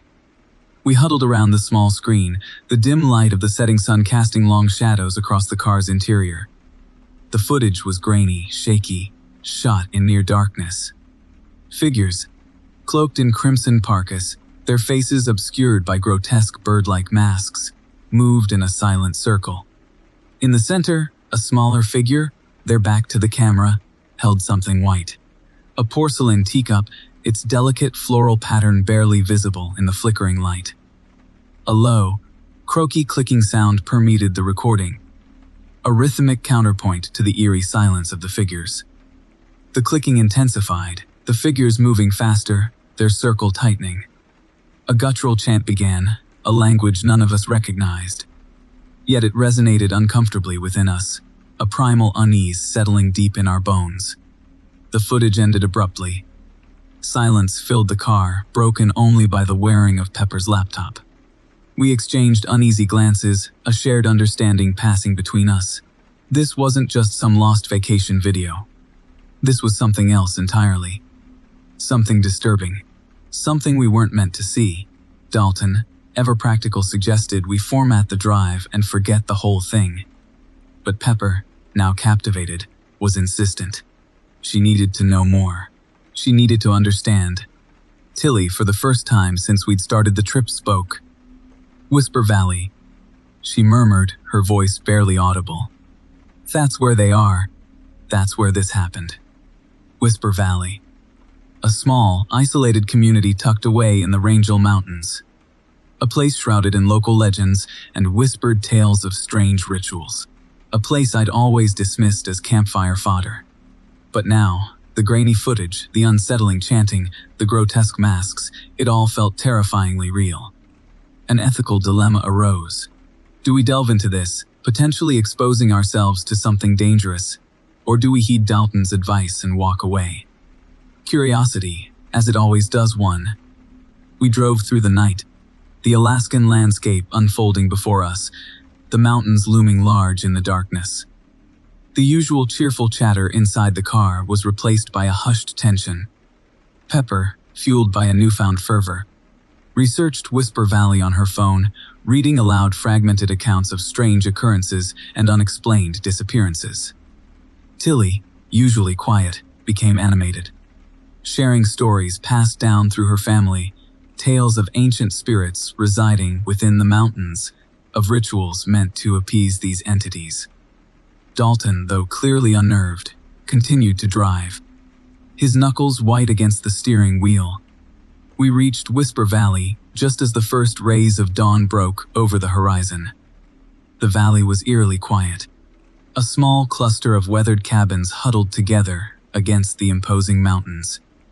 In the center of the valley, a massive cedar totem stood, its carved figures leering down at us. Porcelain white teacups, identical to the one in the video, were placed at the base of the totem, their delicate floral patterns unsettlingly familiar. We parked the car, a palpable tension filling the air. Pepper, armed with her trusty Polaroid camera, was already documenting everything, her usual bubbly enthusiasm replaced by a disturbing intensity. Tilly, her eyes wide with a strange mixture of fear and fascination, led us towards the totem. Dalton, ever the protector, stayed close behind, scanning the silent cabins, his hand resting on the small hunting knife he always carried. As we approached the totem, the clicking sound from the video began again, faint at first, then growing steadily louder. It seemed to be emanating from the teacups themselves.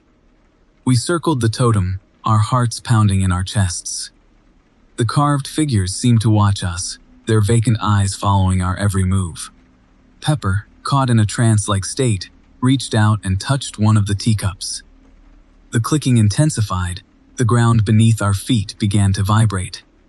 A gravelly chant started, echoing from the surrounding mountains, the same chilling language from the video. Shadowy figures began to emerge from the cabins, their forms indistinct in the early morning mist. They wore crimson parkas, their faces hidden behind grotesque bird-like masks. They moved towards us, their movements stiff and unnatural, their hands outstretched. The clicking reached a fever pitch, the ground shaking violently. Dalton grabbed Pepper and Tilly, pulling them away from the totem. "We need to go," he yelled, his voice strained. "Now." We ran, the croaky chanting pursuing us, the clicking echoing in our ears. The figures closed in, their movements becoming swifter, their shadows stretching across the valley floor. We scrambled into the car, Dalton fumbling with the keys, his hands shaking. The engine roared to life, and we sped away, the horrifying tableau receding in the rearview mirror. The clicking faded, the chanting died away, but the memory of Whisper Valley, the grotesque masks, the porcelain teacups, remained etched in our minds, a terrifying testament to the darkness that lurks beneath the surface of the world.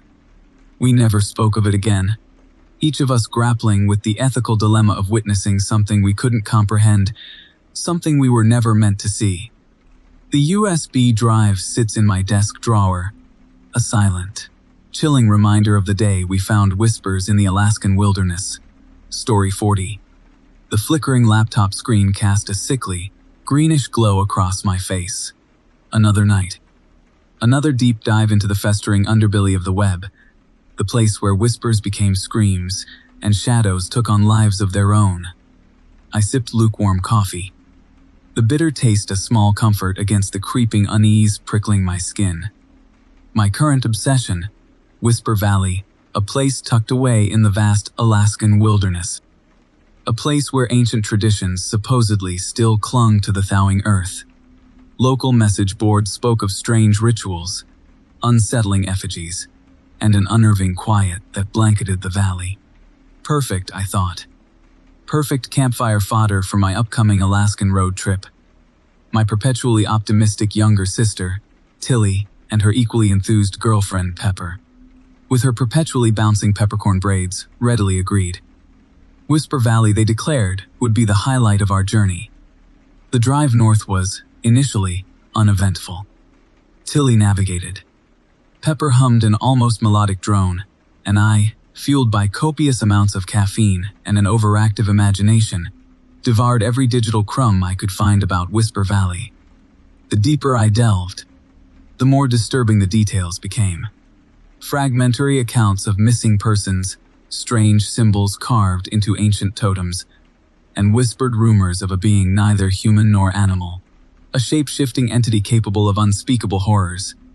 I kept these details to myself, not wanting to dampen their enthusiasm. After all, a little anxiety adds to the thrill, right? The first sign that something was amiss appeared on the second night. We camped near a glacial river, the water churning violently below. As we roasted marshmallows, a rhythmic clicking sound emanated from the dense forest surrounding us. Tilly dismissed it as squirrels. Pepper hummed louder, as if to drown out the noise, and I Clutching my trusty vintage Polaroid camera, felt a prickle of unease crawl up my spine. The clicking intensified throughout the third night. We'd found a deserted campground, the firelight casting long, dancing shadows across the silent trees. Pepper, usually a whirlwind of cheerful chatter, became withdrawn, her usual sparkle replaced with an almost vacant stare. Tilly, though clearly unnerved, joking about Bigfoot and local legends. I, however, felt a growing certainty that something was terribly, terribly wrong.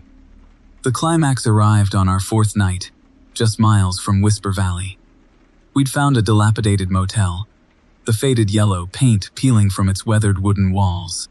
As we huddled around a flickering lamplight, sharing lukewarm instant ramen, the clicking reached a fever pitch. Then, the whispers started. Croaky, almost unintelligible words, weaving themselves into a dissonant lullaby. Tilly stopped humming, her peppercorn braids still. Pepper stared directly ahead, a serene smile spreading across her face. A smile that was far too serene, far too knowing. The figures emerged from the forest then. Gaunt, skeletal forms draped in crimson parkas, their faces obscured by grotesque bird-like masks. They moved with an unnatural grace, their skeletal fingers wrapped tightly around pristine white teacups. The clicking sound, I realized with a horrifying certainty, was the sound of porcelain knocking together. They formed a silent circle around us, their vacant stares boring into me. Pepper stood, her eyes wide, her smile widening, and joined the circle. She began humming again, the humming merging with the whispers, creating a terrifying chorus echoing through the silent Alaskan night. Tilly, her usual cheerful demeanor replaced by stark terror, grabbed my hand, her knuckles white against my skin. The figures raised their teacups, a bruised purple liquid swirling within. They began chanting, the words gravelly, inhuman. Pepper raised her empty hands towards them, a look of unsettling reverence on her face. The ground beneath us began to shake violently. The trees swayed rhythmically, their branches reaching towards us like skeletal claws. The figures closed in, their clicking intensifying, their whispers becoming words I could almost discern, words in a language I had never heard before, yet somehow understood. They were calling to Pepper, beckoning her to join them, to become one of them. Tilly screamed, a wordless shriek ripping through the night. She pulled me towards the car, her voice a frantic whisper. We have to go now. I stumbled after her, my heart pounding against my ribs. The Polaroid camera still clutched tightly in my hand. As we scrambled inside the overstuffed Subaru, the figures lunged towards us, their skeletal fingers outstretched. I slammed the door shut, the engine roaring to life, the tires screeching against the gravel as we careened away from the horrifying tableau. The gravelly chanting pursuing us, echoing through the increasingly surreal Alaskan landscape. The last image I saw in the rearview mirror was Pepper, standing calmly amidst the crimson-clad figures. A pristine white teacup clutched tightly in her hand, her serene smile seared into my memory. The clicking pursued us, fading slowly as we sped away. A chilling reminder of the horrors hidden within Whisper Valley, a place I knew, with a terrifying certainty, we could never truly escape. Story 41. The gravel crunched under the tires as we pulled up to the cabin. It was smaller than the pictures on that shady accommodation site had suggested, paint peeling like sunburnt skin. But, hey, it was cheap. And Pepper, my perpetually enthusiastic girlfriend, with her bouncing peppercorn braids, had assured me this Whisper Valley place was a unique cultural discovery. I, her pragmatic, slightly more cynical boyfriend, remained unconvinced. The whole, dark web marketplace for cheap lodging concept felt inherently sketchy. Pepper was already out of the car, trusty Polaroid camera clicking, capturing every detail of the dilapidated structure. A small table sat outside, upon which were arranged a dozen chipped porcelain white teacups. Their handles were all broken, yet each bore a subtly different floral pattern. Pepper, in her usual exuberant way, chattered about the local custom. I, however, felt a prickle of unease. Something about their pristine whiteness against the decaying wood felt wrong. The inside was sparsely furnished. Dust motes danced in the single shaft of sunlight, slicing through a grimy window. The air smelled of damp earth and something faintly metallic. Pepper, oblivious to my growing apprehension, was already exploring, her camera flashing. She pointed out a large cedar totem in the central clearing, its surface carved with strange, swirling symbols. "Look," she whispered. "Ancient traditions." That first night passed without incident. We shared lukewarm instant ramen, traded stories, and eventually drifted off to sleep. But the second night, the clicking started. A faint, rhythmic clicking, seemingly emanating from outside. I initially dismissed it as the house settling, or maybe some nocturnal animal. Pepper, however, became fixated. She sat up in bed, her eyes wide, whispering about the teacups. The third night, the clicking intensified. It was accompanied by a low, croaky humming, almost melodic. Pepper, now fully captivated, insisted it was a spiritual practice. She grabbed her Polaroid and ventured outside. I, though hesitant, followed. The clearing was bathed in unsettling moonlight. The totems loomed large, their carved figures seeming to shift and squirm in the shadows. And the teacups. They were no longer on the table. Instead, they were arranged in a perfect circle around the central totem, and figures cloaked in crimson parkas stood around them, their heads bowed. The clicking sound was coming from them. Their skeletal fingers tapped rhythmically against the porcelain. The humming grew louder, weaving itself into a dissonant lullaby. Pepper, in her usual fearless fashion, raised her camera. The flash momentarily illuminated the figures. Their faces were hidden beneath grotesque, bird-like masks. But, for a fleeting instant, I saw their hands, skeletal, elongated, wrapped tightly around the teacups. A croaky chant began, low and rhythmic, building in intensity. The figures began to sway, their movements becoming increasingly erratic. The humming intensified, vibrating through the ground, through my bones. And the clicking. Oh, the incessant clicking. It was no longer rhythmic. It was frantic, frenzied, a terrifying chorus echoing through the silent valley. Pepper, still transfixed, continued clicking her Polaroid, capturing every horrifying detail. But I knew we had stumbled upon something ancient, something sinister, something we were never meant to see. The fourth night, things escalated. The figures were bolder, their movements faster, their chanting louder. They no longer remained confined to the clearing. They flitted through the trees, their crimson parkas flashing through the undergrowth. The humming was now a constant, throbbing pulse echoing through the valley. The clicking pursued us, echoing through the cabin walls, through our dreams. Pepper, her initial enthusiasm now replaced by a terrifying intensity, insisted we document everything. "This is huge," she whispered, her eyes gleaming unnaturally. "We have to show the world." I, however, was terrified. I wanted to leave, to run, to escape this place before it claimed us. But Pepper refused. She was obsessed, consumed by this horrifying ritual, by the clicking, by the humming. On the fifth night, the climax arrived. The figures surrounded the cabin, their chanting reaching a fever pitch. The humming vibrated through the walls, shaking the very foundations of the structure. The clicking intensified, becoming a deafening cacophony. And then, the figures outside broke through. Their crimson parkas filled the doorway, their grotesque masks leering through the darkness. Their skeletal fingers reached towards us, their touch promising something final. Something terrible. Pepper, still clutching her Polaroid, screamed. A wordless shriek ripped through the night. The flash momentarily illuminated the figures, their masks removed, their faces revealed. They were not human. Their features were sharp, angular. Their eyes glowed with an unnatural light. And their mouths, oh, their mouths, filled with rows of sharp, pointed teeth. They lunged towards us, their skeletal fingers outstretched. The clicking intensified, drowning out Pepper's screams. The humming swelled, consuming everything. And then, darkness. A blinding, consuming darkness. The last thing I heard was the clicking, the incessant, horrifying clicking. The clicking that would forever haunt my nightmares. The clicking that would forever be the soundtrack to my final moments in Whisper Valley. Story 43.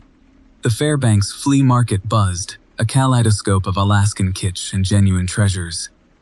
I, Alara Thorne, journalist, sifted through dusty trinkets, chasing a lead thinner than reindeer hair. A dark web forum, whispers of a group called the Porcelain Circle, their rituals, their reverence for forgotten Alaskan spirits. My rational mind screamed hoax, but a cold knot tightened in my gut. Something felt real. Too real. I found them, or rather, their remnants. A stall overflowing with chipped, porcelain white teacups, each bearing a subtly different floral pattern. The vendor, a stoic woman with eyes like glacial ice, simply nodded when I inquired about their origin. Whisper Valley, she rasped, a single word heavy with unspoken meaning, a place name unlisted on any map. My journalistic instinct screamed, this was it. My perpetually pragmatic best friend Liam scoffed at my enthusiasm. He preferred hard data to cryptic clues. Still, he agreed to drive. His beat-up Jeep Wrangler a reliable steed in this untamed land. The journey to Hyder, the closest semblance of civilization to the rumored valley, was a blur of emerald forests and granite peaks. The further north we ventured, the more oppressive the silence became, the usual symphony of Alaskan wildlife, replaced by a disquieting hush. Hyder itself felt like the edge of the world. A handful of weathered buildings clinging to the mountainside, the Canadian border a stone's throw away. We found a room in a dilapidated motel, the flickering fluorescent lights casting unsettling shadows. That night, sleep evaded me. Every creak of the building, every rustle of leaves outside my window, fueled a growing unease.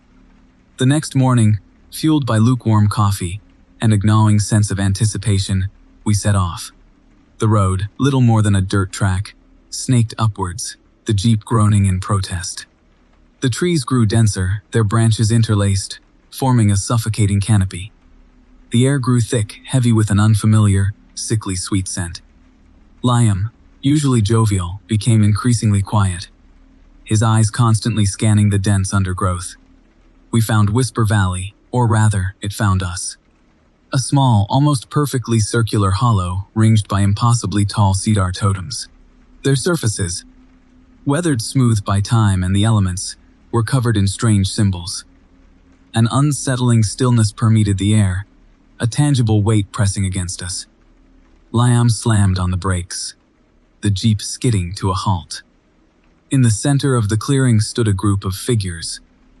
They were draped in crimson parkas, their faces concealed by grotesque bird-like masks. They held porcelain white teacups, their skeletal fingers tapping rhythmically against the porcelain. A low, croaky humming emanated from them, a dissonant lullaby that resonated uncomfortably within my chest. Liam, his usual pragmatism replaced by stark terror, wanted to leave. Now. But I was transfixed. This was the Porcelain Circle. This was the story I had been chasing. I grabbed my camera, a vintage Leica, a gift from my grandfather. I needed to document this, to prove that the whispers were real. As I stepped out of the Jeep, the figures stopped humming.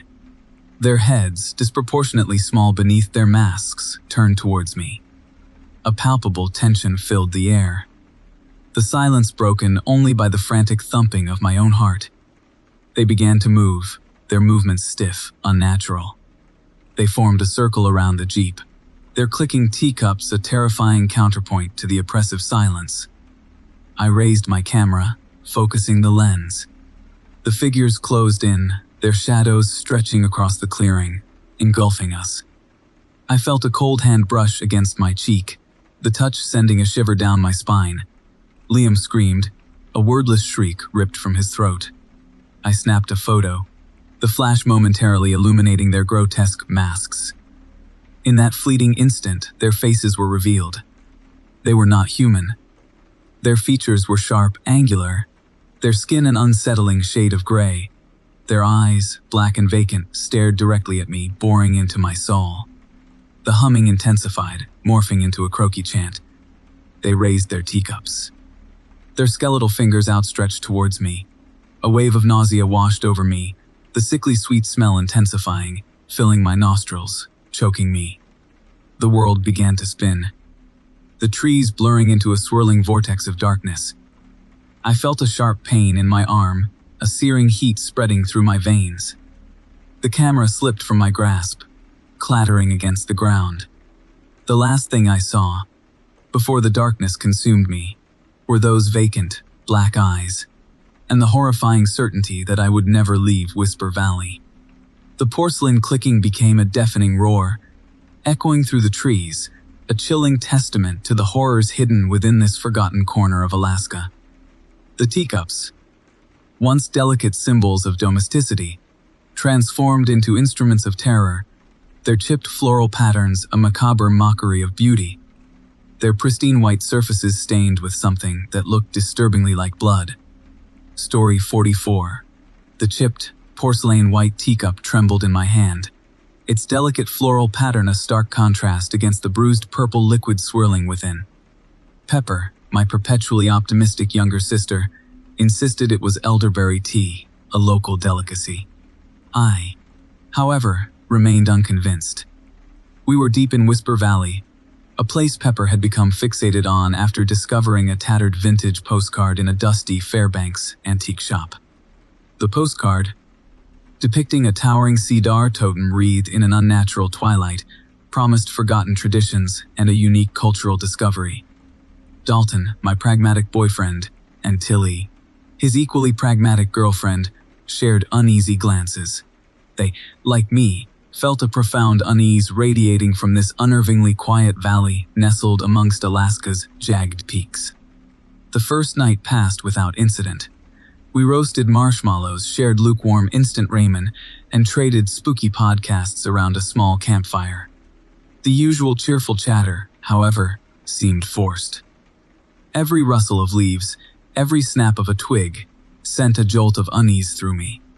The towering totems surrounding our clearing seemed to watch us, their silent scrutiny amplified by the flickering firelight. The second night, the clicking started. A faint, rhythmic clicking sound, almost imperceptible at first, emanating from the dense forest surrounding us. Pepper, oblivious to our growing apprehension, hummed a strangely melodic drone and arranged dozens of pristine white teacups around our campsite. She insisted it was a grounding ritual, a way to connect with the valley's spiritual energy. Dalton and Tilly, though clearly unnerved, indulged her. I, however, felt a growing dread coiling within me. The third night, the whispers began. Faint at first, like the rustling of leaves, they gradually intensified, weaving themselves into the clicking, forming a dissonant lullaby. The whispers seemed to emanate from the totems, their carved figures now appearing sharper, more menacing, in the fading firelight. Pepper, her eyes glazed over, began humming louder, her drone merging with the whispers, creating an almost hypnotic cadence. She insisted the totems were speaking to her, sharing their ancient secrets. Dalton and Tilly exchanged worried glances. I grabbed my trusty Polaroid camera, my fingers trembling as I snapped a photo of the scene.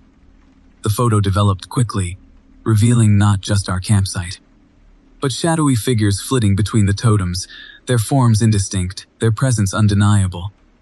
The fourth night, the figures emerged. They stood clustered around the totems, their bodies draped in crimson parkas, their faces hidden behind grotesque bird-like masks, their skeletal fingers wrapped tightly around pristine white teacups, identical to the ones Pepper had placed around our campsite. The clicking intensified, a frantic drum beat against the silence of the Alaska night. The whispers became words, guttural and unintelligible, yet somehow, I understood. They were demanding offerings. They wanted Pepper. Terror twisted through me. I grabbed Dalton and Tilly, pulling them towards our overstuffed Subaru. Pepper, however, remained transfixed, her eyes wide, her smile terrifyingly serene. She walked towards the figures, her humming reaching a fever pitch, a terrifying counterpoint to their gravelly chanting. "Pepper, no," I screamed, my voice a frantic whisper against the rising cacophony. But she didn't hear me. She joined the circle, her porcelain white teacup raised alongside theirs, the bruised purple liquid within swirling under the unsettling moonlight. The figures closed in, their circle tightening around her, their clicking and chanting reaching a deafening crescendo. I fumbled with the car keys, my hands shaking violently. Dalton slammed the car into reverse, the Subaru protesting as we careened through the undergrowth, leaving Pepper behind. The last image I saw, seared into my memory, was Pepper standing calmly amidst the crimson figures, her peppercorn braids spilling around her shoulders, a serene smile spreading across her face. The clicking pursued us, echoing through the trees, a terrifying reminder of what we left behind. We drove through the night, the unforgiving Alaskan wilderness pressing against the car windows, the croaky chanting echoing in our ears. We never looked back. We never spoke of Whisper Valley again. But the clicking, the whispers, the horrifying image of Pepper standing amongst those crimson figures would forever haunt my dreams. A chilling testament to the horrors hidden within the Alaskan wilderness. The porcelain teacup I clutched in my hand, stained with the same bruised purple liquid, was the only physical reminder of the night we lost Pepper to the whispers and the clicking of Whisper Valley. The porcelain was cold against my skin, and the silence that had descended was heavier than the Alaskan night. The ritual was complete. We were no longer alone. They were with us now. Story 45. The dusty journal, bound in what felt like human skin, lay nestled among rusted cans of beans and a half-eaten bag of trail mix. Curiosity, a dangerous trait this far north, propelled me toward it. Tilly, my perpetually optimistic girlfriend, continued rummaging through the abandoned prospector's cabin, oblivious to the horror I held. Dalton, my pragmatic older brother, and Pepper, his perpetually bouncing, peppercorn-braided girlfriend, were outside, exploring the perimeter of this oddly silent clearing. The cabin, nestled among jagged peaks, promised a quiet night. Whispers of unease, however, had begun the moment we entered this place, Whisper Valley.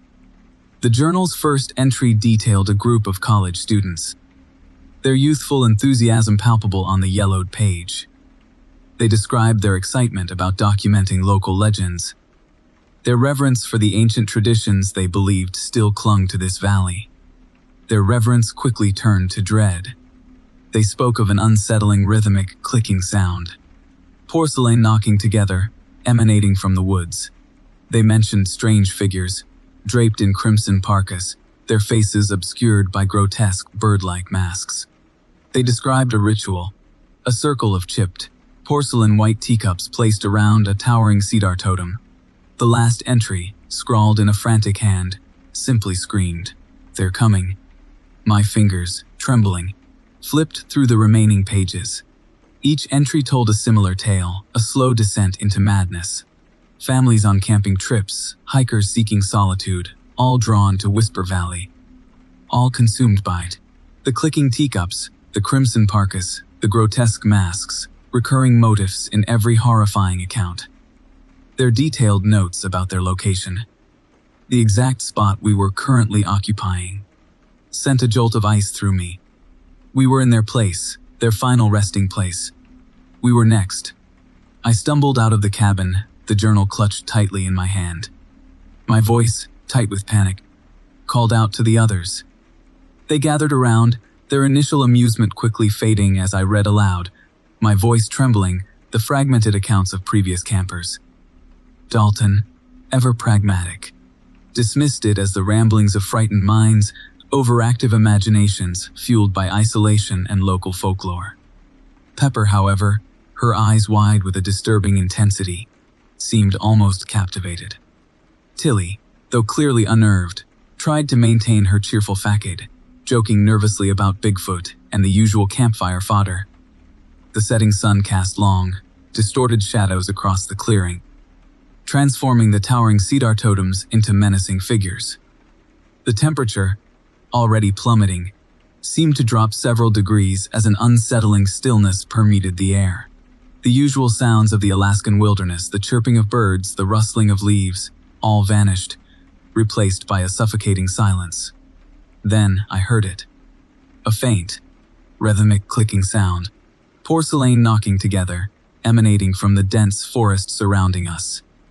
Dalton, his face pale, finally conceded that something wasn't quite right.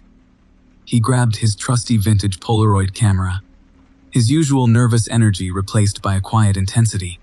Pepper, a strange smile spreading across her face, her peppercorn braids bouncing nervously, began humming a low, almost melodic drone. Tilly, her usual bubbly enthusiasm replaced by a stark terror, clutched my hand, her knuckles white. The clicking intensified, growing steadily louder, closer. Then, through the trees, we saw them. Figures, draped in crimson parkas, their faces hidden behind grotesque, bird-like masks. They moved with an unnatural grace, gliding rather than walking. Their skeletal fingers wrapped tightly around pristine white teacups. They formed a silent circle around the towering cedar totem, their clicking teacups creating a horrifying chorus echoing through the silent valley. Dalton, his camera flashing, captured the horrifying scene, each flash momentarily illuminating their grotesque masks. Pepper, her humming intensifying, her eyes wide with an unsettling fascination, stepped towards them, her hand outstretched. Tilly screamed, a wordless shriek ripping through the silence. I grabbed her hand, pulling her back towards the cabin, my heart pounding against my ribs. Dalton, snapping photo after photo, his face etched with stark terror, followed us. We scrambled inside, slamming the door shut, the flimsy wooden structure offering little protection against the horrors outside. The figures outside pressed against the cabin walls, their clicking intensifying, their whispers becoming words, croaky and unintelligible. Pepper, still outside, stood calmly amidst them, her humming now a dissonant lullaby against their terrifying chant. She raised a porcelain white teacup, identical to theirs, her smile serene. The figures stopped their chanting, their clicking ceasing. A horrifying silence descended, broken only by Pepper's humming. Then, with a terrifying swiftness, they lunged towards her, their skeletal fingers reaching, their grotesque masks leering.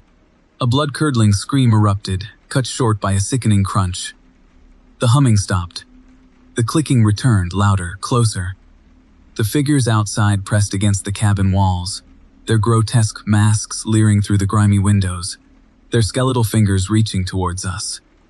The last thing I saw, before darkness consumed everything, was Pepper's serene smile, forever etched against the blinding white of the Polaroid flash. Story 46. The Alaskan sun dipped below the horizon, casting long, inky shadows across the still surface of Whisper Lake. Pepper, my perpetually enthusiastic younger sister, hummed a discordant tune, her peppercorn braids bouncing against her crimson parka. She, along with Dalton, my pragmatic boyfriend, and Tilly, our equally pragmatic mutual friend, had readily agreed to this camping trip. Pepper, driven by her insatiable curiosity for local legends, was particularly enthused about visiting Whisper Valley, a place, she fervently insisted, where ancient traditions still clung to the land like frost. A place where whispers, she claimed, became screams. I, always the pragmatic one, remained skeptical. Yet, their infectious energy, coupled with a quiet yearning for adventure I couldn't quite suppress, eventually convinced me. Whisper Valley sounded like perfect campfire fodder, a chance to escape dreary responsibilities and share stories under the indifferent stars. The first 2 nights passed without incident. We shared lukewarm instant ramen, traded spooky podcasts, and joked nervously about Bigfoot. Pepper, true to form, hummed louder whenever the conversation drifted toward the supernatural, her fingers perpetually flitting amongst her collection of mismatched porcelain white teacups. She always carried them. A harmless quirk, we thought. The third night, however, things took a decidedly unsettling turn. The usual Alaskan summer brightness seemed muted, a strange stillness permeating the air. The birdsong ceased. Even the gentle lapping of waves against the shore sounded strangely hollow. Pepper became increasingly withdrawn, her usual bubbly enthusiasm replaced by a quiet intensity. She spent hours arranging her teacups around a small table near the shore, humming a low, almost melodic drone. Her humming vibrated through the quiet night, resonating uncomfortably within me. I tried to dismiss it as overactive imaginations, fueled by too many ghost stories. Dalton, ever practical, attributed the unsettling atmosphere to the encroaching darkness and suggested we turn in. But Tilly, usually quiet and pragmatic, seemed equally unnerved. She exchanged worried glances with me, her fingers nervously tracing the floral pattern on her own chipped teacup. Pepper had insisted we each choose one. Just as we were about to retreat to our tents, a faint light flickered across the lake. We watched, mesmerized, as a luminescent figure began to rise from the water. It was tall and gaunt, almost skeletal, its form indistinct against the darkening sky. Its arms were outstretched, beckoning us forward. A collective shudder ran through us. The humming Pepper had been producing intensified, merging with a low, croaky clicking sound emanating from somewhere near the shore. I glanced toward Pepper. She stood amongst her crimson figures, her teacups overflowing, a strange smile spreading across her face. The figure on the lake gestured again, its movements slow, deliberate. The clicking intensified, becoming a rhythmic pulse echoing through the quiet valley. Pepper, her eyes fixed on the figure, began to walk towards the lake. Dalton and Tilly grabbed her, their hands clamping around her arms. She didn't resist, but her smile widened, becoming something terrifyingly serene. The figure in the lake grew larger, its form solidifying, its features sharpening into something grotesquely human. Its skeletal fingers wrapped tightly around what appeared to be a pristine white teacup. The clicking intensified, becoming a frantic clatter echoing through the trees. Shadows seemed to deepen, twisting into grotesque parodies of human forms, flitting between the trees. Dalton and Tilly, their faces etched with stark terror, pulled Pepper back towards the tents, their grip tightening around her arms. The figure on the lake shrieked, a guttural, wordless sound that ripped through the silence. The shadowy figures in the woods began to move towards us, their clicking pursuing us, their forms becoming clearer. They were draped in crimson parkas, their faces obscured by grotesque, bird-like masks. Their skeletal fingers reached out towards us, their touch promising something final. Dalton screamed, grabbing Tilly and pulling her towards the overstuffed Subaru. I stumbled after them, my heart hammering against my ribs, my lungs burning. We scrambled inside, Dalton fumbling with the keys, the engine roaring against the terrifying chorus echoing through the trees. As we careened down the rough track, away from the horrifying spectacle unfolding behind us, I glanced back at the lake. The figure stood motionless in the shallows, its skeletal fingers outstretched towards the shore, its serene smile seared into my memory. The crimson figures stood clustered around it, their clicking teacups creating a dissonant lullaby against their terrifying chant. Pepper, her face pressed against the rear window, hummed along, her eyes fixed on the receding figure, her smile widening. A horrifying certainty gripped me. We would never truly escape Whisper Valley. The clicking, I knew, would forever pursue us. A constant reminder of the horrifying truth we had witnessed. The whispers had become screams.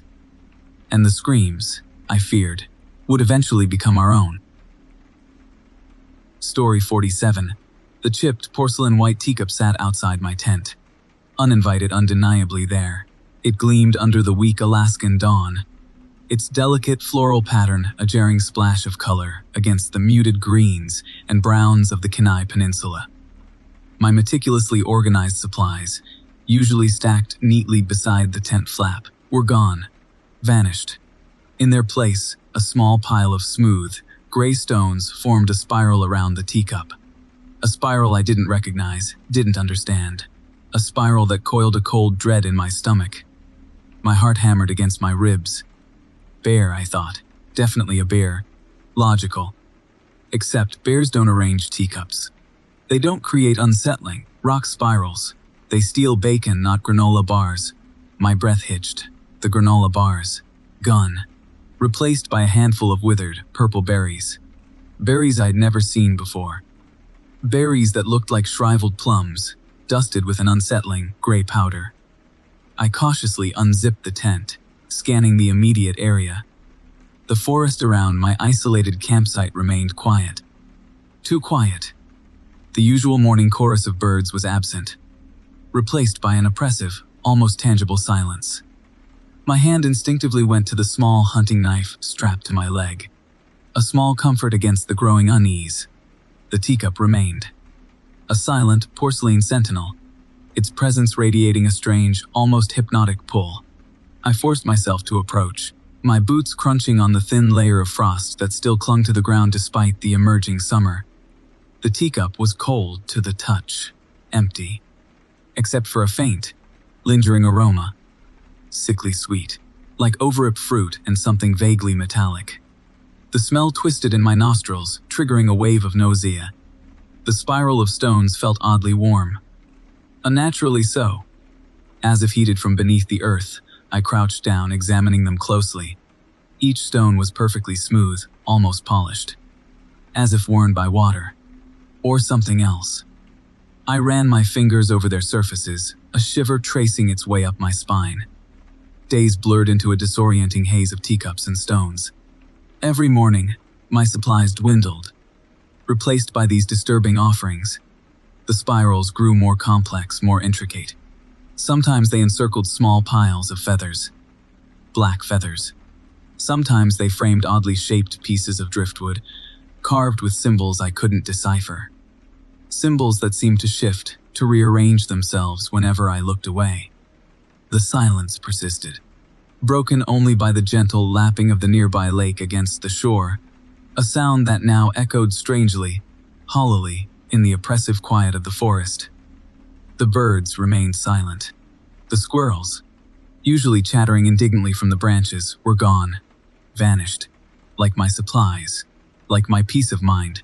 I tried to rationalize it, blamed it on sleep deprivation, on the solitude, on the vastness of the Alaskan wilderness playing tricks on my mind. But the teacups, the stones, the symbols, they were undeniably real, tangible, and terrifying. One morning, I awoke to find not one, but 3 teacups outside my tent, each placed at the points of a larger, more elaborate stone spiral. This spiral, unlike the others, contained something at its center, a small carved wooden figure, humanoid, its face obscured by a grotesque, bird-like mask, its hands outstretched as if beckoning. The metallic smell was stronger now, pervasive, cloying. It clung to the back of my throat, making me gag. The fear, previously a creeping unease, now clawed at my insides, a frantic animal desperate to escape. I packed, frantically, stuffing my remaining supplies into my backpack, my hands shaking so violently I could barely zip it closed. The teacups remained, unmoving, watching. I averted my gaze, unable to bear their silent scrutiny. As I stumbled through the dense undergrowth, away from the campsite, away from the teacups, away from the oppressive silence, I heard it. A faint, rhythmic clicking sound, coming from behind me, from the clearing, from the teacups. The clicking intensified as I pushed through the trees, my heart hammering against my ribs, a frantic drumbeat against the rising terror. It was a guttural sound, dry, like bones knocking together, or porcelain against porcelain. The sound pursued me, relentless, unrelenting.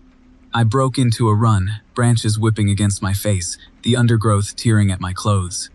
The clicking grew louder, closer. It was no longer behind me. It was all around me. Above me. Below me. Everywhere. I stumbled into a small clearing, bathed in the ethereal light of the Alaskan twilight. And there they were, standing in a perfect circle. Dozens of them. Their crimson parkas a stark contrast against the muted landscape. their faces hidden behind grotesque, bird-like masks. Their skeletal fingers wrapped tightly around pristine white teacups. Clicking. The clicking intensified into a deafening cacophony as they closed in, their circle tightening around me. The metallic smell became overwhelming, suffocating. I could taste it now. Bitter, coppery, like blood. The last thing I saw, before the darkness consumed me, before the clicking swallowed everything, were their smiles. Serene, unsettling, revealed beneath the grotesque masks as they lowered their teacups and offered me a drink. Story 49. The Alaskan sun, deceptively cheerful, dipped below the horizon, painting the sky a bruised plum. A Hugh Pepper, my perpetually optimistic younger sister, enthusiastically declared, "Majestic." I, Dalton, the pragmatic older brother, simply grunted, swatting mosquitoes. Our equally pragmatic mutual friend, Tilly, remained silent, eyes fixed on the rough track snaking upwards into Whisper Valley. A place where, local whispers promised, ancient traditions still clung, like stubborn moss to a glacial erratic. We'd found Whisper Valley mentioned in a dusty Fairbanks antique stall, crammed between taxidermized ptarmigans and chipped in emelware. A tattered vintage postcard, depicting a towering cedar totem wreathed in swirling symbols, captured Pepper's fervent imagination. The caption beneath, simply, "Whispers," fueled her already intense fascination with Alaskan folklore. Tilly, normally grounded, readily agreed to the detour. I, initially resistant, eventually conceded, envisioning this detour as the perfect antidote to our usual dreary responsibilities. Besides, I secretly harbored a certain morbid curiosity myself. The deeper we drove, the more unsettling the landscape became. The usual Alaskan summer brightness faded, replaced by a perpetual twilight. The spruce trees, normally majestic, twisted into grotesque parodies of themselves, their branches reaching like skeletal fingers. The air grew heavy, thick with an aroma that was both sickeningly sweet and faintly metallic. It was then we heard it, a faint rhythmic clicking sound emanating from the deepening gloom. Pepper, ever the optimist, attributed it to nocturnal wildlife. Tilly, though skeptical, remained silent. I, however, felt a prickle of unease crawl along the back of my neck. The clicking intensified as we bumped along, a constant counterpoint to the Subaru's protesting groan. We finally reached a small clearing dominated by a massive cedar totem. Dozens, maybe hundreds, of pristine white teacups were carefully arranged around its base, their delicate floral patterns unsettlingly familiar. Standing amongst them were figures. Crimson parkas concealed their forms, but their heads, disproportionately small beneath their hoods, were bowed. They remained motionless, their silence amplified by the surrounding wilderness. Pepper, her usual exuberance amplified tenfold, grabbed her trusty Polaroid camera, chattering excitedly about documenting this unique cultural discovery. Tilly, though clearly unnerved, followed close behind, camera strap clutched tightly. I, however, remained rooted, a growing dread coiling within me. The clicking sound, now deafening, seemed to resonate within my bones. As Pepper approached, flash momentarily illuminating the scene, the figures raised their heads. Their faces, or what remained of them, were horrifying. Angular bones stretched taut over skeletal frames, vacant stares boring into us. Their skeletal fingers wrapped tightly around pristine white teacups, identical to those scattered around the totem. The clicking intensified, a frantic clatter echoing through the clearing. Pepper, momentarily captivated, snapped photo after photo, her camera clicking a frantic counterpoint to the figure's rhythmic tapping. Tilly, finally realizing something was terribly wrong, grabbed Pepper, pulling her backwards. I, finally shaking off my paralysis, lunged forward, grabbing Tilly, and we stumbled back through the undergrowth, the horrifying tableau receding into the darkness. We ran blindly through the trees, the clicking pursuing us, a terrifying testament to our foolish intrusion. We scrambled back into the Subaru, the engine roaring against the deafening clatter, and careened back down the rough track, leaving Whisper Valley, and its horrifying inhabitants behind. We drove for what felt like hours, the silence inside the car heavy with unspoken terror. The clicking faded, but the memory of those white, vacant faces and the rhythmic clicking of their teacups remained etched in our minds. Finally, as the first faint light of dawn broke through the trees, we dared to speak. Pepper, her usual bubbly enthusiasm replaced by a stark terror, whispered, "What were they?" Tilly, her voice trembling, simply shook her head. I, still clutching the steering wheel, my knuckles white, knew, with a horrifying certainty, that we had stumbled upon something ancient, something malevolent, something we could never fully comprehend, something that would forever haunt the deepest recesses of our minds. The photo developed quickly. A grainy image of Pepper, standing amongst those crimson figures, her Polaroid clutched tightly, her smile terrifyingly serene. The figures stood motionless, their skeletal fingers outstretched towards her, their porcelain white teacups overflowing with a bruised purple liquid that swirled under the flash. The central totem loomed large, its swirling symbols seeming to pulse with an unholy light. A chilling reminder of the horrors hidden within Whisper Valley, a place where whispers became screams, and the ancient traditions clung with a terrifying intensity. And the clicking, though fainter, still echoed in my ears. Story 52. My hands, slick with a bruised purple fluid, trembled. The porcelain, smooth against my skin, hummed with an unnatural energy. The scent, sickly sweet like overripe berries, filled my nostrils, coating my throat with a metallic tang. Around me, Tilly, Dalton, and Peppercorn, their faces slack, their eyes vacant, mirrored my pose. Our hands, crimson against the white of the teacups, formed a grotesque parody of a toast. We stood in a perfect circle, surrounded by towering cedar totems, their grotesque visages leering down at us. The rhythmic clicking of porcelain against porcelain intensified, a dissonant lullaby against the croaky chanting that echoed through the trees. This was it, the climax. The culmination of Peppercorn's obsession, our descent into madness. It had started innocently enough. Peppercorn, my perpetually enthusiastic younger sister, had become fixated on Whisper Valley, a place tucked away in the Alaskan wilderness, shrouded in local legends and whispered rumors of forgotten rituals. Dalton, Peppercorn's pragmatic boyfriend, and Tilly, my equally pragmatic best friend, initially resisted. But Peppercorn's infectious enthusiasm, coupled with the promise of unique cultural discoveries, eventually wore them down. I, always the hesitant lover of adventure, eventually conceded. I had a morbid curiosity myself. We crammed ourselves and our overstuffed backpacks into Dalton's Subaru. The Alaskan highway unwound before us, a ribbon of asphalt slicing through an endless expanse of green.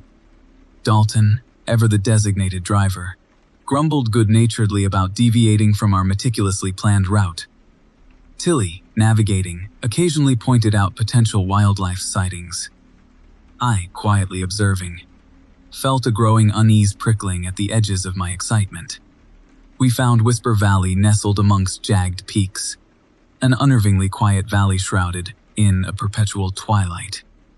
Weathered cabins huddled together against the encroaching forest, their empty windows staring blankly out at us. The air hung heavy, thick with the scent of decay, and an almost imperceptible vibration hummed beneath our feet.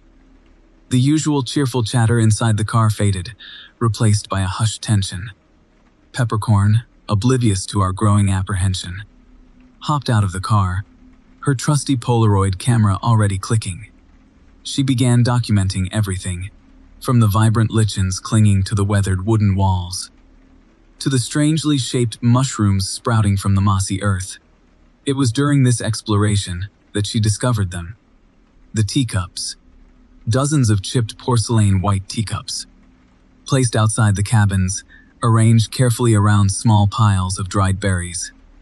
Each teacup bore a subtly different floral pattern, their chipped handles shaped like tiny animal forms.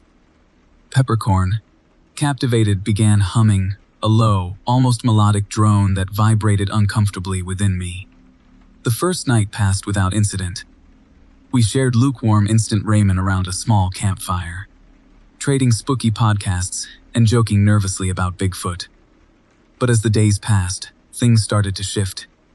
Peppercorn became increasingly withdrawn, her usual bubbly enthusiasm replaced by a quiet intensity. The humming intensified, a constant counterpoint to the usual night sounds of the wilderness. Then, the teacups appeared again. This time, they were inside the cabin. 3 teacups, placed on the small particle board table, their pristine white surfaces stained with a bruised purple liquid. We stared at them, a shared silence hanging heavy in the air. Peppercorn, her eyes almost vacant, began humming louder, her fingers perpetually tracing the delicate floral patterns on the cups. Dalton and Tilly exchanged worried glances, their initial amusement quickly fading. I felt a cold dread coiling in my stomach. The third night, the ritual began. We found Peppercorn standing in the center of a small clearing, surrounded by the teacups. She was humming, the drone now a croaky chant, her body swaying rhythmically. Shadowy figures, draped in crimson parkas, began to emerge from the trees, their movements mimicking Peppercorn's. They carried more teacups, their porcelain clicking against porcelain, a dissonant chorus weaving itself into Peppercorn's chant. Dalton and Tilly tried to pull her away, but a tangible force pushed against them, holding them back. I watched, paralyzed by fear. As the figures closed in, their circle tightening around Peppercorn. The fourth night, the figures stood closer. Their faces, still hidden beneath their parkas, were now inches from ours. The clicking intensified, a frantic clatter echoing through the valley. The chanting reached a fever pitch, the words croaky and almost unintelligible. I could feel the ground vibrating beneath my feet, the trees swaying rhythmically, as if participating in the ritual. The fifth night, the climax. The figures raised their hands, revealing what they held within their parkas. Not hands, but skeletal claws, wrapped tightly around pristine white teacups. The bruised purple liquid within swirled under the flickering firelight. The scent, sickeningly sweet, filled the air, coating our throats, stealing our breath. And then I understood. This wasn't a cultural discovery. This was a sacrifice. And we, captivated by Peppercorn's obsession, were the offerings. The figures lunged. The porcelain clicked one last time against porcelain. The chanting reached a deafening crescendo, and then silence. A terrifying, consuming silence, broken only by the trembling of my hands, slick with bruised purple fluid, still clutching the smooth porcelain of the teacup. Story 53. The trail, barely more than a deer path, beckoned. My compass, usually my steady companion, seemed to vibrate with an unfamiliar energy, pulling me towards the dense alder thicket. Tilly, perpetually pragmatic, voiced her concerns. "Are you sure about this, Elara? It's not on the map, and it's getting late."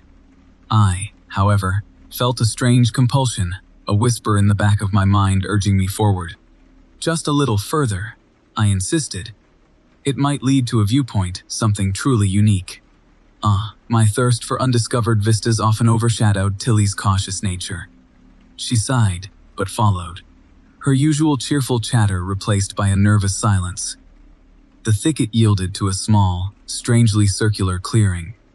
In the center stood a crude cabin, fashioned from scavenged logs and planks. An unsettling stillness permeated the air, the usual Alaskan birdsong absent. 3 chipped, porcelain white teacups sat on a small, weathered table outside, each bearing a subtly different floral pattern. Their pristine whiteness contrasted starkly against the decaying wood. "Creepy," Tilly muttered, her voice barely a whisper. I felt it too, a prickle of unease crawling along my skin. But my journalistic instincts, dormant for years, suddenly sparked. This place held a story.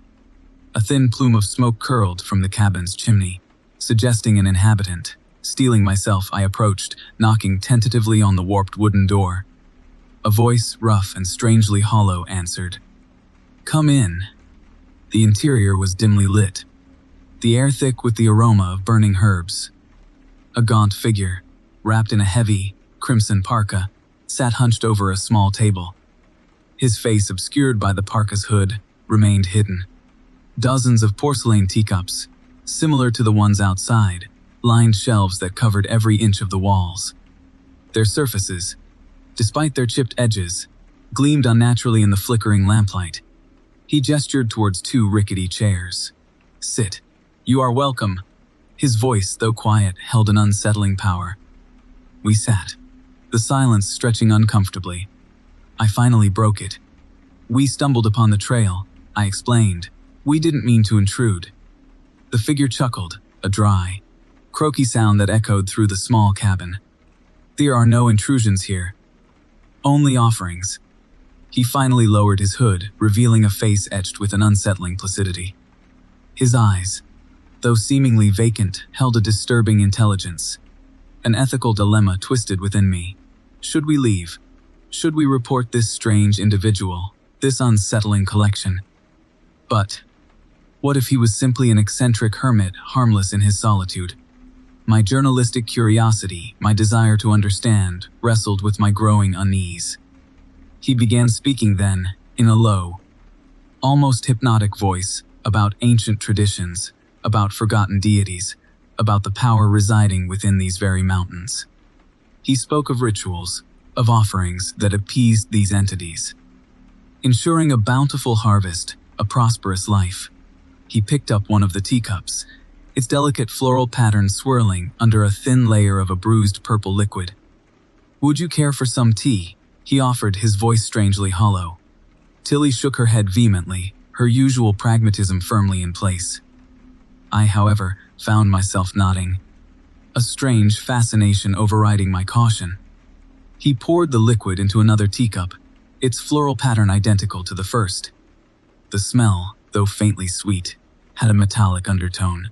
He handed it to me. As I raised the teacup to my lips, I noticed something glinting at the bottom. A small, white object. I tilted the cup, the liquid sloshing against the sides, and the object shifted. It was a tooth. A human tooth. My stomach lurched. I looked up at the figure, his vacant stare now filled with a terrifying knowingness.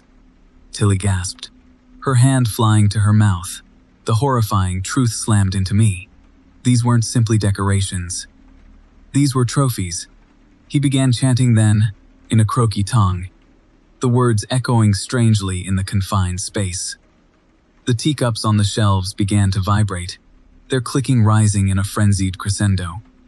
Shadowy figures began to coalesce in the corners of the cabin, their forms indistinct, their presence undeniable. Tilly screamed, scrambling to her feet. I followed, throwing the teacup against the wall, the porcelain shattering against the rough logs. The figure lunged towards us, his movements surprisingly swift, his eyes burning with a malevolent intensity. We stumbled backwards, through the doorway, into the clearing. The crimson figure stood silhouetted against the flickering lamplight, his skeletal fingers outstretched towards us. The shadowy figures outside pressed against the cabin walls, their whispers becoming clearer, forming words in a language I didn't understand, but felt deep within my bones. We ran, blindly through the dense alders, the gravelly chanting pursuing us, the clicking of the teacups echoing through the forest. The horrifying truth, the terrible knowledge of what lay hidden within that cabin, propelled us forward, our lungs burning, our hearts hammering against our ribs. We didn't stop running, the terrifying chorus echoing behind us, until the first rays of dawn broke through the trees, the clearing and the cabin a distant, horrifying memory. But I knew, with a chilling certainty, that we would never truly escape Whisper Valley. The totems, the teacups, the chanting, they were imprinted deeply within us, a constant reminder of the horrors we had witnessed. A horrifying testament to the darkness that lurks beneath the surface of the seemingly serene Alaskan wilderness. And I knew, with a sickening dread, that those whispers would forever pursue us. Those vacant stares forever etched in our minds, a chilling reminder of the place where whispers become screams. Story 54. The Matanuska Glacier stretched before us, a vast, frozen river snaking through the Alaskan landscape. The air, crisp and clean, carried the scent of pine and ice. My perpetually enthusiastic younger sister, Pepper, bounced on the balls of her feet, practically vibrating with excitement. "Think we'll find any glacial erratics, Dalton?" she asked, her voice echoing slightly across the ice. I, being the decidedly more pragmatic older brother, grunted noncommittally. I humored Pepper's fascination with all things unusual, odd, and potentially supernatural. Glacial erratics, to her, weren't just displaced rocks. They were potential portals to other worlds, remnants of forgotten civilizations, or maybe, just maybe, evidence of cryptids. Our friend Tilly, equally pragmatic, adjusted her backpack. "As long as we find a good spot for lunch," she said, "I'm happy." We hiked for hours, the glacier's beauty both mesmerizing and desolate. The silence, broken only by the crunch of our boots on the ice, was immense, almost oppressive. Then, Pepper let out a whoop. "Look." She pointed towards a section of the glacier where the ice appeared strangely discolored.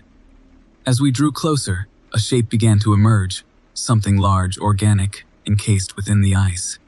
Curiosity overriding caution, we used our ice axes to carefully chip away at the frozen layer. It took hours, a laborious process punctuated by Pepper's excited gasps and Tilly's increasingly nervous silence. Finally, the form was fully revealed. It wasn't a rock, or a tree, or anything I'd ever seen before. It was a creature perfectly preserved, its leathery skin a sickly, yellowish green, its limbs strangely elongated, its head disproportionately small. But the most disturbing feature was its hands. Each long, skeletal finger clutched a smooth, white object.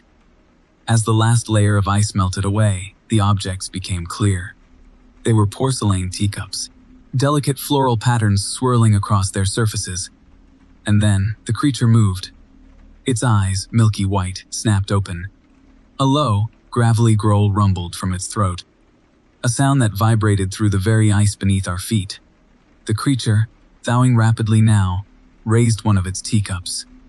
A viscous, purple liquid sloshed within. Terror twisted through me, cold and sharp. We needed to leave now, but Pepper, captivated, remained rooted to the spot. "It's offering us tea," she whispered, her voice strangely hollow. "How polite." "Pepper," I hissed, pulling at her arm. "We need to go." She shook me off, her eyes fixated on the creature. "Don't be rude, Dalton. It's a cultural exchange." Before I could argue, the creature began to hum, a low, rhythmic drone that resonated uncomfortably within my chest. And then, it spoke.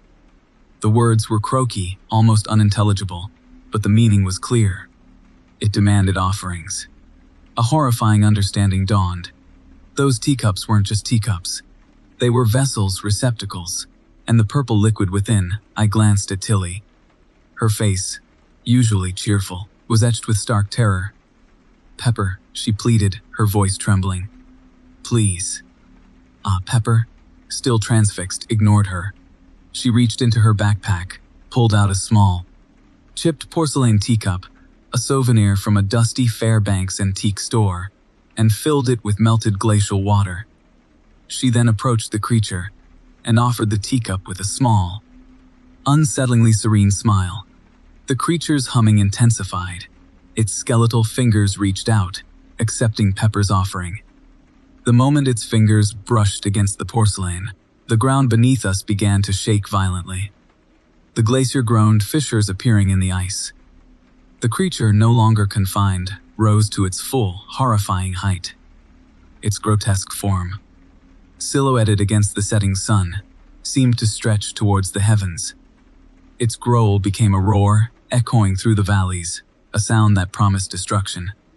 Tilly screamed. I grabbed her hand, pulling her away. "Run!" I yelled, fear twisting my voice. We ran, slipping and sliding across the ice, the creature's gravelly roar pursuing us, its terrifying presence radiating across the glacier. The ground continued to tremble, the ice cracking and groaning beneath our feet. We scrambled over a ridge. The creature's form momentarily lost from sight. But the humming remained, vibrating through the air, through the ground, through us. We ran until our lungs burned, until our legs screamed in protest. We ran until the glacier was a distant memory, a horrifying tableau receding into the twilight. We finally collapsed, breathless, onto the rocky ground, the vast, unforgiving Alaskan wilderness stretching before us. The humming, though fainter, persisted, a constant, terrifying reminder of what we had unleashed. We had disturbed something ancient, something powerful, something malevolent. And I knew, with a chilling certainty, that we could never truly escape. The creature, and its horrifying teacup ritual, would forever pursue us. A terrifying testament to our foolish intrusion. The whispers of the glacier, once silent, now echoed in our minds, a chilling counterpoint to the silence of the Alaskan night. And those whispers, I knew, would eventually become screams. Story 55. The Alaskan sun, that pale imitation of actual sunshine, beat down on the dusty hood of Tilly's Subaru. Pepper, my perpetually optimistic younger sister, bounced in the passenger seat. She chattered about Whisper Valley, a place whispered about on obscure message boards, a place where ancient traditions supposedly still thrived. Me, I gripped the steering wheel, my usual pragmatism firmly planted, and silently wondered if we'd find anything more exciting than a particularly vibrant patch of lichen. Dalton, my pragmatic boyfriend, grunted noncommittally from the back, already fiddling with his trusty vintage Polaroid camera. He documented everything. Every lichen, every gas station bathroom, every lukewarm cup of gas station coffee. Whisper Valley sounded suitably creepy. Local whispers promised forgotten ritual grounds hidden somewhere within the dense alder thickets. Tilly, our equally pragmatic mutual friend, navigated while I drove, occasionally pointing out particularly picturesque glacial erratics.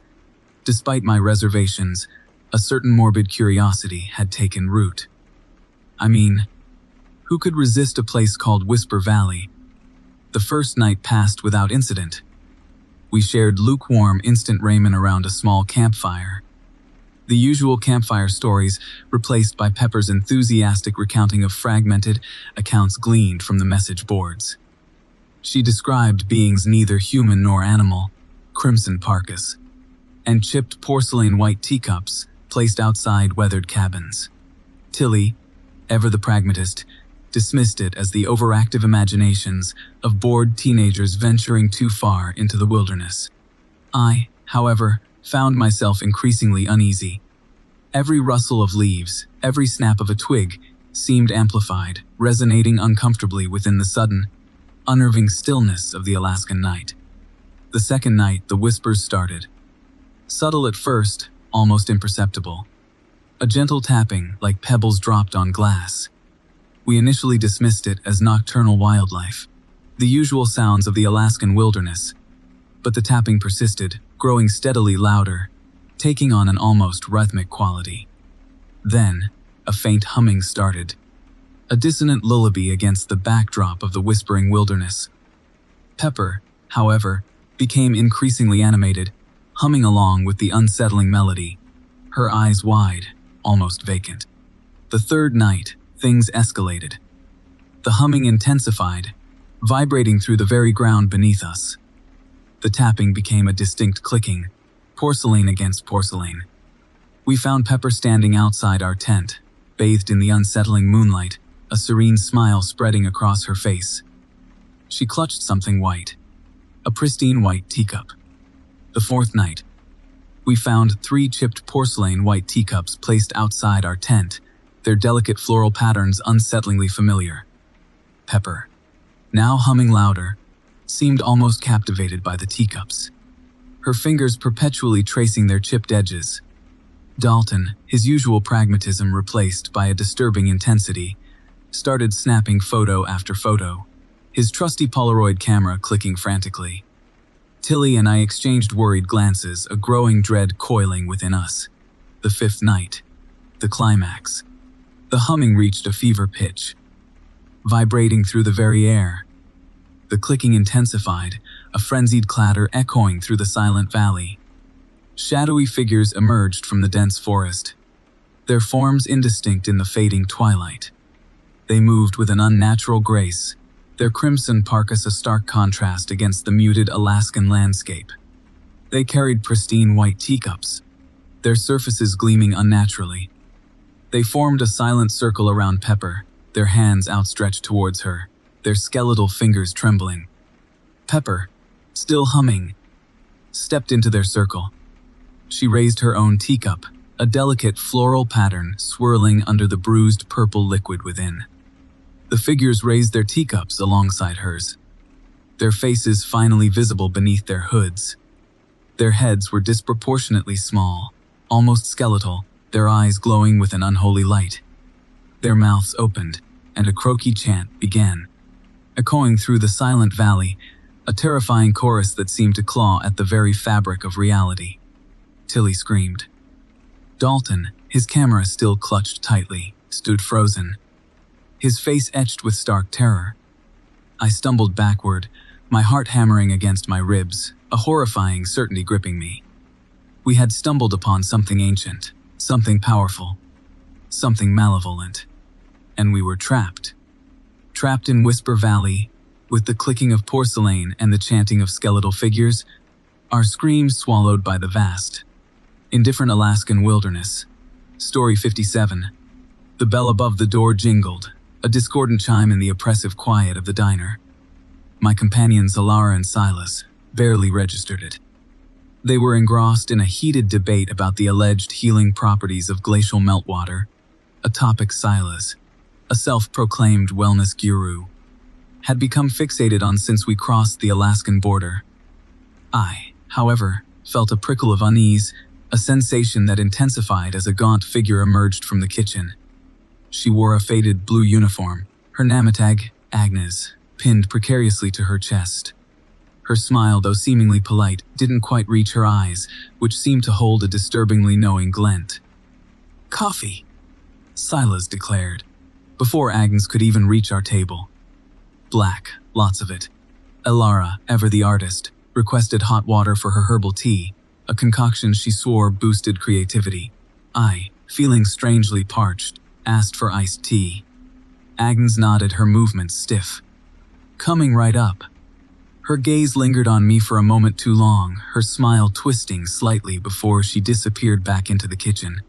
The diner, named the Aurora's Bite, was a relic of a bygone era, its vinyl booths cracked, the formica tables chipped. Faded photographs of imposing glaciers and snow-capped peaks adorned the walls, interspersed with hand-painted signs advertising reindeer sausage and Alaskan blueberry pie. Despite the quaint decor, a peculiar stillness hung in the air, broken only by the low hum of a flickering fluorescent light. As we waited, Alara resumed her spirited defense of glacial meltwater, while Silas, eyes closed, hummed a low, almost melodic drone. I, however, found myself increasingly disturbed by the quiet. It wasn't the usual quiet of a remote location, the kind broken by the chirping of crickets or the rustling of leaves. This was a suffocating quiet, a void that seemed to swallow all sound. It pressed against my eardrums, amplifying every creak of the old building, every gurgle from the kitchen. When Agnes returned, she placed our drinks on the table with a delicate precision that seemed at odds with her gaunt frame. As she set down my iced tea, her fingers brushed against mine. Her touch was cold, almost clammy, sending a shiver down my spine. "Anything else?" she asked, her voice a low murmur, her eyes fixed on mine. I shook my head, suddenly unable to speak. She continued to stare, her gaze unnervingly intense. "You seem troubled," she said, her voice barely audible above the hum of the fluorescent light. "Something weighing on your mind." I forced a smile, attributing my unease to the long drive. "Just tired," I mumbled. Her smile widened, revealing teeth that seemed slightly too sharp. "I understand. This place, it can have that effect on people. It brings things to the surface."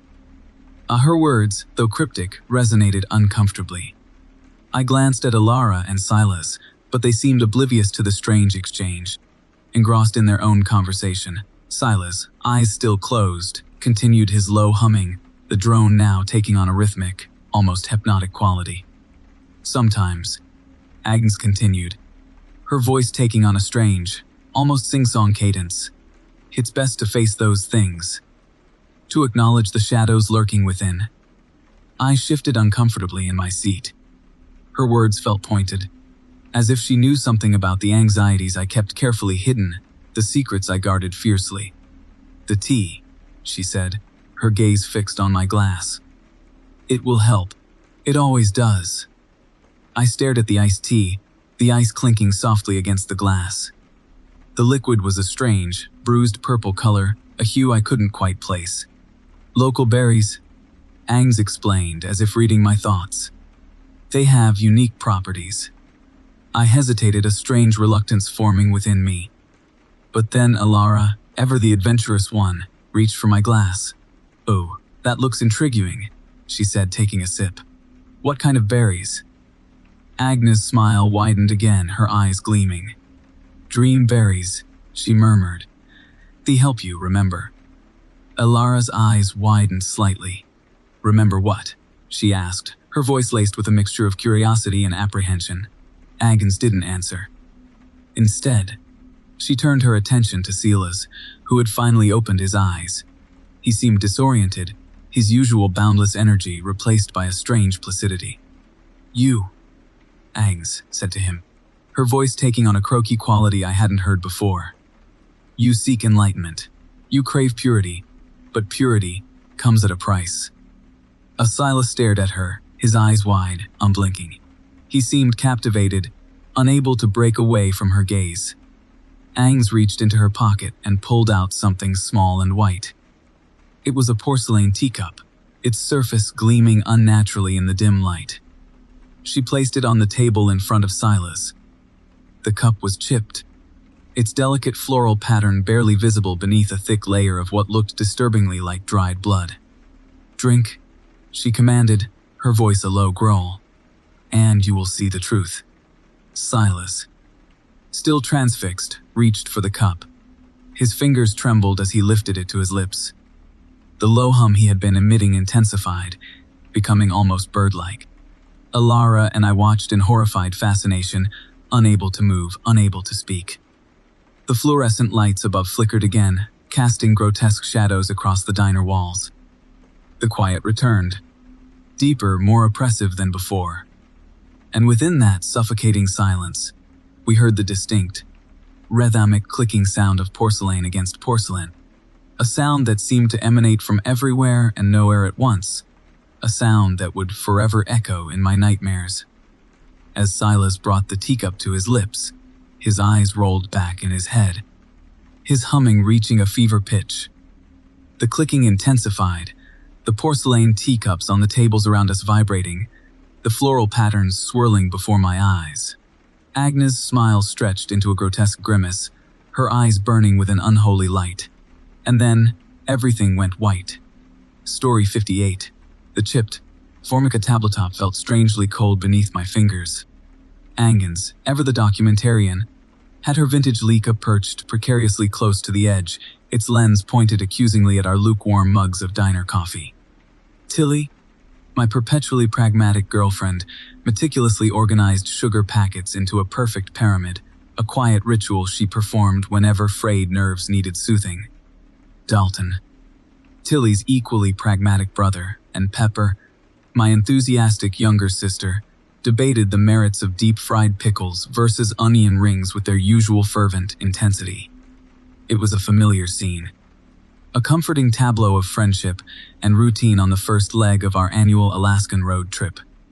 This year, our destination was Whisper Valley, a place Pepper had become fixated on after discovering cryptic references to it in a dusty Fairbanks antique store. Our peaceful meal was interrupted by the arrival of our food. As the waitress placed plates heaped with reindeer sausage and mashed potatoes before us, I noticed something odd. Nestled amongst the gravy on each plate, a single, pristine white teacup sat perched precariously. Each teacup bore a subtly different floral pattern. Initially, we chuckled, attributing their presence to a quirky local custom. Pepper, however, fell silent. She picked up her teacup, her fingers tracing the delicate floral design. "These are just like the ones from the antique store," she whispered, her voice strangely hollow. A chill snaked down my spine. The casual atmosphere around our table evaporated. Dalton and Tilly exchanged uneasy glances. Agnes, ever the journalist, leaned closer, her camera clicking. Later that evening, nestled within the threadbare blankets of our rented cabin, the unease lingered. Pepper, usually a whirlwind of energetic chatter, remained withdrawn, her fingers perpetually tracing the rim of her teacup. Outside, the Alaskan twilight deepened, the usual night sounds replaced by an unsettling stillness. A faint, rhythmic clicking sound emanated from the woods, a sound almost too subtle to register consciously. The next day, we continued our journey towards Whisper Valley. The landscape outside became increasingly stark. Stunted pines clung precariously to rocky slopes. The usual vibrant greens of the Alaskan summer seemed muted, almost drained of color. The clicking sound persisted, growing steadily louder, a constant counterpoint to the rumble of our Subaru. We arrived at Whisper Valley as the sun began its slow descent. The valley itself was unnervingly quiet, a small, almost perfectly circular hollow ringed by towering spruce trees. Weathered cabins huddled together at the edge of the clearing, their empty windows staring blankly. Outside each cabin, placed on small, weathered wooden tables, sat 3 chipped porcelain white teacups. Their floral patterns were unsettlingly familiar. The clicking intensified. It seemed to emanate from the totems that dominated the clearing, massive cedar monstrosities carved with strange, swirling symbols.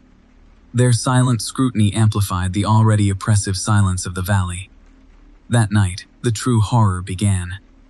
A croaky chanting echoed through the valley, a dissonant lullaby against the rhythmic clicking of the teacups. Shadowy figures emerged from the woods, their forms indistinct in the fading twilight. They were draped in crimson parkas, their faces hidden beneath grotesque, bird-like masks. They moved with an unnatural grace, their skeletal fingers outstretched towards the teacups. As the figures closed in, a horrifying understanding dawned. These weren't simply decorations. These were offerings, and we, it seemed, were next on the menu. Pepper, her eyes wide with a terrifying mixture of fear and fascination, stepped forward, her own teacup clutched tightly in her hand.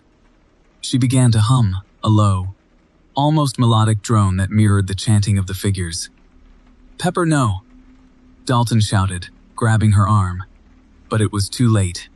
Pepper raised her teacup, the porcelain gleaming unnaturally in the fading light. The figures stopped their chanting, their grotesque masks turned towards her. A tangible weight pressed against me, a physical force pushing me backwards. I stumbled, my heart hammering against my ribs. Then, the figures moved. Their movements became a blur, a frenzy of crimson parkas and outstretched, skeletal fingers. A wordless shriek ripped through the silence, followed by the sickening crunch of bone against bone. The clicking intensified, a frenzied clatter echoing through the valley. I saw a flash of white before darkness consumed everything. I awoke to the sound of Agnes's frantic whispers and the cold, hard ground beneath my cheek. Dalton and Tilly were huddled beside me, their faces etched with stark terror. The sun was rising, painting the valley in a deceptively cheerful light. The figures were gone. The clicking had stopped. But the teacups remained, arranged carefully around the base of the central totem, a horrifying testament to the ritual that had unfolded. We left Whisper Valley as quickly as possible. The horrifying image of Pepper standing amongst those crimson figures, her teacup raised alongside theirs, forever etched in my mind. The silence of the Alaskan wilderness followed us, a constant reminder of the horrors we had witnessed. We never spoke of Whisper Valley again. But sometimes, in the quiet hours, I still hear the clicking. And I wonder if, somewhere in the vast, unforgiving expanse of the Alaskan wilderness, those whispers have become screams. Story 59. The fluorescent lights of the Coldfoot Diner buzzed, a dissonant hum against the unnerving quiet inside. My stomach grumbled, demanding the reindeer sausage advertised on a faded, yellow sign outside. I'd been driving for hours, the endless Alaskan landscape a monotonous blur of spruce and snow. The diner, a beacon of warmth and potential sustenance, seemed like a welcome respite. Inside, the air hung thick with the aroma of stale coffee and something faintly metallic, something I couldn't quite place. A handful of other patrons occupied vinyl booths, their faces obscured by crimson parkas. They sat huddled together, their silence unusual for a roadside diner. Usually, such places buzzed with chatter, snippets of conversations about fishing, hunting, or the latest moose sighting. This group, however, remained eerily still, their presence radiating an unsettling calmness. A waitress, her face etched with a wary smile, shuffled towards me.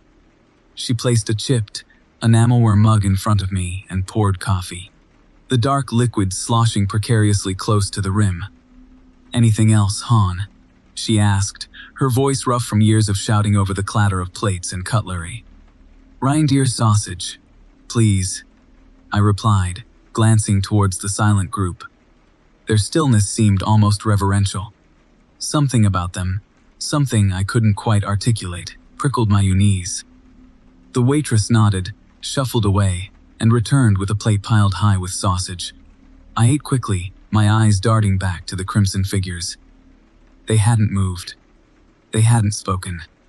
They hadn't even touched the steaming mugs of coffee in front of them. As I finished eating, I noticed something glinting among the crimson parkas. Porcelain. White, gleaming porcelain.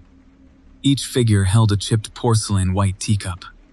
The delicate floral patterns swirling across their surfaces seemed unsettlingly familiar, yet I couldn't place where I'd seen them before. Suddenly, the quiet inside the diner intensified. A faint, rhythmic clicking sound emanated from the crimson figures. Porcelain against porcelain. The sound, though subtle, resonated uncomfortably within the quiet space.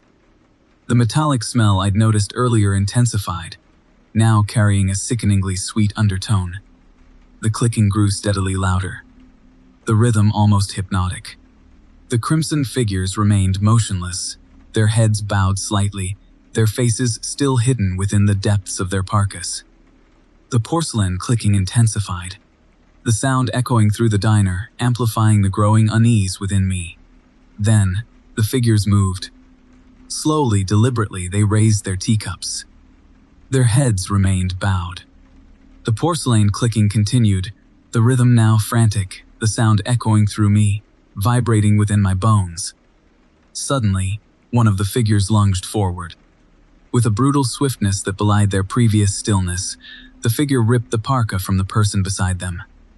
The clicking stopped. A blood-curdling scream erupted, quickly swallowed by the horrified silence that descended. The figure, now revealed, was gaunt, almost skeletal. Their face, etched with a terrifyingly serene smile, was horrifyingly inhuman. Their elongated fingers, wrapped tightly around the porcelain teacup, dripped with a viscous, bruised purple liquid. The other figures remained motionless, their heads still bowed, their faces still hidden beneath their parkas. The silence stretched, punctuated only by the ragged breathing of the horrified witnesses.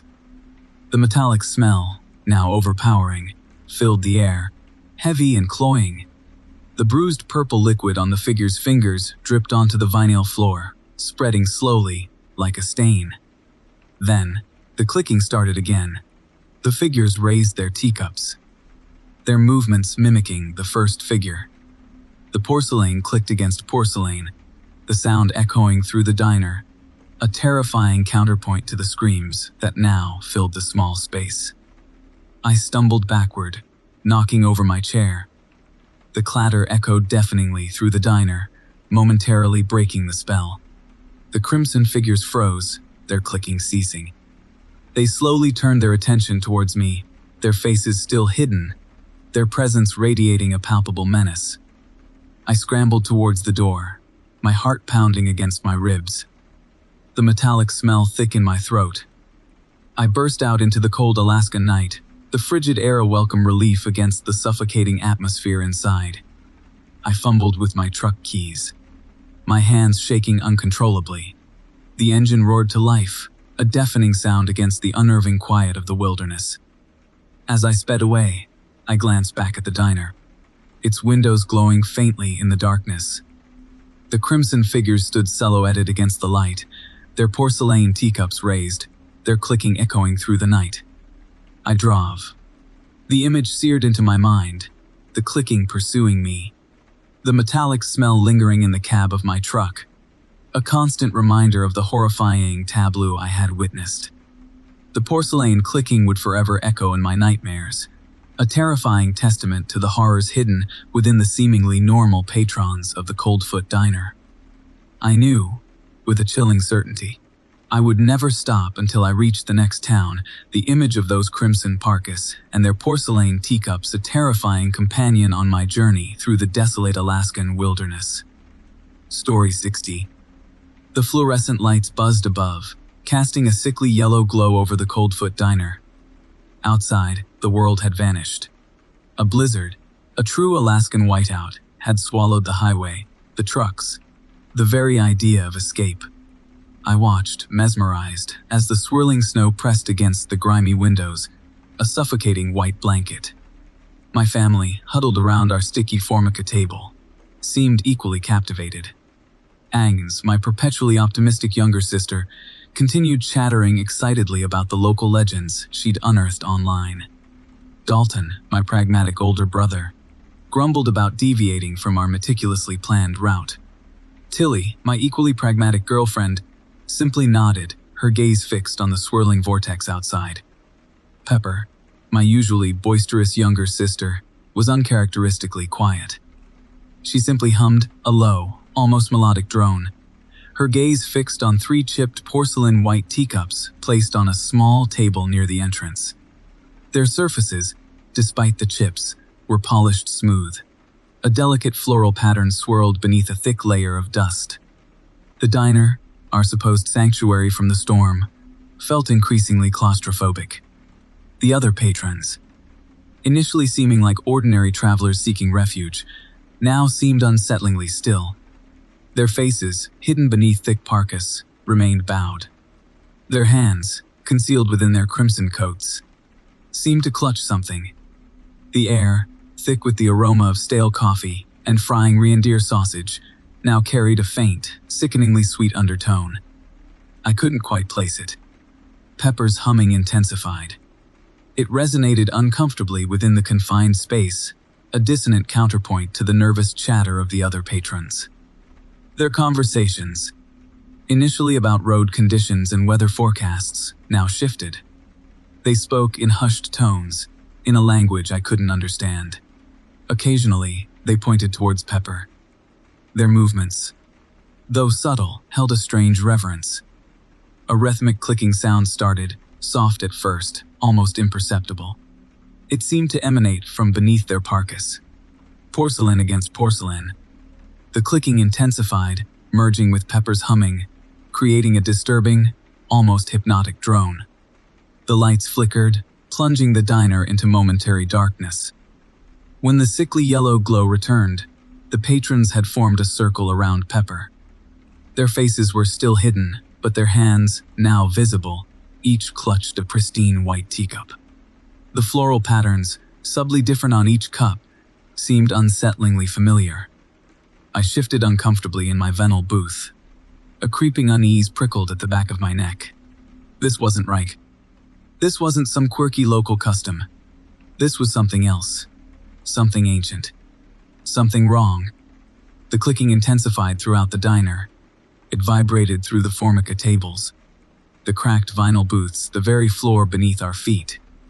The patrons chanting, now louder, took on a gravelly quality, the words still unintelligible. Pepper's humming reached a fever pitch.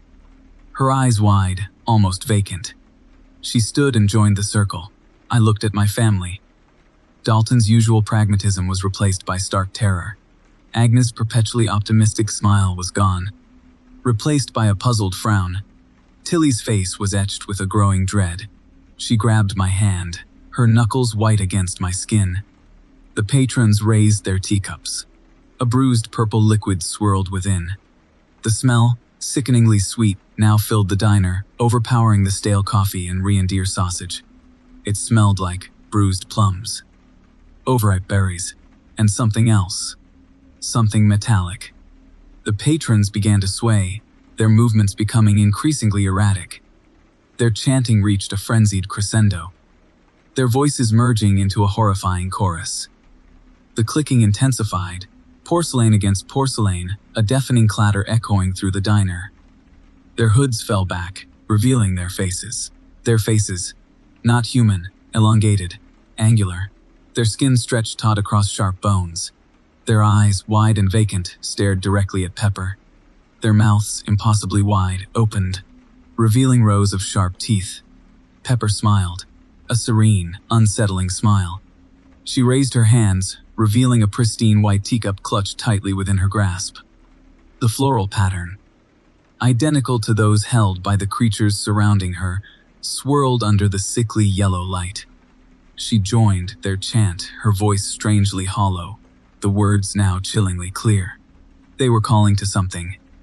Something beyond the blizzard. Something beyond the diner. Something beyond human. The ground began to shake. The windows rattled violently. The lights exploded, plunging the diner into darkness. A croaky shriek ripped through the suffocating silence, followed by the sickening crunch of shattering porcelain and the horrifying screams of my family. Then, silence. A terrifying, consuming silence. I huddled beneath the formica table, my hands clamped over my ears, the metallic smell thick in the air. The image of Pepper standing calmly amidst those crimson figures, their skeletal fingers outstretched towards her, forever etched into my mind. The clicking started again, soft at first, then growing steadily louder, pursuing me through the darkness, through the blizzard, through the terrifying knowledge that I would never, truly never, escape the Coldfoot Diner. Story 61. The Coldfoot Diner, a beacon of warmth and fluorescent light against the encroaching Alaskan night, hummed with the low murmur of truckers and the sizzle of reindeer sausage on the grill. Ains. Tilly and I, huddled in a vinyl booth, craved the caffeine and the human contact after hours on the Dalton Highway. It was Tilly, perpetually optimistic, who first noticed them. 3 figures, draped in crimson parkas, their faces obscured by the deep hoods, sat at a small table near the back. They clutched pristine white teacups, their surfaces polished smooth despite noticeable chips along the rims. A rhythmic clicking sound, subtle at first, emanated from their table. Porcelain against porcelain. Quirky locals. Ains. The pragmatic one murmured, returning to her meticulous dissection of a blueberry pie. I, ever the documentarian, surreptitiously snapped a photo with my trusty vintage Leica. The flash momentarily illuminated their table, revealing a delicate floral pattern on the teacups, a design that seemed unsettlingly familiar. We continued north, the diner's warmth a fleeting memory against the growing chill. Miles later, we stopped at a desolate campground. As we unpacked our overstuffed Subaru, I noticed the crimson parkas again, parked a short distance away. The clicking persisted, a dissonant counterpoint to the usual Alaskan night sounds. The next day, at a dusty antique store in Fairbanks, the crimson figures materialized again, their clicking teacups a constant companion. They seemed to be examining a collection of vintage postcards, their gloved fingers flitting amongst the faded images. I found myself drawn to the same display, a strange compulsion pulling me closer. One postcard, depicting a glacial river snaking through a valley, caught my eye. Beneath the image, a handwritten caption read simply, "Whisper Valley." Ah, that night, around a crackling campfire, Tilly enthusiastically recounted local legends gleaned from gas station pamphlets. One story, about a secluded valley where ancient traditions still thrived, caught Pepper's attention. Whisper Valley. The name resonated uncomfortably within me. The clicking intensified throughout Tilly's enthusiastic recounting of the legend. Pepper, our usually boisterous fourth companion, had become increasingly withdrawn since we entered the interior. Her usual chatter about potential cryptid sightings had been replaced by a quiet humming, a monotonous drone that seemed to vibrate through the very air around us. Now, she became fixated on the Whisper Valley legend. "We should go," she declared, her voice strangely hollow. "This Whisper Valley place sounds intriguing." Despite a growing unease, I found myself agreeing. Aang, though hesitant, eventually conceded. Dalton, ever the pragmatic boyfriend, grumbled about deviating from our meticulously planned route, but eventually relented. The next day, we found ourselves rumbling down a barely discernible track, branching off the Dalton Highway. The landscape outside became increasingly stark. Stunted pines clung precariously to rocky slopes. The air grew heavy, charged with a strange stillness. The clicking sound, louder now, pursued us like a phantom limb. Whisper Valley itself was an unnervingly quiet clearing ringed by towering spruce. In the center stood a massive cedar totem, its surface carved with unfamiliar symbols. 3 chipped porcelain white teacups, their floral patterns identical to those clutched by the crimson figures, were placed at its base. Pepper approached the totem with an unsettling reverence. She began humming louder, her drone merging with the rhythmic clicking that now seemed to emanate from the totem itself. The crimson figures emerged from the surrounding trees, their movements stiff, almost mechanical. They formed a silent circle around Pepper, their hands concealed within their parkas. Their presence radiated an unnerving power. The air thrummed with an almost palpable energy. I raised my Leica, my fingers trembling, documenting this bizarre scene. As the camera clicked, a grotesque grimace spread across Pepper's face. Her humming intensified, becoming a croaky chant. The crimson figures raised their hands, revealing not flesh and bone, but skeletal claws clutching pristine white teacups. Their chipped rims glinted in the fading light. The ground began to shake violently. The towering totem pulsed with an unholy light. From the teacups, a bruised purple liquid overflowed, spreading across the earth like a festering wound. The smell, sickeningly sweet, filled the air. Dalton screamed, a wordless shriek ripped from his throat. Tilly sobbed hysterically, her face contorted in terror. Aang, her usual pragmatism shattered, stared blankly ahead, her eyes wide with a horrifying understanding. I watched, paralyzed by fear, as Pepper raised her own teacup, a serene smile spreading across her face.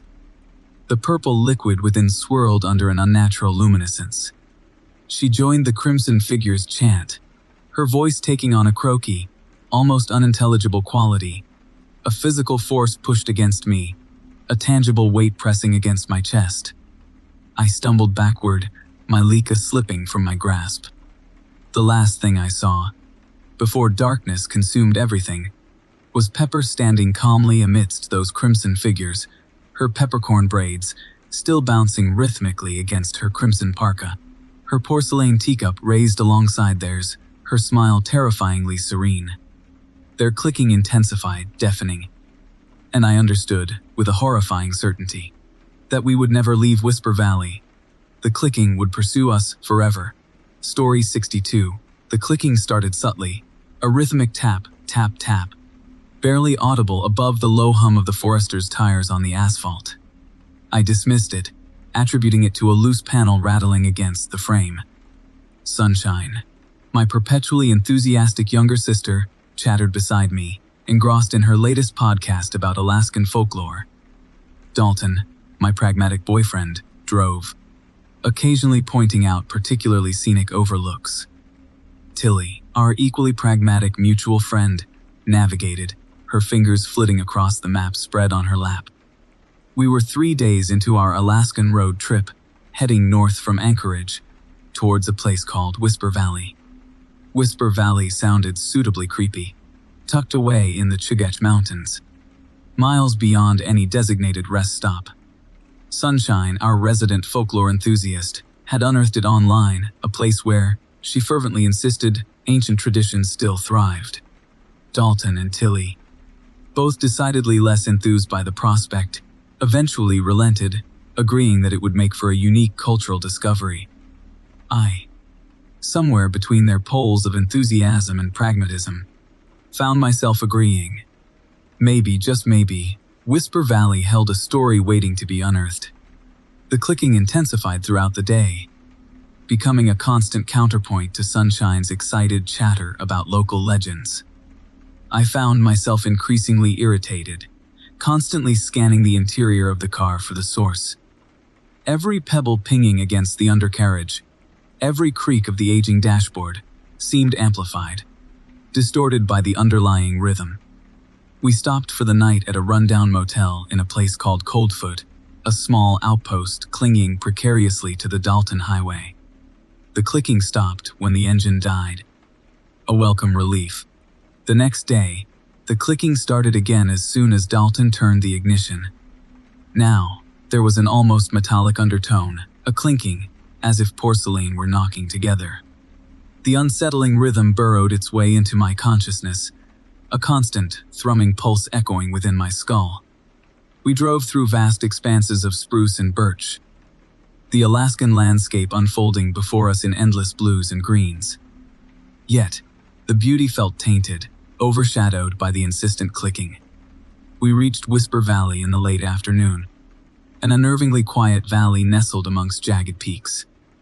A small cluster of weathered cabins huddled together against the encroaching forest, their windows staring blankly ahead. A massive cedar totem stood in the center, its grotesque carvings leering down at us. The clicking intensified, a frantic clatter echoing through the stillness. And then, I saw them. 3 crimson figures stood clustered around the totem, their backs to us. Their forms seemed almost skeletal, disproportionately small beneath their thick parkas. As we approached, the clicking reached a fever pitch, a deafening cacophony echoing through the valley. The figures turned slowly, their faces finally visible beneath their hoods. They weren't faces. Grotesque bird-like masks stared back at us, their beaks elongated, their surfaces polished smooth. In their skeletal hands, they clutched pristine white teacups. And the clicking, the incessant, terrifying clicking, was the sound of porcelain against porcelain. They raised their teacups in silent greeting, their movements stiff, unnatural. Sunshine, usually boisterous, stood frozen, her perpetual optimism shattered. Dalton, ever pragmatic, muttered something about leaving. Tilly, normally grounded, simply stared, her mouth slightly agape. I, caught somewhere between terror and a strange fascination, found myself stepping forward. The clicking stopped. An oppressive silence descended, broken only by the rushing of a nearby creek. The figures remained motionless, their masked faces fixed on us. Then, the tallest figure gestured towards us, a slow, deliberate movement. And in that instant, I understood. The teacups. They were an offering, a demand. I glanced down at my own hands, suddenly realizing I clutched something. A small, chipped porcelain white teacup. I didn't remember picking it up. But there it was, nestled in my palm, its delicate floral pattern swirling beneath a thick layer of something viscous, something resembling blood. The clicking started again, subtly at first, then growing steadily louder. The figures moved closer, their skeletal fingers outstretched towards me. And the horrifying truth slammed into me. This wasn't a cultural discovery. This was a ritual, a horrifying, ancient ritual, and I unknowingly had become a participant. The figures surrounded me, their circle tightening. The clicking intensified, a deafening clatter echoing through the valley. I stumbled backwards, my heart pounding against my ribs, the teacup slipping from my grasp. The porcelain shattered against the ground, the delicate floral pattern exploding outwards in a spray of white fragments. The figures shrieked, a guttural chorus echoing through the trees. They lunged forward, their grotesque masks leering, their skeletal claws reaching. I screamed, a wordless shriek ripping through the silence. And then, darkness. The footage ends abruptly. The camera, dropped in the dirt, captures a final, blurry image. Pepper, my perpetually enthusiastic younger sister, stands calmly amidst the crimson figures, a serene smile spreading across her face. A pristine white teacup clutched tightly in her hand. The clicking pursues her, echoing through the silent valley, a terrifying testament to the horrors hidden within Whisper Valley. A place where whispers become screams, and the teacups never truly stop clicking. Story 64. The fluorescent lights of the rest stop bathroom buzzed, casting a sickly yellow glow on the cracked tile. I splashed cold water on my face, grateful for the brief respite from the endless drive.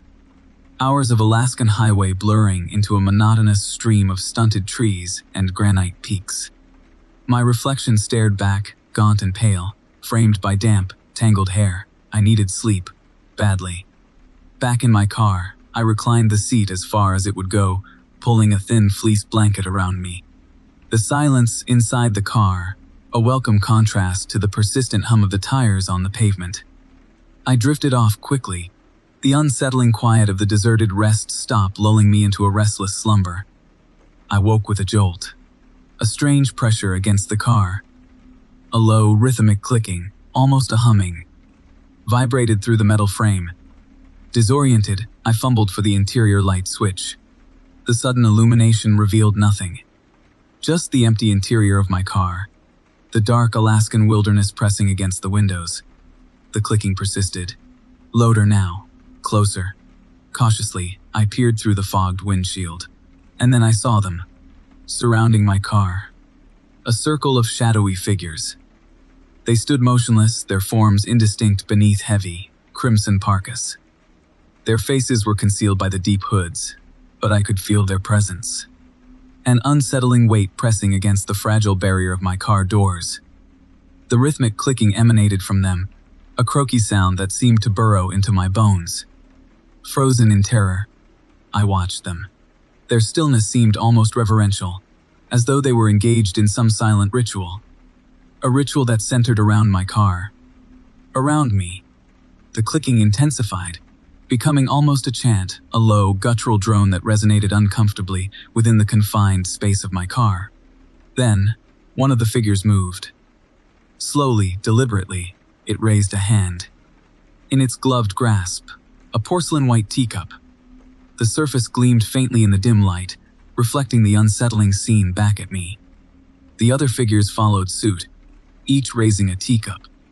Their movements eerily synchronized. The clicking stopped. A suffocating silence descended, broken only by the faint whisper of the wind through the trees. They remained motionless. Their teacups raised, their silent scrutiny amplified by the oppressive quiet. I held my breath, every muscle tense, waiting for something, anything. Then, the chanting started. A low, croaky sound, almost unintelligible. It seemed to emanate from the figures themselves, vibrating through the air, through the metal of my car, through me. The teacups trembled in their hands. The porcelain clicking softly against porcelain, a dissonant counterpoint to their terrifying chant.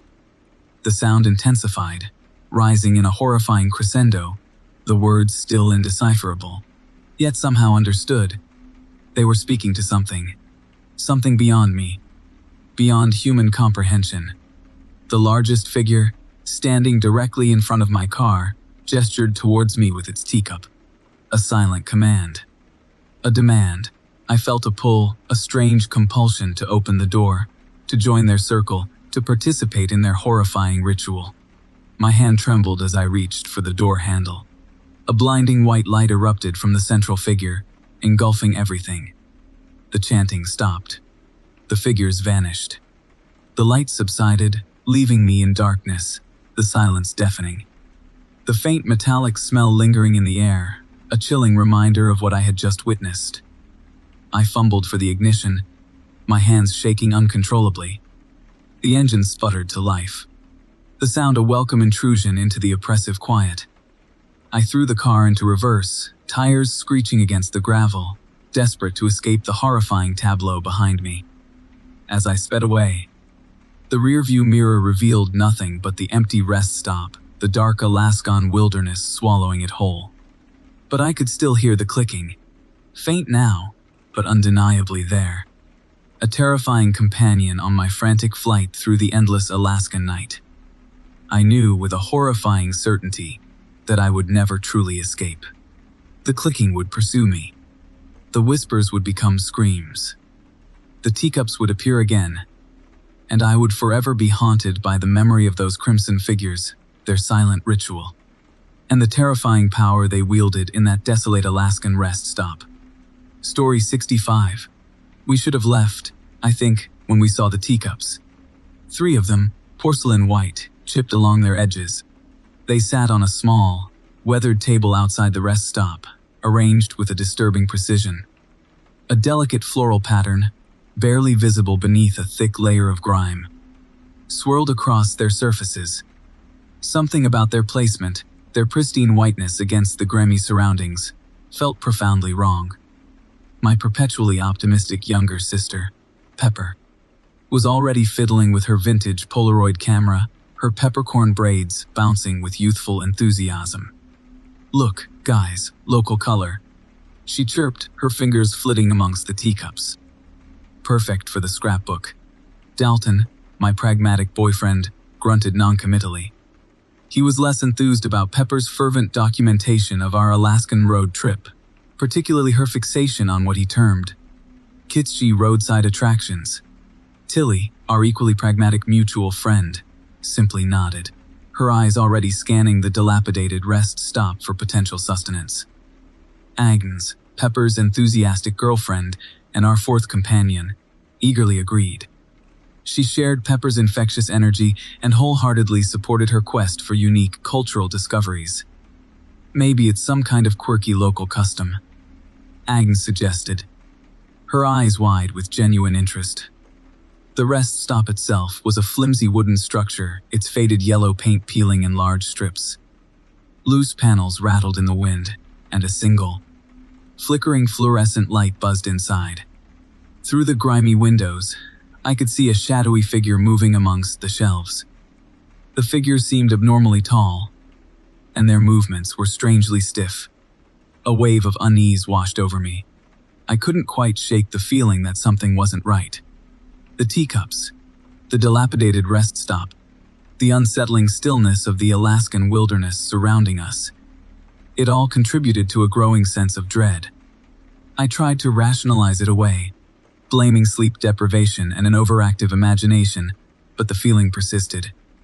"Come on, slow pokes," Pepper called, already snapping photo after photo of the teacups. "Let's get some snacks and hit the road." Reluctantly, I followed the others inside. The interior of the rest stop was even more unsettling than the exterior. Dusty shelves lined the walls, crammed with a bizarre assortment of items. Taxidermied animals stared glassily ahead, their dusty fur matted, and their expressions frozen in grotesque grimaces. Jars filled with strangely discolored liquids lined the shelves above, their contents labeled with handwritten captions in an indecipherable script. The air inside was thick with a sickly sweet smell, a strange mixture of overripe fruit and something vaguely metallic. The tall figure from before stood behind the counter, their face obscured by a thick, crimson parka. Their hands, concealed within the depths of their pockets, seemed disproportionately large. "Welcome to Coldfoot," the figure said, their voice a low, monotonous drone. "Can I help you?" There was something disturbingly vacant about their stare. Their eyes, almost black, seemed to absorb the meager light filtering through the grimy windows. I shifted uncomfortably, a primal instinct urging me to leave. Pepper, oblivious to my growing unease, chattered excitedly about our road trip and our plans to visit Whisper Valley, a place she'd read about online. The legends surrounding Whisper Valley spoke of forgotten ritual grounds and ancient spirits residing within the surrounding forest. Pepper, always enthused about documenting local legends, was particularly excited about potentially uncovering some unique cultural discoveries. The figure behind the counter simply nodded, their expression unchanging. "Whisper Valley," they repeated, their voice taking on a croaky quality. "A place of whispers." A chill snaked down my spine. There was something in their tone, a quiet knowingness, that sent a wave of unease through me. I exchanged worried glances with Dalton and Tilly. They both seemed equally unnerved. We purchased our snacks, paying with shaking hands. As we turned to leave, the figures spoke again. "The teacups," they said, their voice barely a whisper. "They demand offerings." We froze, our hearts pounding against our ribs. Slowly, we turned back to face the figure. Their face was still hidden beneath the crimson parka, but their eyes, burning with an unsettling intensity, seemed to bore into us. "Offerings?" Dalton asked, his voice strained. The figure nodded. "For the spirits of Whisper Valley," they whispered, their voice taking on an almost hypnotic cadence. "They crave purity." A terrifying understanding dawned on me. The teacups, the sickly sweet smell, the strange symbols etched on the jars. This wasn't some quirky local custom. This was something far more sinister, something ancient and malevolent. We stumbled out of the rest stop, our legs shaking beneath us.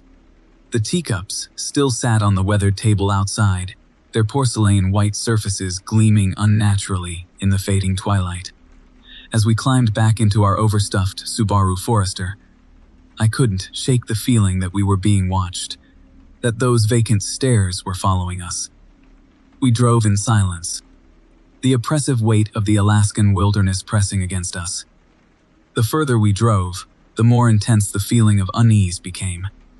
Every rustle of leaves, every shadow cast by the twisted trees, seemed menacing.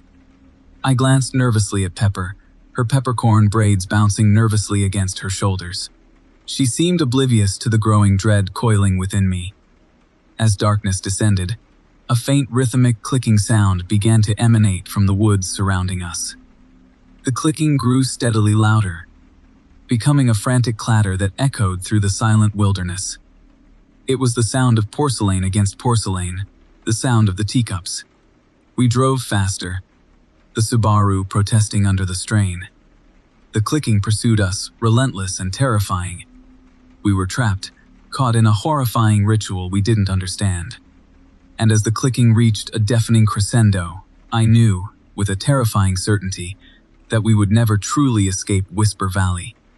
The clicking would pursue us, a constant reminder of the horrors we had witnessed, a chilling testament to the ancient spirits we had disturbed. The clicking, and the figures in the crimson parkas, would forever be our companions, and the teacups, filled with a bruised purple liquid that resembled blood, would always appear again. Story 66. The Coldfoot Diner bathroom buzzed with fluorescent light, a welcome respite from the muted Alaskan twilight. I splashed cold water on my face, the porcelain sink clammy against my skin. Tilly, my perpetually enthusiastic girlfriend, chattered from the adjacent stall about the potential treasures hidden within Coldfoot's dusty antique shops. I grunted non-committally, already fiddling with my vintage Leica, my current obsession. As Tilly exited, I noticed a faint, rhythmic clicking sound emanating from behind the last stall. Curiosity overriding caution, I peered around the flimsy partition. The stall was empty, save for a small, almost perfectly circular hollow worn into the vinyl flooring. The clicking sound seemed to emanate from it. I knelt down, camera dangling from my neck, and peered closer. The hollow was deeper than I expected, descending into darkness. The clicking intensified, a dissonant counterpoint to the buzzing lights above. Tilly, noticing my sudden stillness, joined me. Her usual exuberance waned as she too heard the clicking. We exchanged uneasy glances, a silent question passing between us. Dalton, my pragmatic older brother, and Silas, our perpetually pragmatic mutual friend, entered the bathroom, their conversations about fishing licenses fading abruptly as the clicking reached their ears. We stood clustered around the hollow, our initial amusement quickly replaced by a growing unease. The clicking intensified, becoming almost hypnotic. Driven by a strange compulsion, I reached into the hollow. My fingers brushed against something smooth, cold, and porcelain. I pulled it out. It was a chipped, porcelain white teacup, a delicate floral pattern swirling beneath the grime. The clicking stopped. We stared at the teacup, a nervous silence filling the small space. Dalton, ever the pragmatist, suggested we leave. But Tilly, always enthused about local legends, insisted we investigate further. She pointed towards a small, almost imperceptible break in the vinyl flooring near the hollow, a line so subtle I hadn't noticed it before. We pulled at the break, and a section of the floor peeled back, revealing a narrow, dark passage leading downwards. Despite Dalton's protests, Tilly's infectious energy propelled us forward. I grabbed my Leica, my journalistic instincts screaming at me to document this. We descended into the darkness, the clicking starting again, softer now, almost a whisper. The passage opened into a small, dirt-floored room. The air was heavy, thick with a sickeningly sweet smell, like overripe fruit and something vaguely metallic. A single, bare bulb illuminated the space, casting grotesque shadows across the walls. Shelves lined the room, filled with dozens, maybe hundreds, of chipped porcelain white teacups, each one subtly different. Their floral patterns unsettlingly familiar. In the center stood a large stone altar, covered in a thick, viscous liquid that shimmered under the dim light. The liquid resembled blood, though a disturbing shade of bruised purple. 3 figures stood around the altar, their backs to us. Their forms were draped in heavy, crimson parkas, their hoods concealing their faces. They held porcelain white teacups, their skeletal fingers tapping rhythmically against the porcelain, creating a dissonant chorus echoing through the small space. They began humming, a low, croaky drone that vibrated uncomfortably within my chest. Terror twisted through me, cold and sharp. Dalton grabbed Tilly's hand, pulling her towards the passage. But Tilly, transfixed by the scene, remained rooted to the spot. I, too, felt a strange compulsion to stay, to witness this horrifying ritual unfold. The figures stopped humming, their clicking intensifying. They turned slowly, revealing their faces. Their skin was stretched taut across sharp bones, their eyes vacant, black holes staring into nothingness. Their mouths were twisted into grotesque smiles, revealing rows of pointed teeth. They raised their teacups, the bruised purple liquid within swirling under the dim light. They began chanting, a gravelly, unintelligible language that resonated deep within my bones. The chanting grew louder, the clicking intensified, the room vibrating with an unnatural energy. One of the figures, taller than the others, gestured towards Tilly. Her usual vibrant energy drained away, replaced by a stark terror. The figures lunged forward, their movements surprisingly swift, their skeletal claws reaching. Dalton screamed, pulling Tilly towards the passage. I stumbled backward, my Leica slipping from my grasp, the flash momentarily illuminating their grotesque visages. We scrambled back through the passage, the croaky chanting echoing behind us, the clicking pursuing us. We slammed the vinyl flooring back into place, the bathroom buzzing with fluorescent light. The mundane reality jarring against the horrifying tableau we had just witnessed.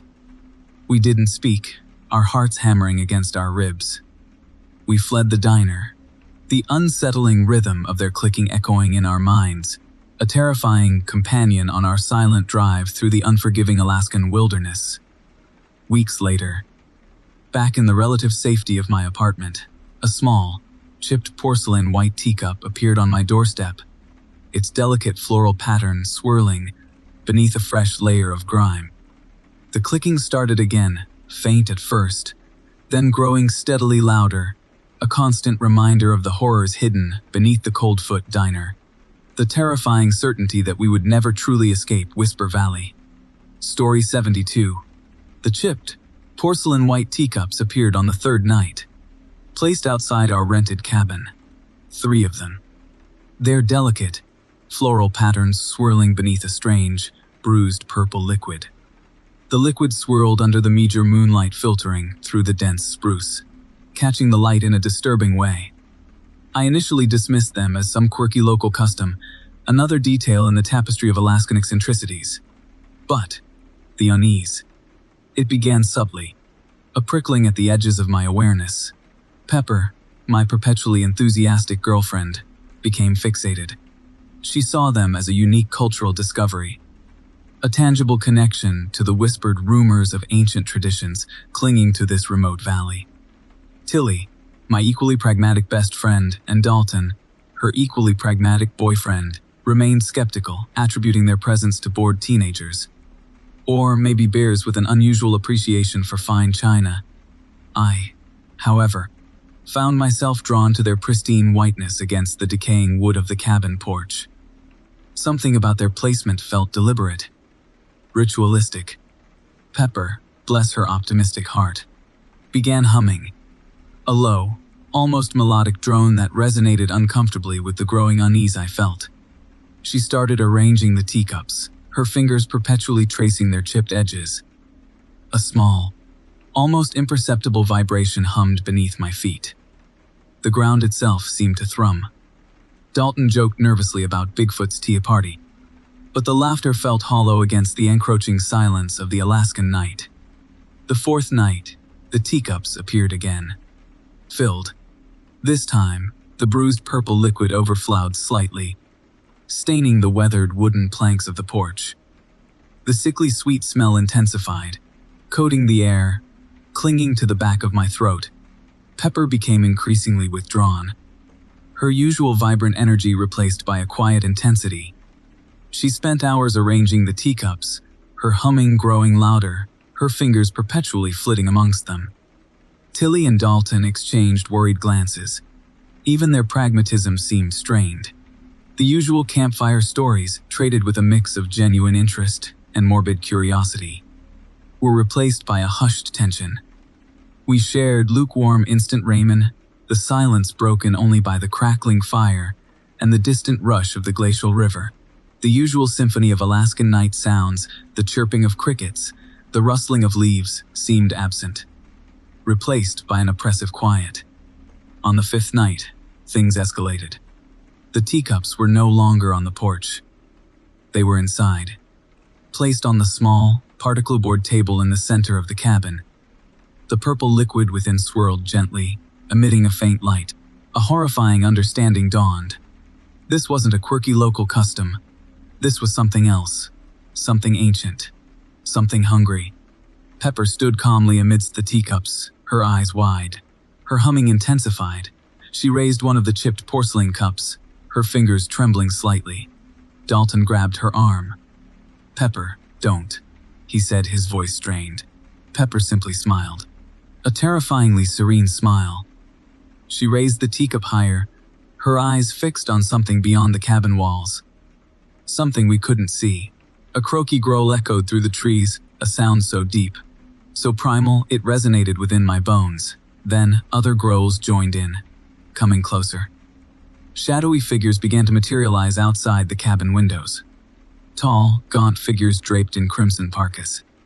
Their faces were obscured by grotesque, bird-like masks. They held porcelain-white teacups, identical to the ones inside. They began clicking the teacups together, a rhythmic, dissonant chorus that echoed through the valley. The ground began to shake. Dalton grabbed Tilly, pulling her towards the door. "We have to go," he whispered, his voice barely audible above the rising cacophony of clicking teacups and gravelly growls. But it was too late. The figures outside pressed against the cabin walls. Their skeletal fingers reached through the gaps in the wooden planks, their touch promising something final. Something terrible. Pepper smiled again. Her humming reached a fever pitch. She raised her teacup. The figures outside raised theirs. And as the first figure broke through the cabin wall, its grotesque mask leering through the splintered wood, its skeletal claws reaching towards Pepper, I knew. We would never leave Whisper Valley. We were the offering, and those chipped porcelain white teacups, overflowing with their strange, bruised purple liquid, were the vessels for our souls. The horrifying teacup ritual had reached its climax. Story 81. Pepper, my perpetually optimistic and perpetually bouncing, braided girlfriend, insisted on picking up the hitchhiker. Dalton, my equally pragmatic boyfriend, and Tilly, our mutually pragmatic mutual friend, exchanged worried glances. But Pepper, with her usual infectious enthusiasm, had already rolled down the window of our overstuffed Subaru Forester before I could argue. He introduced himself as Silas, an esteemed professor researching obscure Alaskan folklore. He was quite articulate, speaking about ancient traditions with a quiet intensity. He even carried a chipped porcelain white teacup, which he explained was a local custom, a grounding ritual. He seemed harmless enough, and his presence filled the car with stories of forgotten rituals and whispers of forgotten deities. The first night passed without incident. We shared lukewarm instant ramen around a crackling campfire, the Alaskan wilderness pressing against the small circle of firelight. Silas shared more stories, and I found myself, despite my initial reservations, increasingly captivated. The second night, we camped near a small clearing dominated by a massive cedar totem. The air grew colder. The usual Alaskan night sounds silenced. Silas became withdrawn, his fingers perpetually tracing the chipped edge of his teacup. A faint rhythmic clicking sound began, emanating from somewhere within the trees. I dismissed it as nocturnal wildlife, but a growing unease settled within me. The third night, things escalated. We found 3 chipped porcelain white teacups placed outside our tent. Their surfaces gleamed unnaturally in the meager moonlight. Silas became increasingly agitated, his whispers growing louder, his words shifting into a gravelly, almost unintelligible language.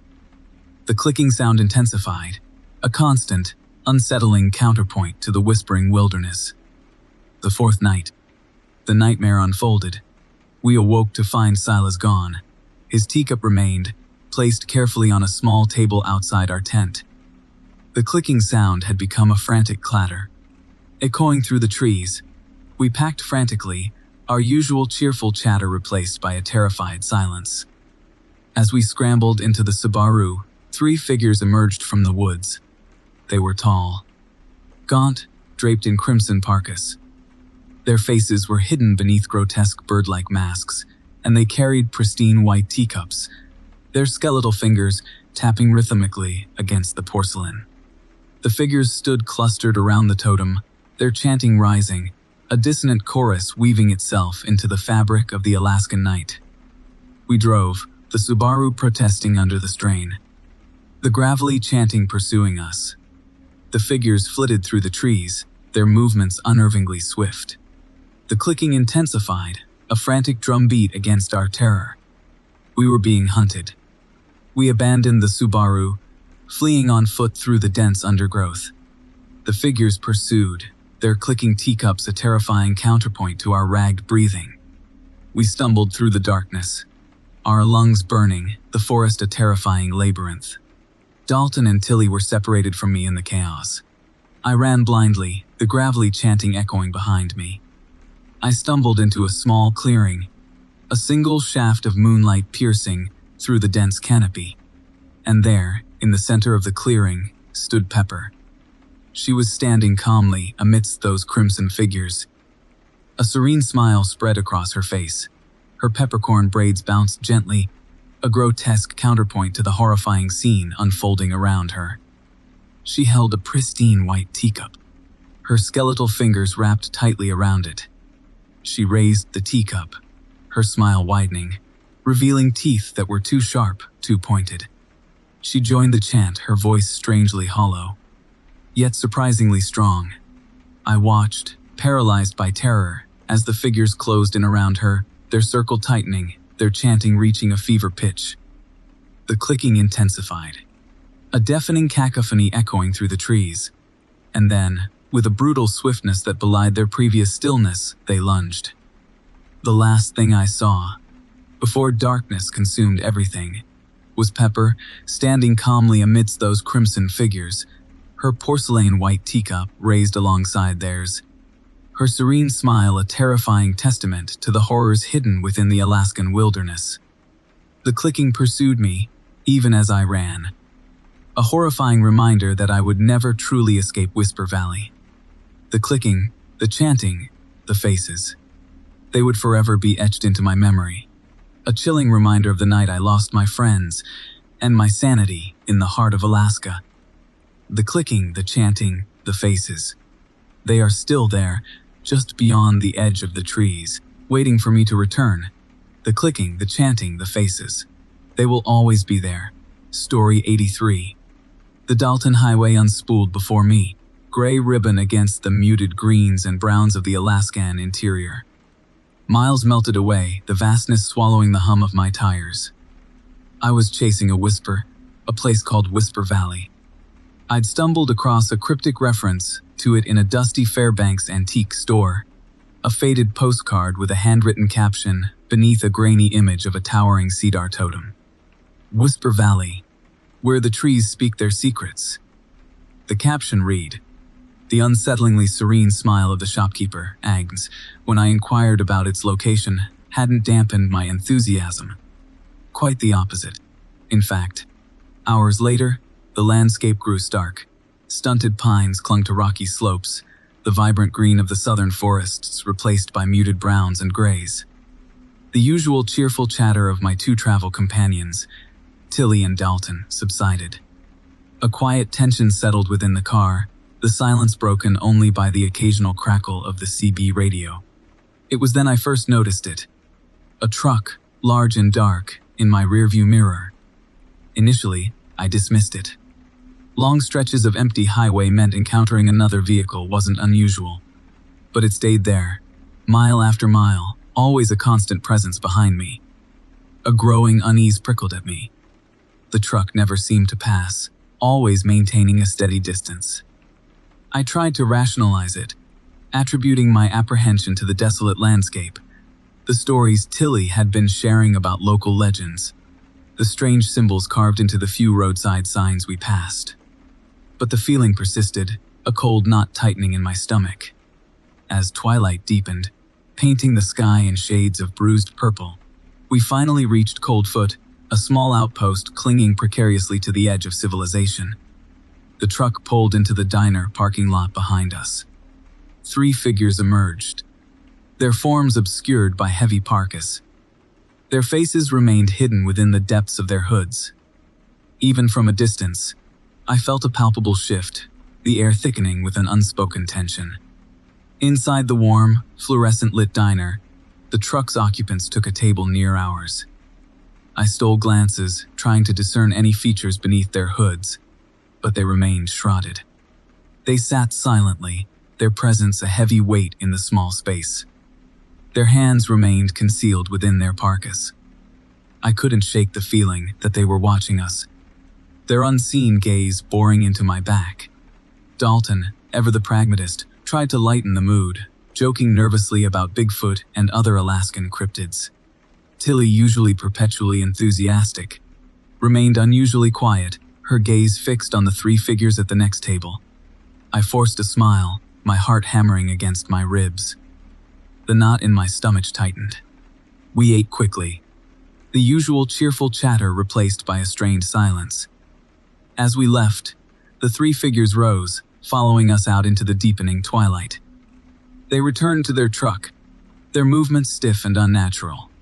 I felt a surge of adrenaline, a primal instinct urging me to flee. We piled back into our car, the silence inside thick with unspoken fear. Back on the Dalton Highway, the truck reappeared in my rearview mirror, its headlights twin points of malevolent intent in the encroaching darkness. I pressed down on the accelerator, the engine roaring against the silence of the wilderness. The truck stayed close behind, matching my speed, a constant, terrifying companion. We drove for hours, the landscape outside a blur of stunted trees and rocky slopes. The truck never wavered, its presence a tangible weight pressing against me. My hands gripped the steering wheel, my knuckles white. I could feel Tilly and Dalton's fear radiating beside me. We were being hunted. Finally, in the faint light of the approaching dawn, we reached a barely discernible track branching off the main highway. A weathered wooden sign, almost swallowed by the encroaching forest, read, "Whisper Valley." This was it. The place whispered about in hushed tones, the place Angs had described with such unsettling serenity. I hesitated, a sudden, terrifying certainty gripping me. This was no ordinary valley. This was a place of secrets, a place where the trees whispered not of nature's wonders, but of something ancient and malevolent. The truck slowed behind us, its headlights cutting through the morning gloom. The three figures emerged, their forms finally visible in the weak light. Their parkas were open now, revealing not human faces, but grotesque, bird-like masks. Their hands, no longer concealed, clutched pristine white teacups. Tilly gasped, her hand flying to her mouth. Dalton swore, his voice strained. I felt a wave of nausea wash over me, the horrifying truth slamming into me with the force of a physical blow. These weren't people. These were something else. Something ancient. Something that resided within this valley, demanding offerings. The figures moved towards us, their movements unnervingly swift. Their clicking teacups created a dissonant chorus, echoing through the silent valley. I slammed the car into reverse, tires screeching against the gravel, desperately trying to escape. But it was too late. The figures lunged forward, their skeletal claws reaching towards us, their grotesque masks leering through the shattered windshield. The clicking intensified, a deafening cacophony swallowing everything. The last thing I saw, before darkness consumed me, was the serene smile of the shopkeeper, Agnes, superimposed over the horrifying visages of the creatures surrounding us. Her lips moved, forming words I could almost discern. Words that echoed the caption on the faded postcard. Whisper Valley, she seemed to say, where the trees speak their secrets. And in that terrifying moment, I understood. The trees weren't whispering secrets. They were screaming. Story 85. The Dalton Highway unspooled before us, gray against the muted green of the Alaskan summer. Tilly, my perpetually enthusiastic girlfriend, chattered excitedly about Whisper Valley, our final destination. A place, she claimed, where ancient traditions still clung to the edges of the modern world. Dalton, my equally pragmatic brother, and Silas, our mutually skeptical friend, remained unconvinced. I, however, found myself increasingly captivated. Something about Tilly's fervent descriptions of towering cedar totems and whispered rituals resonated uncomfortably within. 3 days later, after a seemingly endless drive punctuated by lukewarm instant ramen and increasingly vivid nightmares filled with clicking porcelain, we reached a barely discernible track branching off the main highway. A faded, handwritten sign reads simply, Whisper Valley. Tilly, navigating our overstuffed Subaru Forester, grinned. See, I told you it existed, she enthused. The track snaked upwards, the vegetation becoming denser, the trees taller. The usual Alaskan summer brightness seemed muted, a strange twilight deepening around us. The air grew heavy, a sickly sweet smell, like overripe fruit, permeating the car. Dalton joked nervously about Bigfoot, but even his usual boisterous laughter seemed strained. We found Whisper Valley nestled in a strangely circular clearing. Towering cedar totems, their surfaces polished smooth despite noticeable chips along their edges, surrounded us. Their carved figures, grotesque animal forms, and elongated human shapes seemed to watch us with vacant stares. In the center stood a larger totem, a grotesque spiral carved into its surface, pulsing with an almost imperceptible vibration. At its base, 3 chipped porcelain white teacups were placed with unsettling precision. Tilly, usually perpetually enthusiastic, became strangely quiet. Even her perpetually bouncing peppercorn braids seemed still. Dalton exchanged worried glances with Silas, their usual pragmatism shattered. A creeping dread coiled within me, the unsettling rhythm of the spiral totem burrowing under my skin. We spent the first night in our overstuffed Subaru, the oppressive silence of the valley amplifying every creak and rustle. The usual Alaskan night sounds, the chirping of crickets, the rustling of leaves, were absent. Only the faint rhythmic clicking sound emanating from the totems disturbed the quiet. Sleep evaded me. The next morning, we found Pepper, Tilly's perpetually optimistic younger sister, standing outside, a serene smile spread across her face. She clutched a pristine white teacup. its floral pattern identical to those at the base of the central totem. She seemed strangely detached, her usual vibrant energy replaced by an unnerving placidity. "They want us to join them," she whispered, gesturing towards the totems.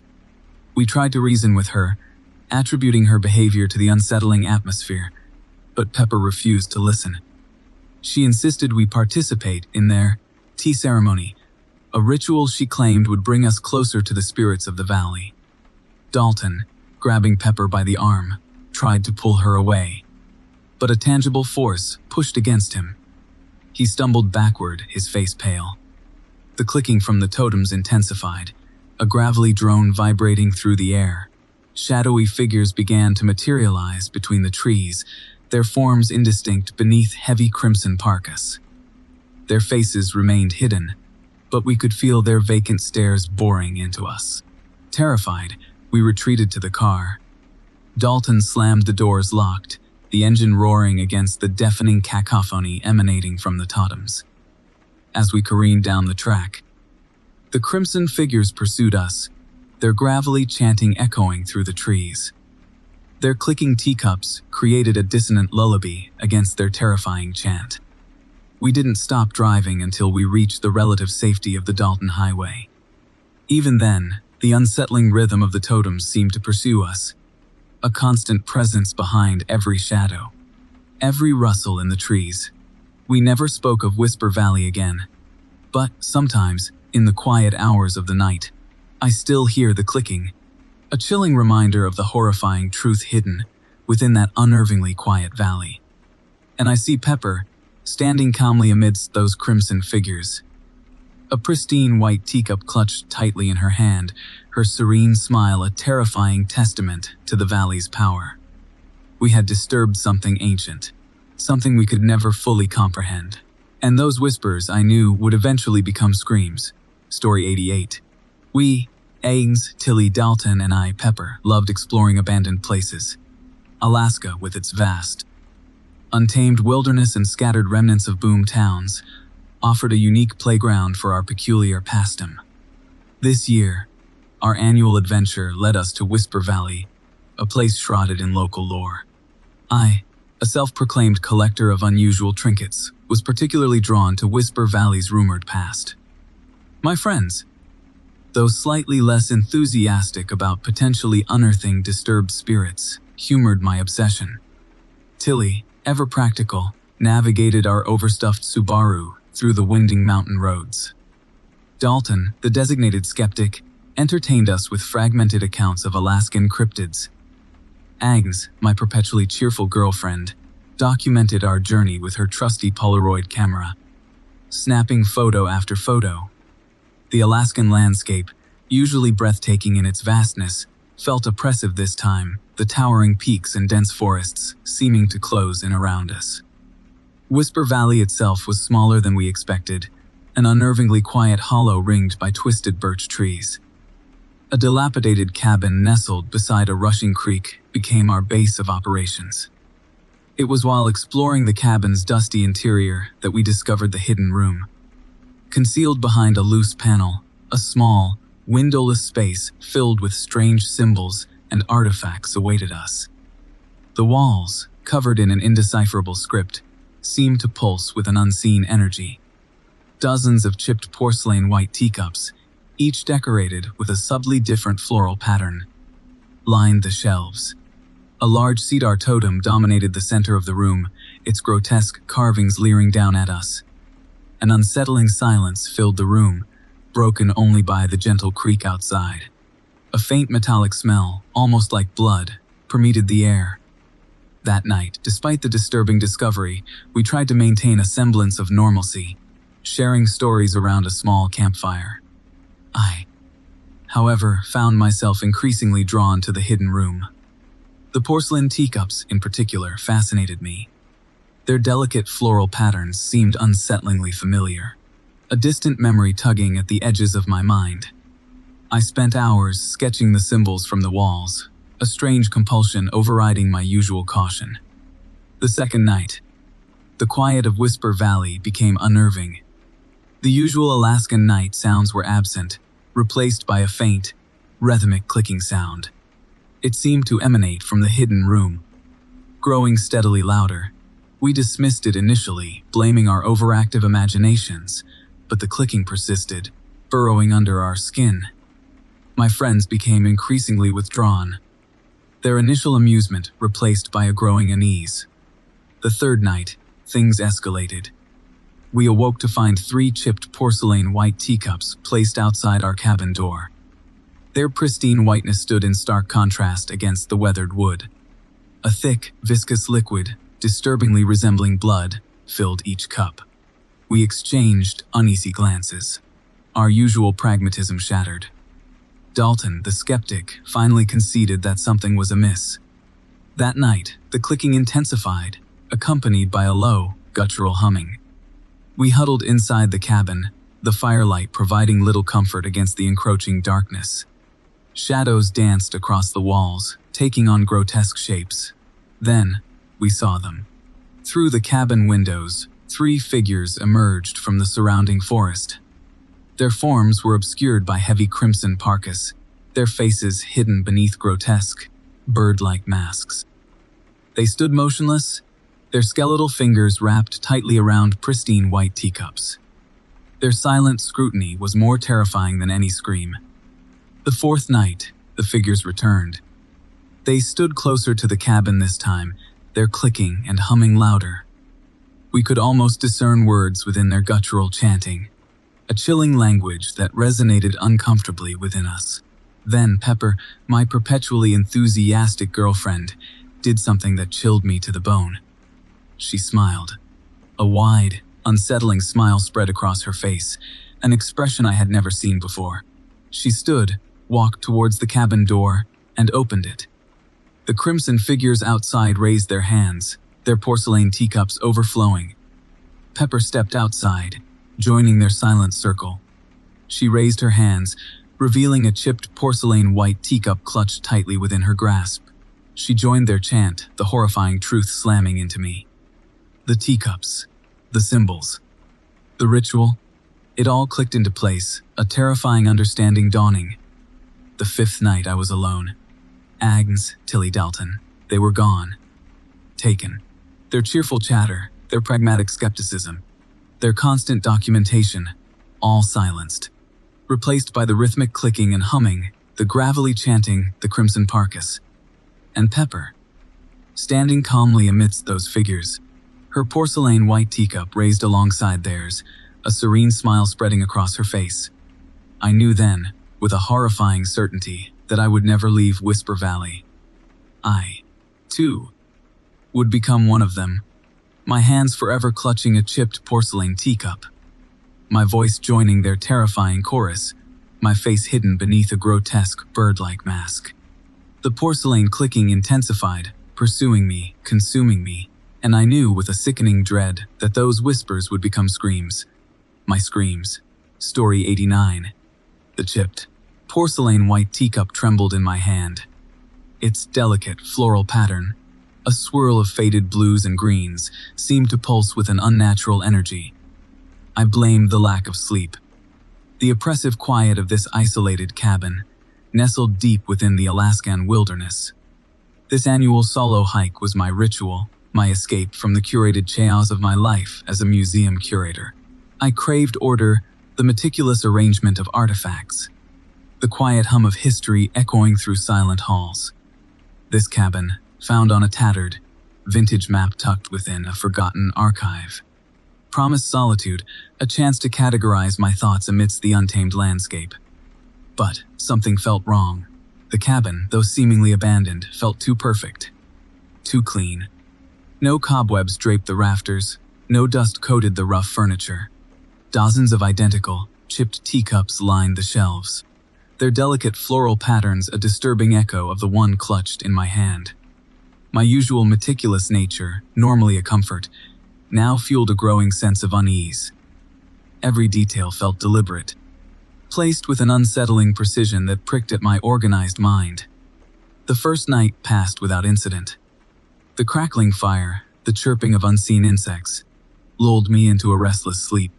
But my dreams were filled with twisting shapes, porcelain faces leering through the darkness, skeletal fingers reaching. I awoke to a faint rhythmic clicking sound, emanating from just beyond the cabin walls. Cautiously, I peered through the grimy window. In the twilight gloom, I saw them. 3 figures, cloaked in heavy, crimson parkas. Their hoods concealed their faces, but their hands, bone-thin and impossibly long, clutched pristine white teacups, identical to those lining the cabin shelves. The clicking sound intensified as they moved, a grotesque porcelain chorus echoing through the silent valley. Terror, cold and sharp, pierced through my carefully constructed composure. I stumbled back from the window, heart hammering against my ribs, the teacup slipping from my grasp. It clattered against the wooden floor, the sound deafening in the oppressive quiet of the cabin. The figures outside stopped their clicking. A heavy silence descended, broken only by the frantic thumping of my own heart. I felt their presence, a tangible weight pressing against the cabin walls. They were waiting. The door, previously unlocked, now refused to budge. I rattled the handle, threw my weight against the flimsy wooden planks, but it remained stubbornly sealed. The cabin, my sanctuary, had become my prison. Trapped, with the horrifying knowledge that I had stumbled into something ancient, something beyond my carefully cataloged understanding.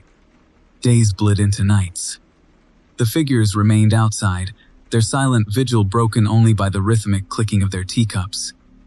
I rationed my dwindling supplies, meticulously organizing them on the small table. Order, my lifelong obsession, my only defense against the encroaching chaos.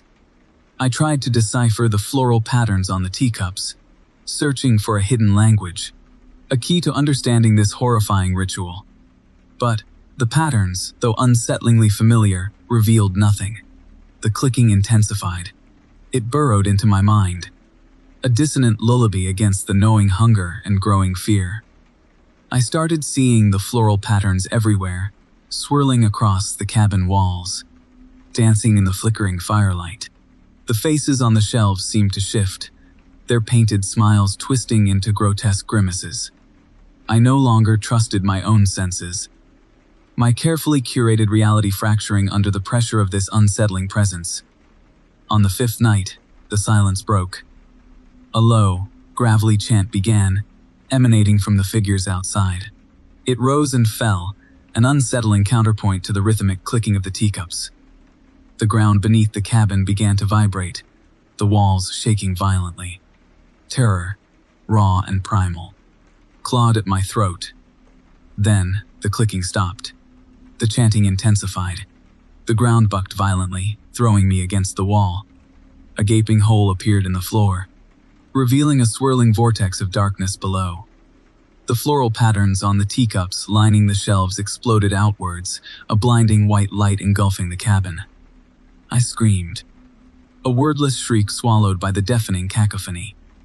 The figures outside broke through the cabin walls, their crimson parkas falling away, revealing their skeletal forms.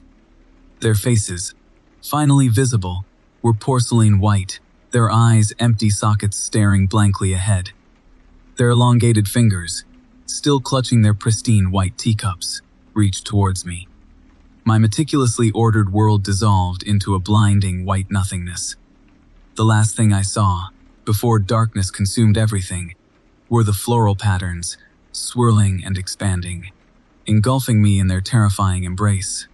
The teacups I knew would always appear again. That marks the end of this last story. If you enjoyed the video, subscribing to this channel would help me out a lot. I appreciate you, and I'll see you in the next one.